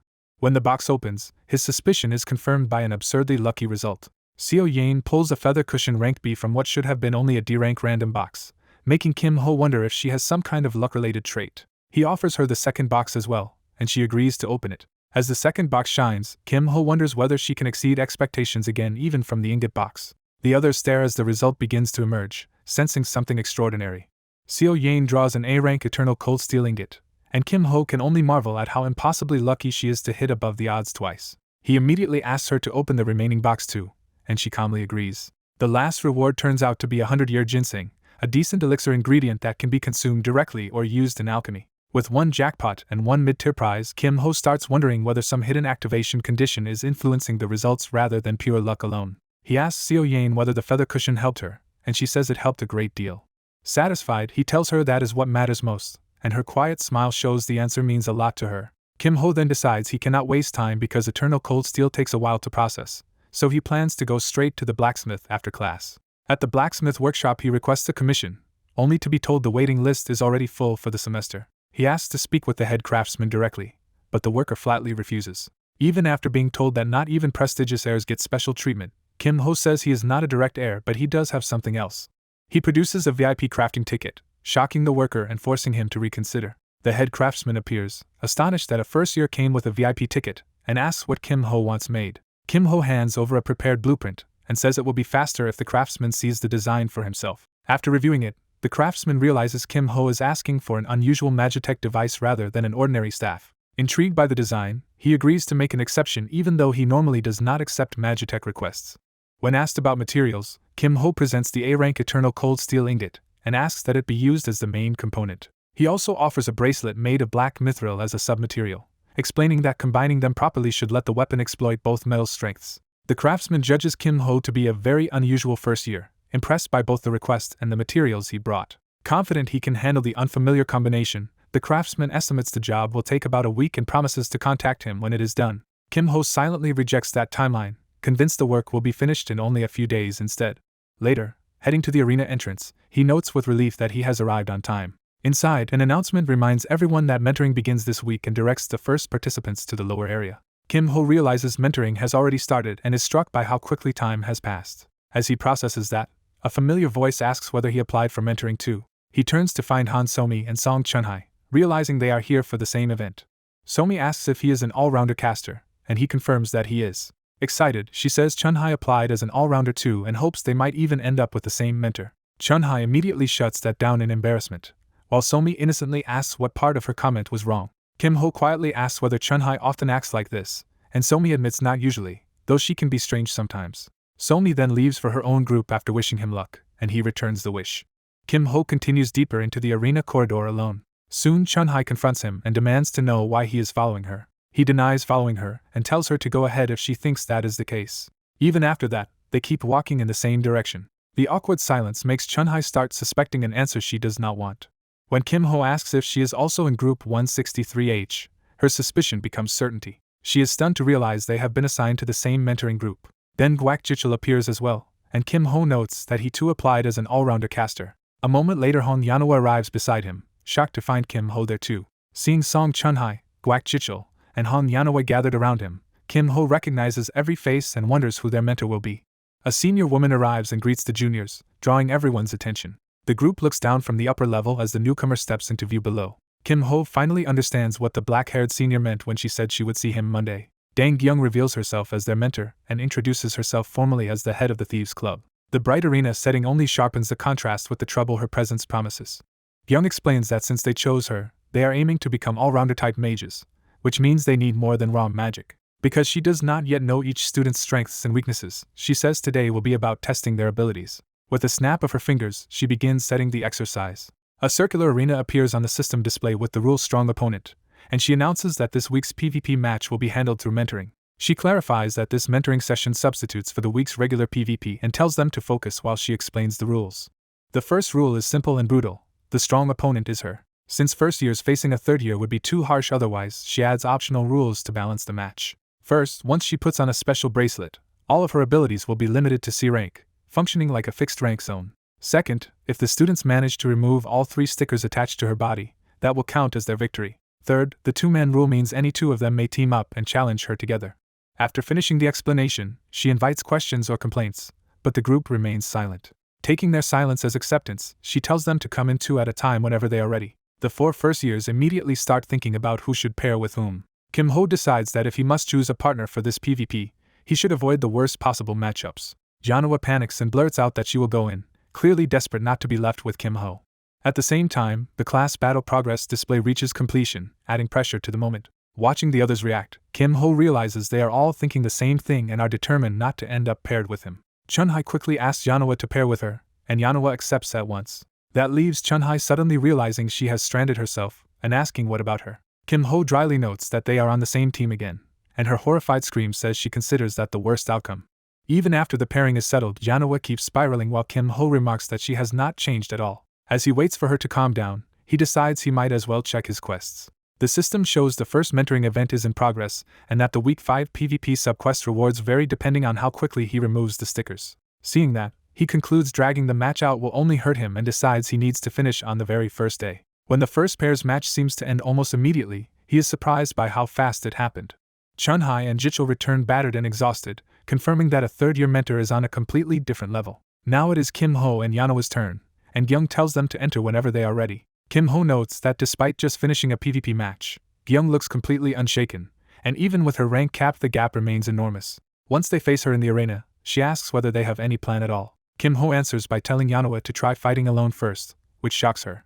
He can tell from her expression that she expected the same kind of support he gave during the previous raid, but he decides mentoring should force her to learn for herself. He explains that teamwork only becomes meaningful after someone has first struggled alone and learned the hard way. Gyung, amused by this take-turns approach, summons Purple Butterfly like magic and tells them to proceed however they want. Janhwa charges first with her staff, but Gyung's purple attack meets her head-on and immediately overwhelms the opening move. Janhwa responds by unleashing a blazing flame arrow, turning the duel into a direct clash of fire against Gyung's magic. As the red-haired girl tries to pressure her senior from range before closing in, Kim-ho judges the plan sound but hopeless against the gap in skill. The black-haired senior suddenly bursts through the flaming barrage with butterfly-like shadow magic guiding her charge. She slips into the redhead's blind spot so cleanly that the girl only realizes too late her approach has already failed. A blunt strike lands first, driving home the difference in close-quarters ability. The senior follows with another heavy hit before the redhead can recover her footing. Even her hand movement hides a butterfly-shaped trigger, showing how seamlessly she weaves magic into melee. A violet blast erupts at point-blank range, overwhelming the redhead's attempt to respond. Rather than gloat, the senior coolly praises the girl for reacting at all from that distance. Seeing Kim-ho finally step in, the senior turns her attention to him and addresses him as her junior. Kim-ho reassures the redhead that he will not force her to fight 2-on-1 and makes clear he will handle this himself. He advises the redhead to stop relying only on ranged pokes and start learning how to fight up close. Though intimidated, she accepts his harsh advice when he insists that trying matters even in a losing fight. Taking that to heart, the redhead decides to stop stalling and pushes her overheat skill to maximum output. She converts that power into a melee technique called Lava Warp and launches herself forward. The senior notes the sudden shift to close combat as bold but not unreasonable. She immediately points out the flaw in the plan. Charging in means nothing if the attack still cannot connect. The redhead nearly reaches the target, only for the senior to evade at the last instant. Kim-ho recognizes that the girl read the movement fast enough to aim for the sticker, proving she has real talent. Still, the senior refuses to let that talent turn into an easy success. Using the explosion from the redhead's own attack as propulsion, the senior whips around with a sudden kick. The redhead realizes in shock that the senior used her blast to accelerate beyond what she could track. Before the girl can refocus, the senior taunts her for looking in the wrong place. Shadow Binding sees the redhead's foot, and the senior lectures that losing focus in combat invites punishment. The redhead notices too late that one of the butterflies hovering nearby was the real threat. That hidden setup detonates in a blinding burst right beside the senior's calm face. The redhead is blasted backward, and the senior explains that tunnel vision on the obvious attack makes you miss the whole fight. Treating the beating as a lesson, the senior says ignorance is corrected by taking hits and learning from them. Once she has made her point, she abruptly ends the match. When the redhead insists she can continue, Kim-ho reminds her that she was facing a third-year club head and had no real path to victory. The senior unexpectedly softens and praises the redhead for handling herself well before sending her to rest. With the first bout over, only Kim-ho and the senior remain facing each other. Kim-ho asks how someone like her ended up mentoring at all, and she enjoys his surprise. She explains that Oh Si-hoon cornered her into it by publicly begging and offering to overlook an earlier storage room incident. More bluntly, she accepted because he promised to wipe her disciplinary record if she took the job. Kim-ho decides that with a deal like that, even her claim of being begged into it sounds believable. Before they begin, he asks her for one favor. He requests that this week's PvP start with the replay function turned off. She understands that he wants a proper, unrecorded match and admits she is curious too. Although mentoring duels are supposed to be recorded, she agrees to disable the replay just this once. With the butterflies gathering again, she invites him to show what her junior can really do. Kim Ho answers by asking her to teach him something worthwhile. He quietly boosts overheat from rank D to B, knowing the amplified fire skill will have far greater effects. As Inferno Fist floods his arm with destructive heat, he acknowledges that the power is far beyond what his body should safely handle. Even so, he resolves to end the fight quickly before the strain catches up to him. He calculates that while his current body is capped at C rank, the B rank movement skill he copied gives him a decisive edge. The senior is caught off guard when he closes the distance far faster than expected. Kim Ho presses the advantage, reasoning that from Dang Hyung's perspective his boosted speed should force panic. He calmly prepares the next step while holding the sticker he has already taken. Only then does the senior realize he is not giving her time to settle into her usual rhythm. Kim Ho reminds her that a duel offers no pauses and keeps attacking through her complaint. Forced to adapt, she spreads black shadow energy across the arena to change the battlefield. Kim Ho answers by raising a massive sphere of wind force above himself. He slams that wind down into the field, blasting through the shadows and knocking her back. She curses as he stays on her and refuses to let her regain control. He slips inside her guard and tears away another sticker while the wind still carries him forward. The senior realizes with alarm that he has already taken 2 of them. Kim Ho refuses her plea for preparation time, insisting that a proper match must stay cold and fair. He reaches for the final sticker with the same merciless logic. A clean follow-up sends her sprawling before she can defend the last one. As she falls, she admits she underestimated him because of the weaker students he had just been standing beside. Correcting that mistake, she decides to treat him according to his true level and attacks seriously. She expands a shadow field around him, a domain that cannot directly harm him unless he tries to break through it. Kim Ho remains calm inside the darkened zone, letting the trap settle rather than rushing blindly. He reasons that once overheat expires their speed will equalize, so simply running around would waste his own advantage too. At the same time, he judges that maintaining a C-rank area spell must be draining for her.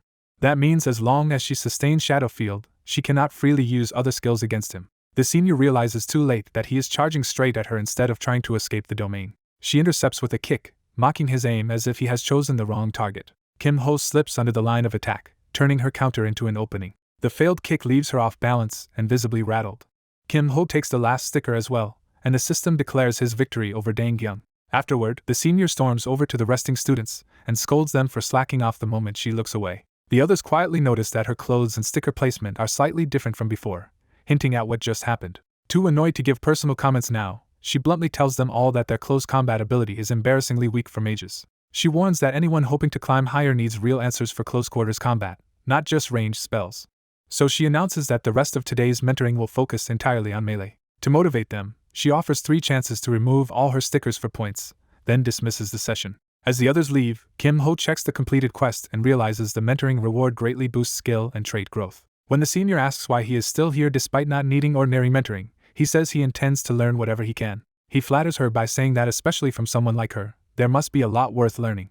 Then he reveals his real goal. He wants to acquire an evasion-type trait. Because the quest bonus only works with the mentor actively helping, he needs her involved in the training no matter what. Hearing the trait type, she agrees that this is indeed something he would need her help with and tells him to get ready. Before they start, he asks her to remove the bracelet that restricts her rank. He explains that fighting her without those limits will raise his odds of obtaining the trait he wants.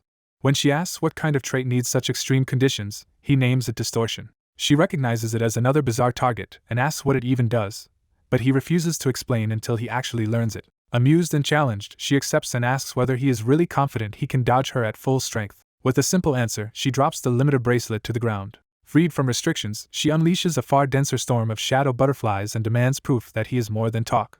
Her first full-power shadow blade tears across the arena before he can even settle his stance. Kim Ho barely avoids the strike and immediately recognizes it as the Dang family's stealth-based technique. He analyzes the method as she uses thrown blades to divert attention and slips into nearby shadows with Shadow Leap. He recalls that Shadow Leap hides the user in darkness and confuses the opponent at a tremendous mana cost. Watching her now, he realizes she is operating on a completely different level than when she casually removed the speaker before. She reappears with a dangerous close slash that forces him into another narrow escape. Kim Ho concludes that using a B-rank skill so freely means her core must be at least A rank. Rather than fear that, he sees the perfect opportunity, because distortion requires repeated successful evasions against overwhelming attacks. He remembers that a large rank gap can grant several evasion stacks at once, and that reaching 1000 stacks opens the chance to acquire distortion. That is why he has been deliberately provoking powerful bosses, and he plans to finish the remaining stacks during this mentorship. In the middle of another exchange, the senior suddenly halts and stares at him in confusion. When he asks why she stopped, she abruptly apologizes and says she wants to rest. She complains that hurling skills into empty air is exhausting, while Kim Ho decides the permanent evasion stacks make the pause harmless. He agrees to a short break and tells her to come rest nearby. As they sit, he compliments her accuracy, admitting she fought seriously yet still could not touch him once. She realizes he is fully committed to this absurd plan, and he confirms that for now he is. Still, she grumbles that the whole arrangement feels like she is somehow the one getting the worse end of it. She points out that covering for his secret is not part of mentoring and asks whether she can really upload a replay of all this. Kim Ho immediately understands that she knows how rare distortion is and is preparing to demand something valuable for her silence. So he asks directly what price she wants, and she answers that for now she only wants a wish ticket. He grows suspicious that she might use it for something troublesome later, while she indignantly denies asking for anything weird. She tells him to hear the request first and reject it if it is too much, and he reluctantly agrees. As she smiles and reminds him he promised, Kim Ho wonders why she wants that ticket so badly but decides it probably will not matter yet. Elsewhere at the same time, the story shifts to another circular arena. A silver-haired girl stands there sleepily until someone finally finds her. She turns to see a familiar figure approaching through the dust, and hears that it has been a while. The newcomer introduces herself as Jiami, team leader of Haesong Group Future Strategy Division 2. Jiami informs the silver-haired girl that during this mentoring period she will be her opponent in both single combat and strategy combat. She adds that the formidable opponent named in this week's single combat rules was her all along. Before explaining further, Jiami says she first wants to see how much the girl has grown. For that first lesson, she activates a barrier bubble, immediately drawing the girl's wary attention. Jiami reveals she has already strengthened the shield in anticipation of some growth, warning that the old level of power will not break it now. With the barrier humming around her, she calmly invites the girl to come at her. The scene jumps back 2 weeks earlier, when Jiami first received unexpected news through her earpiece. At her desk, she is stunned to hear that her lady is actually doing mentoring. Remembering the past, she reflects that the girl she had observed until then had been utterly unmotivated in everything. That made the girl's obvious talent and potential even more frustrating to watch go to waste. So when she sees a mentoring application from Seo Yang, she wonders if the Academy enrollment project has somehow begun to work. She thinks even regular class attendance would have been enough progress, and hopes that meeting peers may have changed the girl for the better. Whatever caused it, Jiami resolves to seize this rare chance and finally teach her lady properly. Determined to do better this time, the stern mentor vows to devote herself completely to teaching her young lady. She steadies her emotions, raises a mana shield, and calmly invites the lesson to begin. Her student answers only with a displeased silence that immediately puts the mentor on edge. Reading that expression as dissatisfaction, the mentor worries she set the difficulty too high and considers easing up. Instead, the girl coolly forms a precise mana bullet while holding her gun, revealing unexpected control. The mentor is stunned that in only a month the girl has gone from crude mana clumps to a nearly perfect bullet. Even so, she reassures herself that refinement alone should not be enough to break the shield without broader supporting skill. Planning to praise the improvement, and then teach projection, she watches the girl prepare another shot. Before the lesson can proceed, the attack blasts through the shield and sends the mentor flying. Rather than alarm, the mentor is overwhelmed with admiration at how remarkable her lady has become. As she tumbles from the impact, she marvels that such spectacular growth happened in just a single month. Recovering with a bandage on her forehead, she urgently asks who taught the girl mana bullet and projection. She presses further, incredulous that 2 skills were mastered and refined to C grade in only a month. When she hears the name Kim Ho and learns he also directed the mentoring, her curiosity sharpens.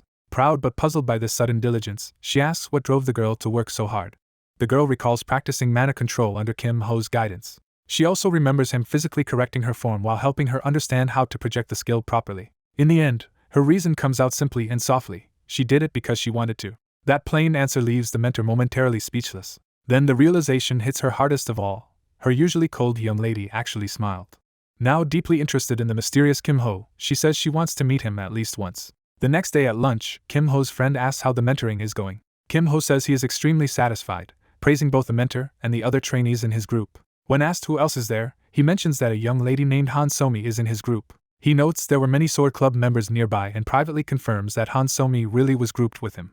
His friend eagerly tells him to ask her for a spar, but Kim Ho admits she already refused. The friend offers to help by finding out what Han Somi might be interested in through Song Chunhai. Kim Ho accepts the help, while his friend quietly resolves to pry the answer out somehow. Just then Seo Yang arrives late, and the friend greets her while asking whether mentoring ran long. Kim Ho is caught off guard when Seo Yang appears with her mentor right behind her. Assuming these are Seo Yang's acquaintances, the mentor formally introduces herself as Jiami, her current mentor. The boys introduce themselves in turn, and Kim Ho reveals his name directly. At that, Injiami fixes on him at once and confirms that he is the Kim Ho she has heard so much about. Without hesitation, she asks for a private moment, and Kim Ho nervously agrees. Go Hyunwoo tactfully withdraws, leaving the two of them space to talk. Injiami leads Kim Ho somewhere more private, and he follows with growing uncertainty. Once seated, she reintroduces herself properly as a team leader from Haesong Group's Future Strategy Division 2. The significance of that title becomes clear. Haesong is one of the Academy's top military-industrial giants, producing elite magi-tech weapons. Kim Ho realizes this also explains why Seo Yain carries so much top-grade equipment, and is startled by Injiami's status. Hearing someone of that rank call Seo Yain my lady, he assumes she must be from an executive family line. Seo Yain casually corrects him by saying Injiami is their family's steward, and Injiami confirms the role. Injiami finally states her purpose. She wants Kim Ho's advice on Seo Yain's future path. Kim Ho protests that he is only a student, but she insists no one is more suitable to ask. She explains that he accomplished in 1 month what professional tutors and home instructors could not. Realizing Seo Yain was never properly taught before, Kim Ho is recognized as the first truly effective teacher she has had. He blurts out whether she simply ignores instruction at home, startling both steward and lady. Injiami awkwardly covers for Seo Yain by saying she just focuses on subjects she finds more interesting, and Kim Ho immediately sees through the lie. Seo Yain decides to help anyway because Kim Ho is her friend, and Injiami thanks her. Injiami reports that Seo Yain's mana bullet and projection have both reached C rank, which surprises Kim Ho. Kim Ho judges that her firepower is now sufficient, but her mobility and defense are still too weak for sustained combat. He recommends that her next priority should be learning a movement skill, and Injiami asks for a specific suggestion. Kim Ho proposes Feather Walk as the most suitable option. He explains that Feather Walk lightens the user's body and boosts speed much like Silent Step. More importantly, it creates weak turbulence that can deflect part of incoming attacks, making it useful defensively as well. Its only real drawback is the high price of the skill book, though Kim Ho knows that is hardly a problem for Haesong. Injiami immediately promises to acquire the skill book and thanks him for the advice. Then she opens an item interface and hints that she has a small token of appreciation to offer. She presents Cloudstep shoes as thanks for helping Seo Yain's skill training and urges him to accept them. Kim Ho recognizes the gift as extremely expensive and silently notes the scale of Haesong's generosity. Since he truly needs equipment, he decides not to refuse and accepts the reward. Pleased, Injiami asks him to keep looking after their young lady from now on. A few hours later, Kim Ho walks the academy corridor thinking he can leave Seo Yain's training to Injiami for now while he handles other matters. He decides that after arranging a spar with Han Somi he should first check on the blacksmith's workshop. On the way, he notices Song Chunhai limping toward him and realizes she must have just come from a PvP match. Seeing how battered and dazed she looks, he suspects the fight was unusually harsh for her. He calls her name, jolting her back to attention. She snaps into her usual disciplinary posture and demands to know what he wants. Kim Ho lightly remarks that she looks like she had a rough mentoring session, but she denies anything is wrong. When he points out how exhausted she looked a moment ago, she panics and tries to shut him up by force. After regaining composure, she admits she is simply a bit fatigued and accuses him of calling her over just to mock her. He says he only happened to see her and had a few things he wanted to ask, but she initially refuses to indulge him. Kim Ho responds with a knowing calm that suggests he has leverage. He reminds her of the wish token she owes him, instantly changing the balance between them. To make sure she understands, he even brings up the raid progress that earned that debt, forcing her to remember. Cornered, Song Chunhai grudgingly tells him to go ahead and ask. Kim Ho bluntly asks what Han Somi likes, leaving Chunhai completely wrong-footed. She awkwardly wonders whether he is interested in Somi romantically, but he denies that interpretation. Embarrassed by her own assumption, she scolds him for not being clearer from the start, and he points out that she tried to leave first. After thinking it over, she agrees to help if it is truly for Somi's sake, while warning that Somi is not easily swayed. Kim Ho says it may be better if Chunhai tries persuading Somi herself, and she accepts that role. He notes that she seems unusually nice today, prompting her to insist this is only because it concerns Somi. Flustered anyway, Chunhai still thanks him. Kim Ho starts to leave, but Chunhai stops him before he can go. She proposes that they do it one more time, and he turns back, curious. Her challenge is a new wager on this week's PvP match based on who removes more stickers. Kim Ho privately remembers he has already removed all of his, but wisely keeps that to himself. He accepts the rematch on the same terms as before, another wish token. Chunhai guesses he plans to use that token to ask about the burn marks she noticed after the underground trip. Since the wounds healed quickly and she is confident she will not lose anyway, she sees no risk in agreeing. Kim Ho gladly seals the bet with a wish token on the line. He then heads to the blacksmith's workshop, expecting trouble because the craftsman summoned him there. The blacksmith confirms that there was indeed a problem during processing, exactly as Kim Ho anticipated. Although fusing the two materials was easy enough, the real issue arose afterward. The merged item radiated such extraordinary cold that every attempt at processing failed as the furnace heat simply dispersed. Kim Ho studies the result, and the blacksmith notices that he seems to have expected this outcome. When pressed, Kim Ho asks whether the blacksmith prepared any backup plan, and the man admits he has an idea but little confidence in it. Kim Ho immediately asks what the blacksmith wants in return if that method succeeds. His request is simple. Once the staff is completed, he wants one small extra piece made from the leftover material. The blacksmith agrees to craft the extra piece if Kim Ho's method works, and Kim Ho promises to contact him once everything is ready. Kim Ho reflects that a true master blacksmith would never abandon a difficult process and would gladly pay the necessary price to see it through. To melt the eternal cold steel ingot, he decides he will need the help of a powerful fire mage. The method he prepares is to approach the head of the Ruby Magic Tower. That person is Hong Yanhwa, the older sister of Hong Yanhwa's younger sibling and a top fire mage in her own right. He counts on the ruby he coaxed from the younger Hong Yanhwa to earn him at least a proper audience. Meanwhile, Hong Yanhwa staggers through mentoring week, already battered daily and dismayed that it is only midweek. Although her skills are improving quickly, she still has not managed to remove even a single sticker in training. Worried about how long her body can endure this pace, she heads inside to finally rest after practice. But the moment she starts to speak to her sister, a loud disturbance from inside stops her cold. She peeks in and is shocked to find Kim Ho calmly visiting her sister. Her sister tells him he need not return the ruby because the younger Yanhwa likely gave it willingly, and he thanks her. He then asks her to take good care of Yanhwa, and she lightly agrees while Yanhwa is left baffled. As he leaves with a strangely confident smile, Yanhwa is unsettled by how different he seems. Her sister casually praises him as polite and decent, which only deepens Yanhwa's confusion. She adds that the two of them are even mentoring together, making Yanhwa tense up immediately. When Yanhwa complains about her weak close combat, her sister bluntly reminds her that she ignored repeated advice to practice. Then her sister announces that in the coming PvP match Yanhwa will be the one responsible for removing all the stickers. Yanhwa protests that it makes no sense if Kim Ho is on the same team. Her sister coldly repeats the order until Yanhwa has no choice but to accept it. Intimidated, Yanhwa reluctantly agrees. Her sister is not finished and continues laying down conditions. She warns Yanhwa not to lose to Song Chunhai or Guak Chichul, no matter what happens with Kim Ho. Yanhwa promises she will not. The next day in the circular arena, Yanhwa faces her black-haired senior while Kim Ho stands by. Earlier, Kim Ho had asked that Yanhwa be assigned the sticker removal role for this week's PvP. He admitted she would probably fail for now, but argued that making her shoulder a difficult role herself would still have value. He also explained his real request to the tower head: help Yanhwa gain a special trait in exchange for melting the eternal cold steel ingot. He said he had not even gotten Yanhwa's consent yet, but claimed the tower head had promised to handle any fallout personally. To him, the arrangement felt less like a transaction and more like a favor. Yanhwa realizes he even ended up taking ownership of the ruby she meant to return. Deciding he must repay that value somehow, he proposes changing her training method. He points out that her current mentoring only teaches dodging and blocking, and suggests adding offense as well. The senior, already tired, tosses the idea back at him and tells him to demonstrate it himself. Kim Ho accepts and asks to begin the second phase of training. He tells Yanhwa to try removing his sticker, leaving her stunned. Then he makes a simple promise that he will only dodge. Yanhwa cautiously confirms he really means it, and he reassures her to relax and come at him. Still suspicious, she activates overheat and prepares to test whether he will keep his word. The senior steps aside to observe, and the training begins under her watch. Kim Ho reasons that the senior is likely judging his performance to decide how future mentoring should proceed. Yanhwa opens with combustion, and he immediately warns her not to drop her guard. He slips past the blast without being touched. Yanhwa follows by rushing in with a flaming strike. Kim Ho notes that the explosion served as a smokescreen and that her movements are already far better than on the first day. As she chains attacks together, he concludes her suffering has not been wasted and that she has improved a great deal. He plants his foot and changes direction sharply. Sliding through her attack line, he thinks she still has a long way to go while she groans in frustration. The senior silently watches as Yanhwa keeps chasing him through arcs of flame. Kim Ho believes this dodge-focused training will help both Yanhwa and himself, while the senior can later rebuild it into a fuller offense-defense method. Yanhwa realizes that if she must manage both attack and sticker removal at once, the difficulty is even higher than before. Exhausted, she finally collapses and cries that she cannot continue.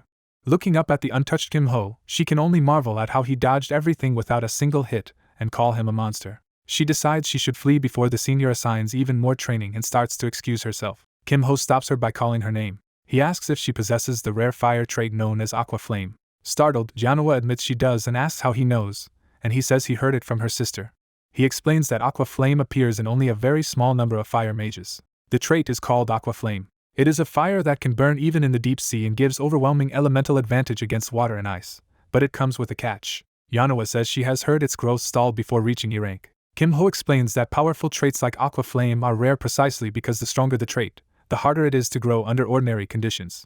He asks what if there were a way to break through Aqua Flame's D-rank wall by going beyond those ordinary conditions. Yanhua immediately leans in, asking if he truly can do that and how such a thing would even be possible. He explains that ranks rise by overcoming walls imposed by the system, and that each skill or trait has a different kind of wall. For Aqua Flame, he says the wall is broken by relentlessly burning something that contains intense cold. Yanhua replies that she has already tried countless cold targets such as ice golems and ice spirits. Kim Ho points out that those all melted instantly, which means they were never the right kind of obstacle. He proposes instead an item that holds extreme cold yet does not melt easily. That suggestion leads them to the blacksmith workshop. Standing before the smith, Yanhua nervously confirms that this is the solution Kim Ho had in mind. The blacksmith warns that what they are attempting is reckless and says he has already received help from a fire mage before. He doubts a first year, no matter how talented, will achieve a different result, but Kim Ho asks for one more chance. The blacksmith pauses to reconsider. At last he allows them to try on the eternal cold steel ingot resting in his forge. Yanhua stays silent, while Kim Ho watches her reaction closely. Feeling the ingot's brutal chill, she realizes this must be the kind of object he meant.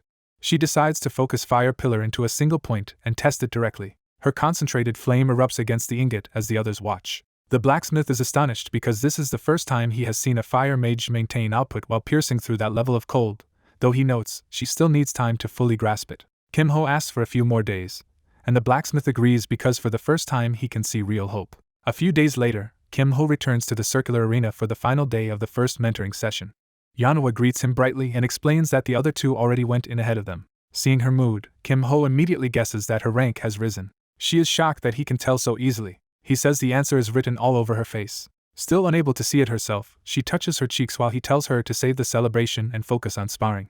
Before they can settle, a new disturbance draws their attention, and Kim Ho remarks that the timing is perfect. They find Song Chunhai and another student already battered from an intense exchange, and Kim Ho coolly observes the scene. Yanhua judges that at this level even taking one sticker would be difficult. Kim Ho calls out to Song Chunhai. He asks to speak with her for a moment, leaving Yanhua wondering what kind of relationship they have. Watching them from a distance, Yanhua first thinks they do not seem close, then abruptly doubts her own reaction. Embarrassed by how much she cares, she tries to tell herself that closeness should not matter. Kim Ho snaps her back to attention by calling her name and asking why she is ignoring him. Flustered, she asks if he is done talking, and he says he only wanted to know how many stickers she removed. When she asks about the others, he tells her Topaz and Emerald failed to remove even one. Yanhua immediately calculates that if she can get just one, she will surpass both of them. Kim Ho sees that idea take hold and quietly judges it feasible. He tells her to do whatever she wants and promises to support her accordingly. She asks if that means they will fight together today instead of her merely watching. Still shy about it, she denies that she meant anything by the question. Kim Ho reassures her that she has done well so far and should simply perform exactly as she practiced. As he offers her a fist, Yanhua realizes that for once his presence does not overwhelm her the way it usually does. Facing the senior together, Kim Ho reminds Yanhua that the two students ahead of her could not peel off even one sticker and warns her not to disappoint him. His calm confidence steadies her as she steels herself beside him. Gripping her staff, Yanhua tells herself she can do this. She opens by activating Fire Pillar and Overheat together, pouring out far more power than before. The senior notices the change immediately and questions whether going all out from the start is wise. Yanhua answers by layering Flame, Orb and Lava Warp into her opening, declaring that today will be different. She drives the flames forward with fierce determination. A torrent of fire crashes toward the senior in a sweeping assault.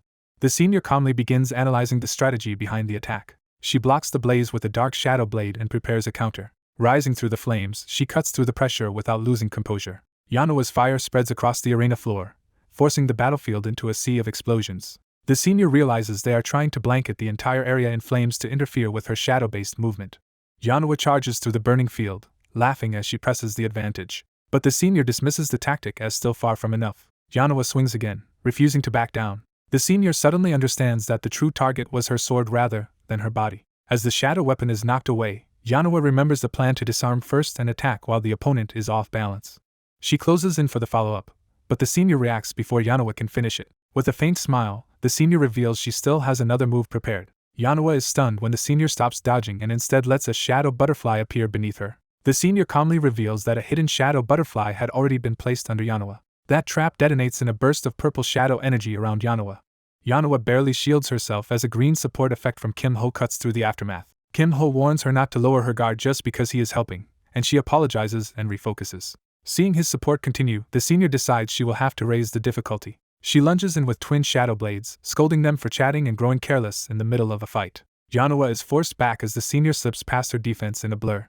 Refusing to let the chance vanish, Yanhwa whirls and strikes toward where she predicts the senior will move. The senior evades again, but Kim Ho notes that Yanhwa's judgment and movement have become genuinely usable. Even so, the senior prepares another counter because Yanhwa's offense still has a fatal flaw. She tears through Yanhwa's rhythm and bluntly tells her that her attacks are far too predictable. Watching that pressure mount, Kim Ho decides to intervene a little more.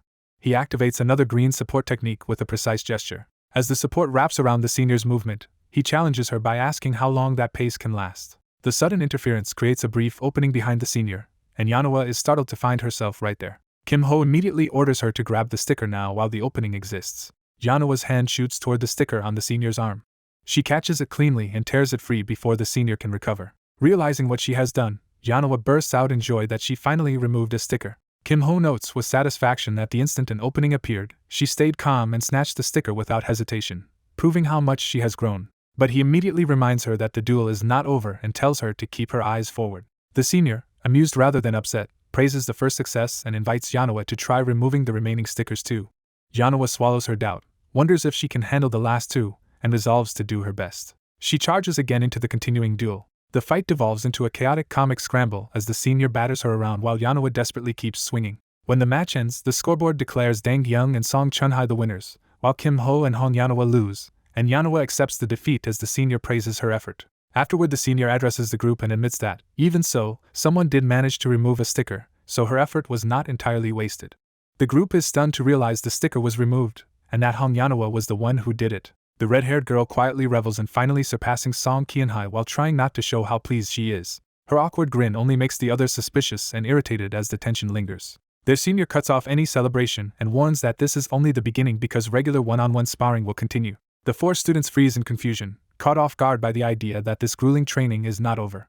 Their mentor matter-of-factly reminds them that 3 weeks of mentoring remain and dismisses them to rest before tomorrow. As the group starts to leave, they resign themselves to another exhausting day ahead and decide to recover while they can. Most of them follow the mentor out in silence, but the black-haired boy lingers behind with the red-haired girl. He hesitates and stops her, clearly wanting to say something before they part. The red-haired girl awkwardly thanks him for helping create openings so she could remove the sticker.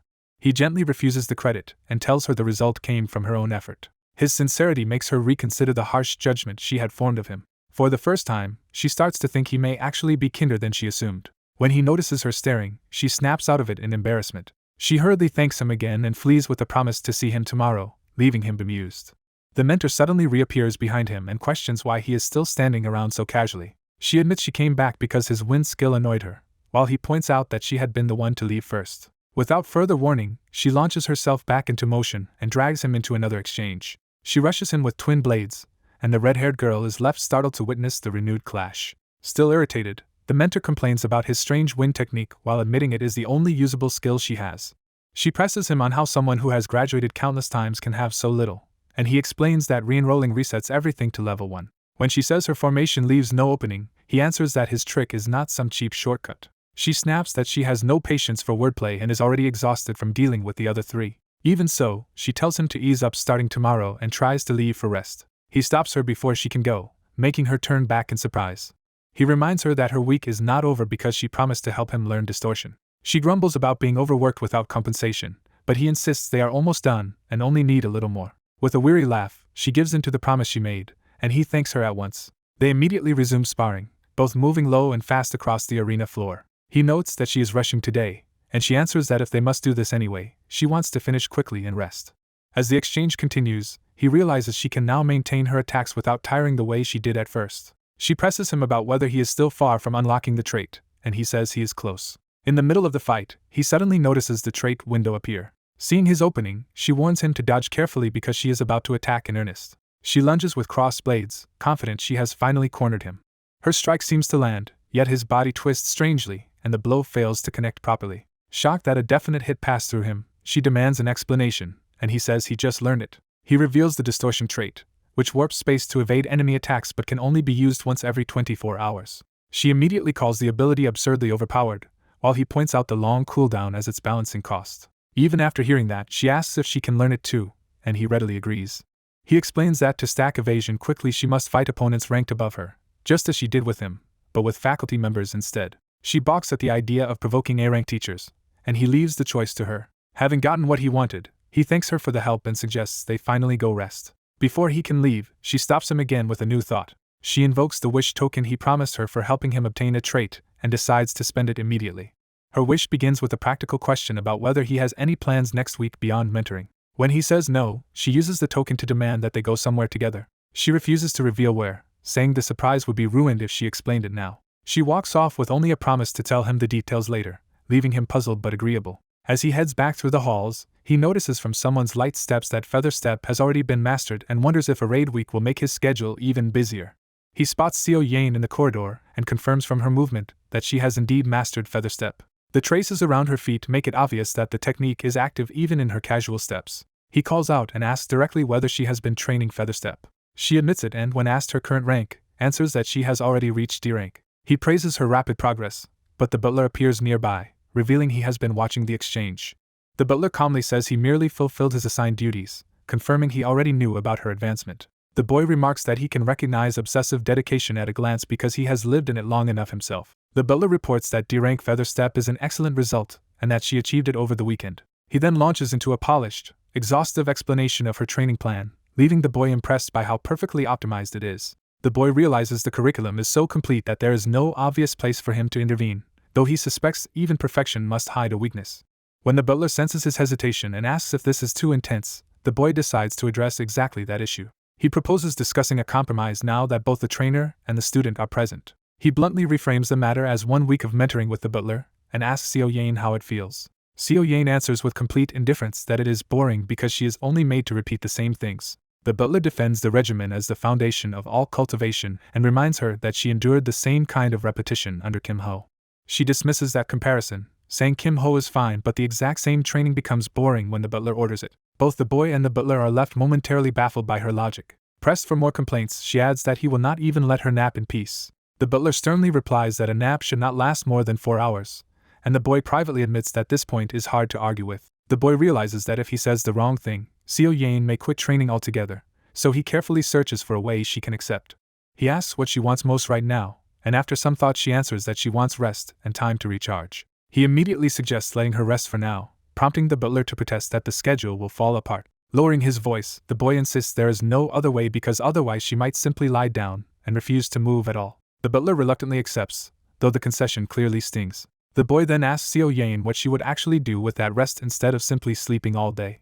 She hesitates, unsure how to answer at first. At last she quietly admits that she wants to go out to the downtown area. The butler instantly volunteers to escort her, but she rejects the idea because going with him would still be boring. Her blunt dismissal hits the butler like a direct blow. Seeing her reluctance to go alone, the boy offers himself as the companion instead.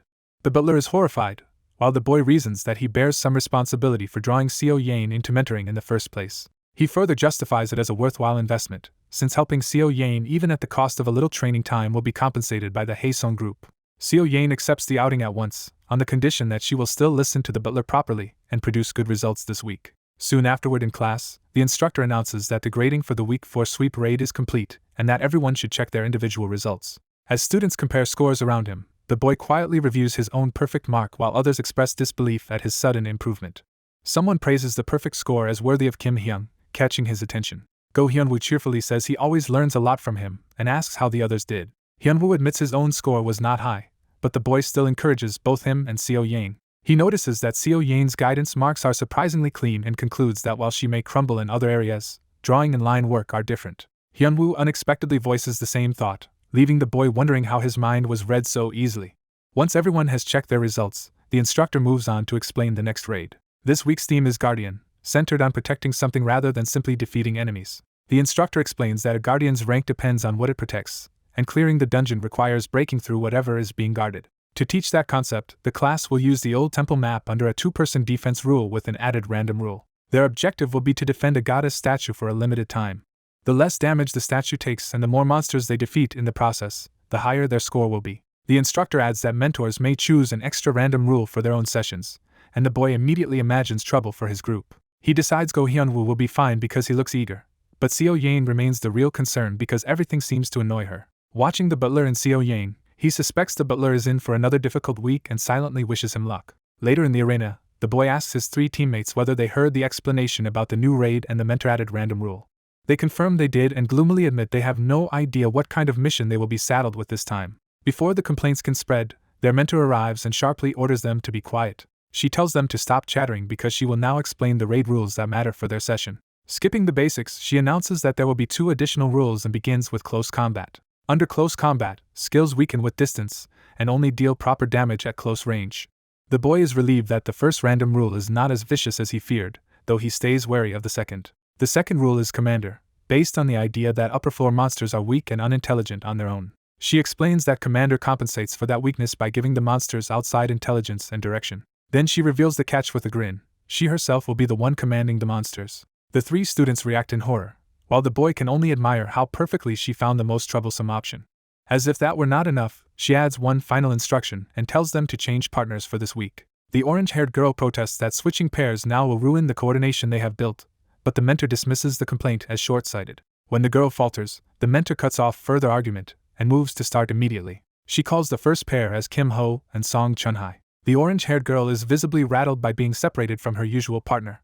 Ignoring her reaction, the mentor orders the newly formed pair to enter first. Kim Ho and Song Chun-hai are transported into the old temple and quickly take in the battlefield. They note that although the temple has mostly collapsed, the goddess statue still stands intact at the center. Their mentor appears within the field, teasing them for looking too relaxed while she calmly surveys the ruins. She tells them to prepare because the trial will begin at once, and the pair braces themselves. Kim Ho notices dark shadows pooling nearby and realizes Dang Gyung is hiding within them to issue commands, though capturing her is not the mission. The raid begins with the statue at full durability and a 10-minute timer counting down. A legion of goblins surges in, immediately revealing the scale of the assault they must hold back. Song Chun-hai volunteers to hold the main gate and asks Kim Ho to support her from the rear, and he agrees without hesitation. He is content to let her take the troublesome front line while he remains by the statue.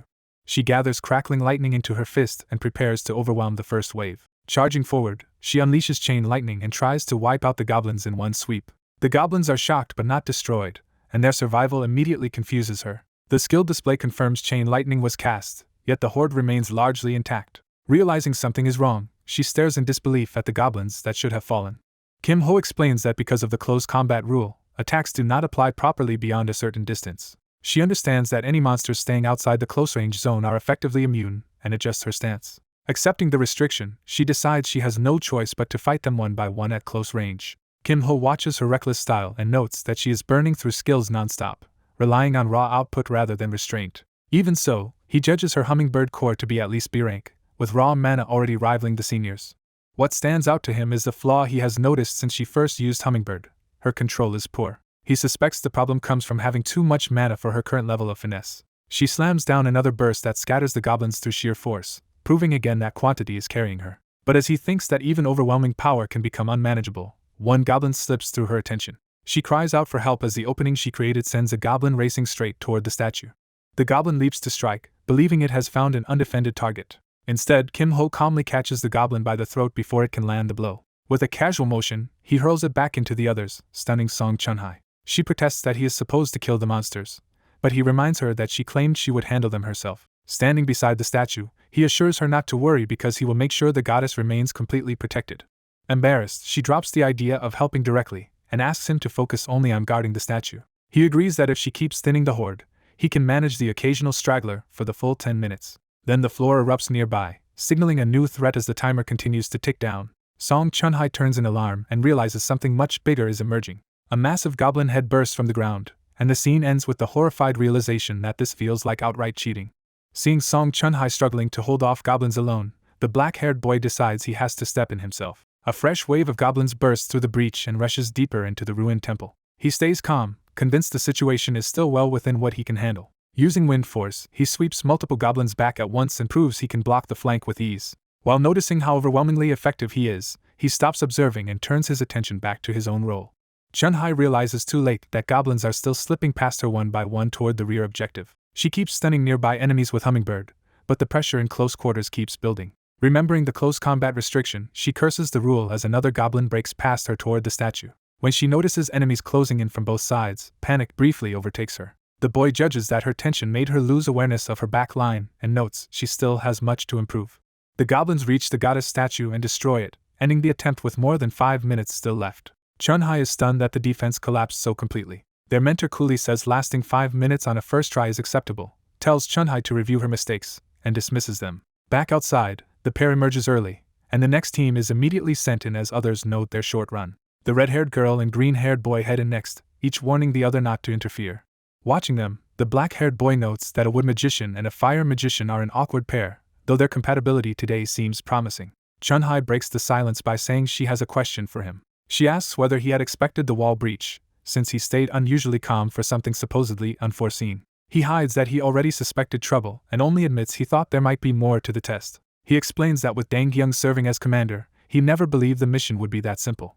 After considering that, Chun-Hai shifts to criticizing him for being too passive despite clearly having room to do more. He answers that he held back on purpose so he could study her fighting style, identify weaknesses, and adapt around her. She accepts the intention but argues that it was still complacent, and that he should have adjusted while fighting at full effort. Invoking her grandfather the Thunder Lord, she insists that only those who do not falter in adversity can truly rise to the top. Her words strike him as strangely familiar. He remembers the saying belongs to her grandfather, the Thunder Lord, which catches her off guard. Pleased that he recognized such an important figure to her, Chun-Hai openly praises his knowledge. He notices her mood brighten at being understood and decides to steer the conversation back to strategy. He admits his passivity on the first attempt but insists they should now focus on what to do next. She agrees, privately deciding he is more straightforward than she expected. Together they ask whether allowing even 1 or 2 goblins through over 10 minutes can realistically be corrected. He proposes a practical answer. Until they gather more data, he will personally handle any enemies that slip past her flank. Their discussion flows surprisingly well, and they both note how much more cooperative the other is today. He jokingly reminds her that he once helped persuade Somi, even passing along Go Hyenwa's thanks. He tries to leverage that into claiming another wish ticket, but she immediately rejects the shameless argument. Before he can keep teasing, he notices the other team's run has ended too. The red-haired and green-haired pair lasted 3 minutes and 57 seconds, which is still shorter than Chun-Hai's team managed. Chun-Hai realizes their team probably fought with only 2 people as well and feels guilty that her own passivity hurt her partner. When the red-haired girl approaches, Chun-Hai starts to ask what happened but is cut off. The red-haired girl gives Chun-Hai a dark, competitive smile that instantly puts her on edge. The black-haired boy notes that Chun-Hai's face gives away every emotion, while the red-haired girl seems delighted by that. With crackling menace, Chun-Hai quietly vows that next time they will be the ones to win. On their second attempt in the old temple, the mentor asks for active cooperation, and the pair enters with a clear plan. Chun-Hai accepts his support, and assigns him to watch the vulnerable side. When she asks what he intends to do, he only says he will try something different from last time. She reasons that if close combat reduces long-range damage, then the answer is wide-area magic that inflicts continuous effects instead of direct hits. Acting on that idea, she casts a zone spell called Lightning Field. As goblins rush in, he immediately recognizes that she has found the answer she was searching for. The field spreads across the floor, and the goblins hesitate as the charged area blocks their advance. When they step into it, the current seizes their bodies and slows the whole wave. Satisfied, Chun-Hai believes this setup should finally stabilize the defense. The goblins are forced to crawl through the electrified zone instead of swarming freely. Watching her maintain the field, he realizes she is compensating for the close combat rule with sheer mana and battlefield control. Because the spell does not rely on direct damage, it bypasses the restriction enough to cripple the goblin's momentum. He concludes that Chun-Hai has finally found a fighting style that suits her.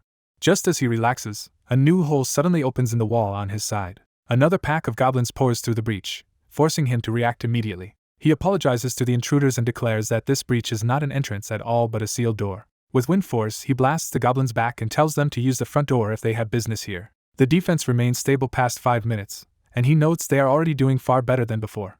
Even as things go smoothly, he expects the next obstacle to appear soon, and it does. Chun-Hai senses something ominous approaching, while he dryly remarks on how cruel their commander can be. A formidable enemy called the Goblin Beheader appears far earlier than usual, right in the middle phase of the mission. Its arrival shakes the battlefield and instantly changes the tone of the run. The Beheader advances through the lightning with a predatory grin, clearly far tougher than the others. Chun-Hai steels herself and refuses to be intimidated. She meets the Beheader head-on and quickly proves she is not being overwhelmed in direct exchange. Meanwhile, he reminds himself that the real mission is defense, so the key is handling the Beheader without letting the normal goblins through. Chun-Hai suddenly notices a regular goblin slipping past toward the statue while she is occupied with the Beheader. She urgently warns him that one is heading for the objective, and he assures her he can hold his side just fine. He orders her to focus entirely on killing the Beheader first while he cleans up the rest. She accepts the instruction without hesitation. Resolving to pour everything into the formidable enemy, she gathers lightning around her body. She launches forward in a burst of electrified speed. Her sudden acceleration catches the beheader off guard as she closes the distance instantly. He sees that she has adapted quickly and assumes she will finish the beheader soon enough for them to use the data later. Confident she can manage, he turns to clear his own side and boosts wind force with Amplify. The strengthened wind hurls multiple goblins into the air and strips the pressure away from the statue. The remaining goblins recoil as he takes complete control of the space around the objective. He swats aside another attacker and keeps the whole group pinned back with overwhelming force. Then Distortion activates, and he casually catches a thrown weapon before it can hit him. Realizing goblins are clever enough to throw blades, he admits the mission may be trickier than he first thought. At the same time, Chunhai lands another electrified strike on the beheader. Believing victory is one hit away, she commits to a final finishing blow. Before she can end it, the beheader unleashes a dark, roaring surge that interrupts her attack. It follows with a sweeping blade attack that forces her back and opens a path past her. The beheader's thrown strike reaches the goddess statue and destroys it, ending the run with just over a minute remaining. The pair is left staring at the ruined objective, crushed by how close they came to success. He knows this kind of near victory can feel even worse than a complete failure, and gently points out that they almost had it. Still, he winces because he knows words alone will not ease the sting. Chunhai stands in silent tears, and he realizes empty comfort will not reach her right now. A short while later, the mentor ends training for the day and orders everyone to review the replay carefully. She closes the session with a simple dismissal. As the students disperse, the mentor quietly tells Chunhai she did good work, though Chunhai remains too downcast to respond. The black-haired boy asks the mentor whether he was too harsh on Chunhai and what exactly upset her so badly. The mentor says the problem was not her criticism, but the unexpected thrown blade that no one had predicted. He argues that battle never follows rules perfectly and that enemies will always do unexpected things. When the mentor unconsciously smiles while saying this, he teases her to stop pretending to be stern. He decides Chunhai probably learned something important from the loss, but for now he should focus on improving himself during the mentoring event. Reviewing his own growth, he concludes that relying on wind force alone is no longer enough and that he needs another skill. He sets his sights on Spiral Burst, an essential advanced technique for wind-type supporters. In his mind he recalls the image of a robed wind caster shaping a compressed spiral of air. He remembers using the skill often in the game, but also knows mastering such advanced magic overnight is impossible. He reminds himself that the only path to it is steadily building through lower-tier wind magic first. With that in mind, he asks the mentor to help him again this week because he wants to learn a new skill. She immediately guesses he means wind magic, and he confirms it. When she suspects he plans to use some manipulative trick on her, he reassures her that this week's strategy battle only requires her to gather monsters while he handles the rest. Half doubtful and half relieved, she makes him promise that really is all she has to do, and he cheerfully agrees. The next day at lunch in the school store, Chunhai sits with her blue-haired friend while still looking distracted. Her friend chatters about the bagel sandwiches, but Chunhai barely cares what they are eating. A tray is suddenly set down beside her, drawing her attention. The black-haired boy arrives and asks to join them so they can discuss the strategy battle over lunch. The blue-haired friend welcomes him enthusiastically, and Chunhai allows it without objection. He asks whether she reviewed yesterday's battle, and she says she did, agreeing that the overall framework was sound despite the late failure. Then he casually asks whether simply handling the beheader properly would be enough, which immediately makes Chunhai tense. She sees at once that he is not asking idly and presses him for the alternative he clearly has in mind. Instead of answering directly, he asks whether she remembers what the beheader did just before throwing its blade. He brings her back to the moment of the monster's dark roar and preparatory motion. That prompt makes her realize she overlooked a clear warning sign. She identifies the roar and wind-up as the tell that preceded the throw, and he confirms she has it right. He tells her to start watching enemy movement patterns more closely from the next attempt onward, and she accepts the advice. After finishing the discussion, he leaves first and tells them he will see them in class. He parts with an easy wink, leaving the table in a lighter mood. Watching him go, Chunhai is relieved to feel her own energy returning. After school, Chunhai and the black-haired boy enter the arena again for another attempt. While waiting for the start, Chunhai notices another team lasting longer than expected and wonders if they should be able to do the same. He says they should succeed too if they watch for the goblin beheader, and she vows not to be fooled by it again. When that other team finishes, the red-haired girl and green-haired boy emerge looking pleased with themselves. He asks if they succeeded, and their confident expressions make the answer obvious. Chunhai bristles at their smugness, while he thinks she is getting worked up too quickly. Refusing to be outdone, she insists they go in immediately and make sure they succeed this time. The new run begins with lightning field already prepared beneath the incoming goblins. Chunhai charges forward aggressively instead of waiting for the wave to come to her. She opens with a lightning charge strike and attacks at close range with confidence. Her electrified blows slam goblins aside one after another. She keeps a goblin pinned with one hand while blasting another away, showing how much more fluidly she can chain her spells now. With nearly 5 minutes still remaining, she is still controlling the field and landing hits cleanly. Even so, he wonders whether improved rhythm and accuracy alone can really change the final result. Soon the goblin beheader reveals itself again with the same ominous dark aura. This time Chunhai faces it calmly, recognizing the threat the moment it appears. He tells her they will end this quickly and orders her to go all out while he covers her back. She immediately begins driving the beheader back with rapid lightning attacks. Her assault grows fiercer as she presses the advantage without hesitation. The beheader is forced to defend under the barrage instead of dictating the pace. He judges her plan swift and decisive, but still wonders whether she can finish the monster fast enough. Even so, he commits himself to supporting her completely, deciding that whatever happens, that is his role as her partner. Then he notices the ordinary goblins have changed tactics and are deliberately staying outside the close combat penalty range. They begin circling the goddess statue from a distance, seemingly trying to surround it without entering Chunhai's effective zone. One goblin suddenly lunges and hurls a weapon from outside the expected pattern. He reacts at once, raising his hand as the thrown weapons converge on the statue, and the defense hangs on his next move. As the goblin assault continues, the goddess statue has already been worn down to 92%, and Song Chunhai realizes the pressure is becoming serious. He judges that there are too many attacks to block perfectly, and that this phase can no longer be handled casually. Reading her habits, he concludes that his senior has studied his skill thoroughly and is probably feeling pleased that she has finally found a way through. So he shifts the contest into a race of speed, deciding to see whether the statue or his rapid response strategy breaks first. At the same time, Song Chunhai drives lightning into the goblin leader to stop its advance. Her electrified strike lands cleanly, staggering the armed goblin in close combat. But the goblin leader suddenly unleashes a terrifying roar that floods the area with dark force and catches her off guard. She immediately recognizes the roar as a special move rather than a normal attack. Expecting the same trick as before, she grabs for the weapon and assumes she can shut it down again. Even as she moves to disarm it, a blade slips past her defense, and she realizes too late that she misread the threat.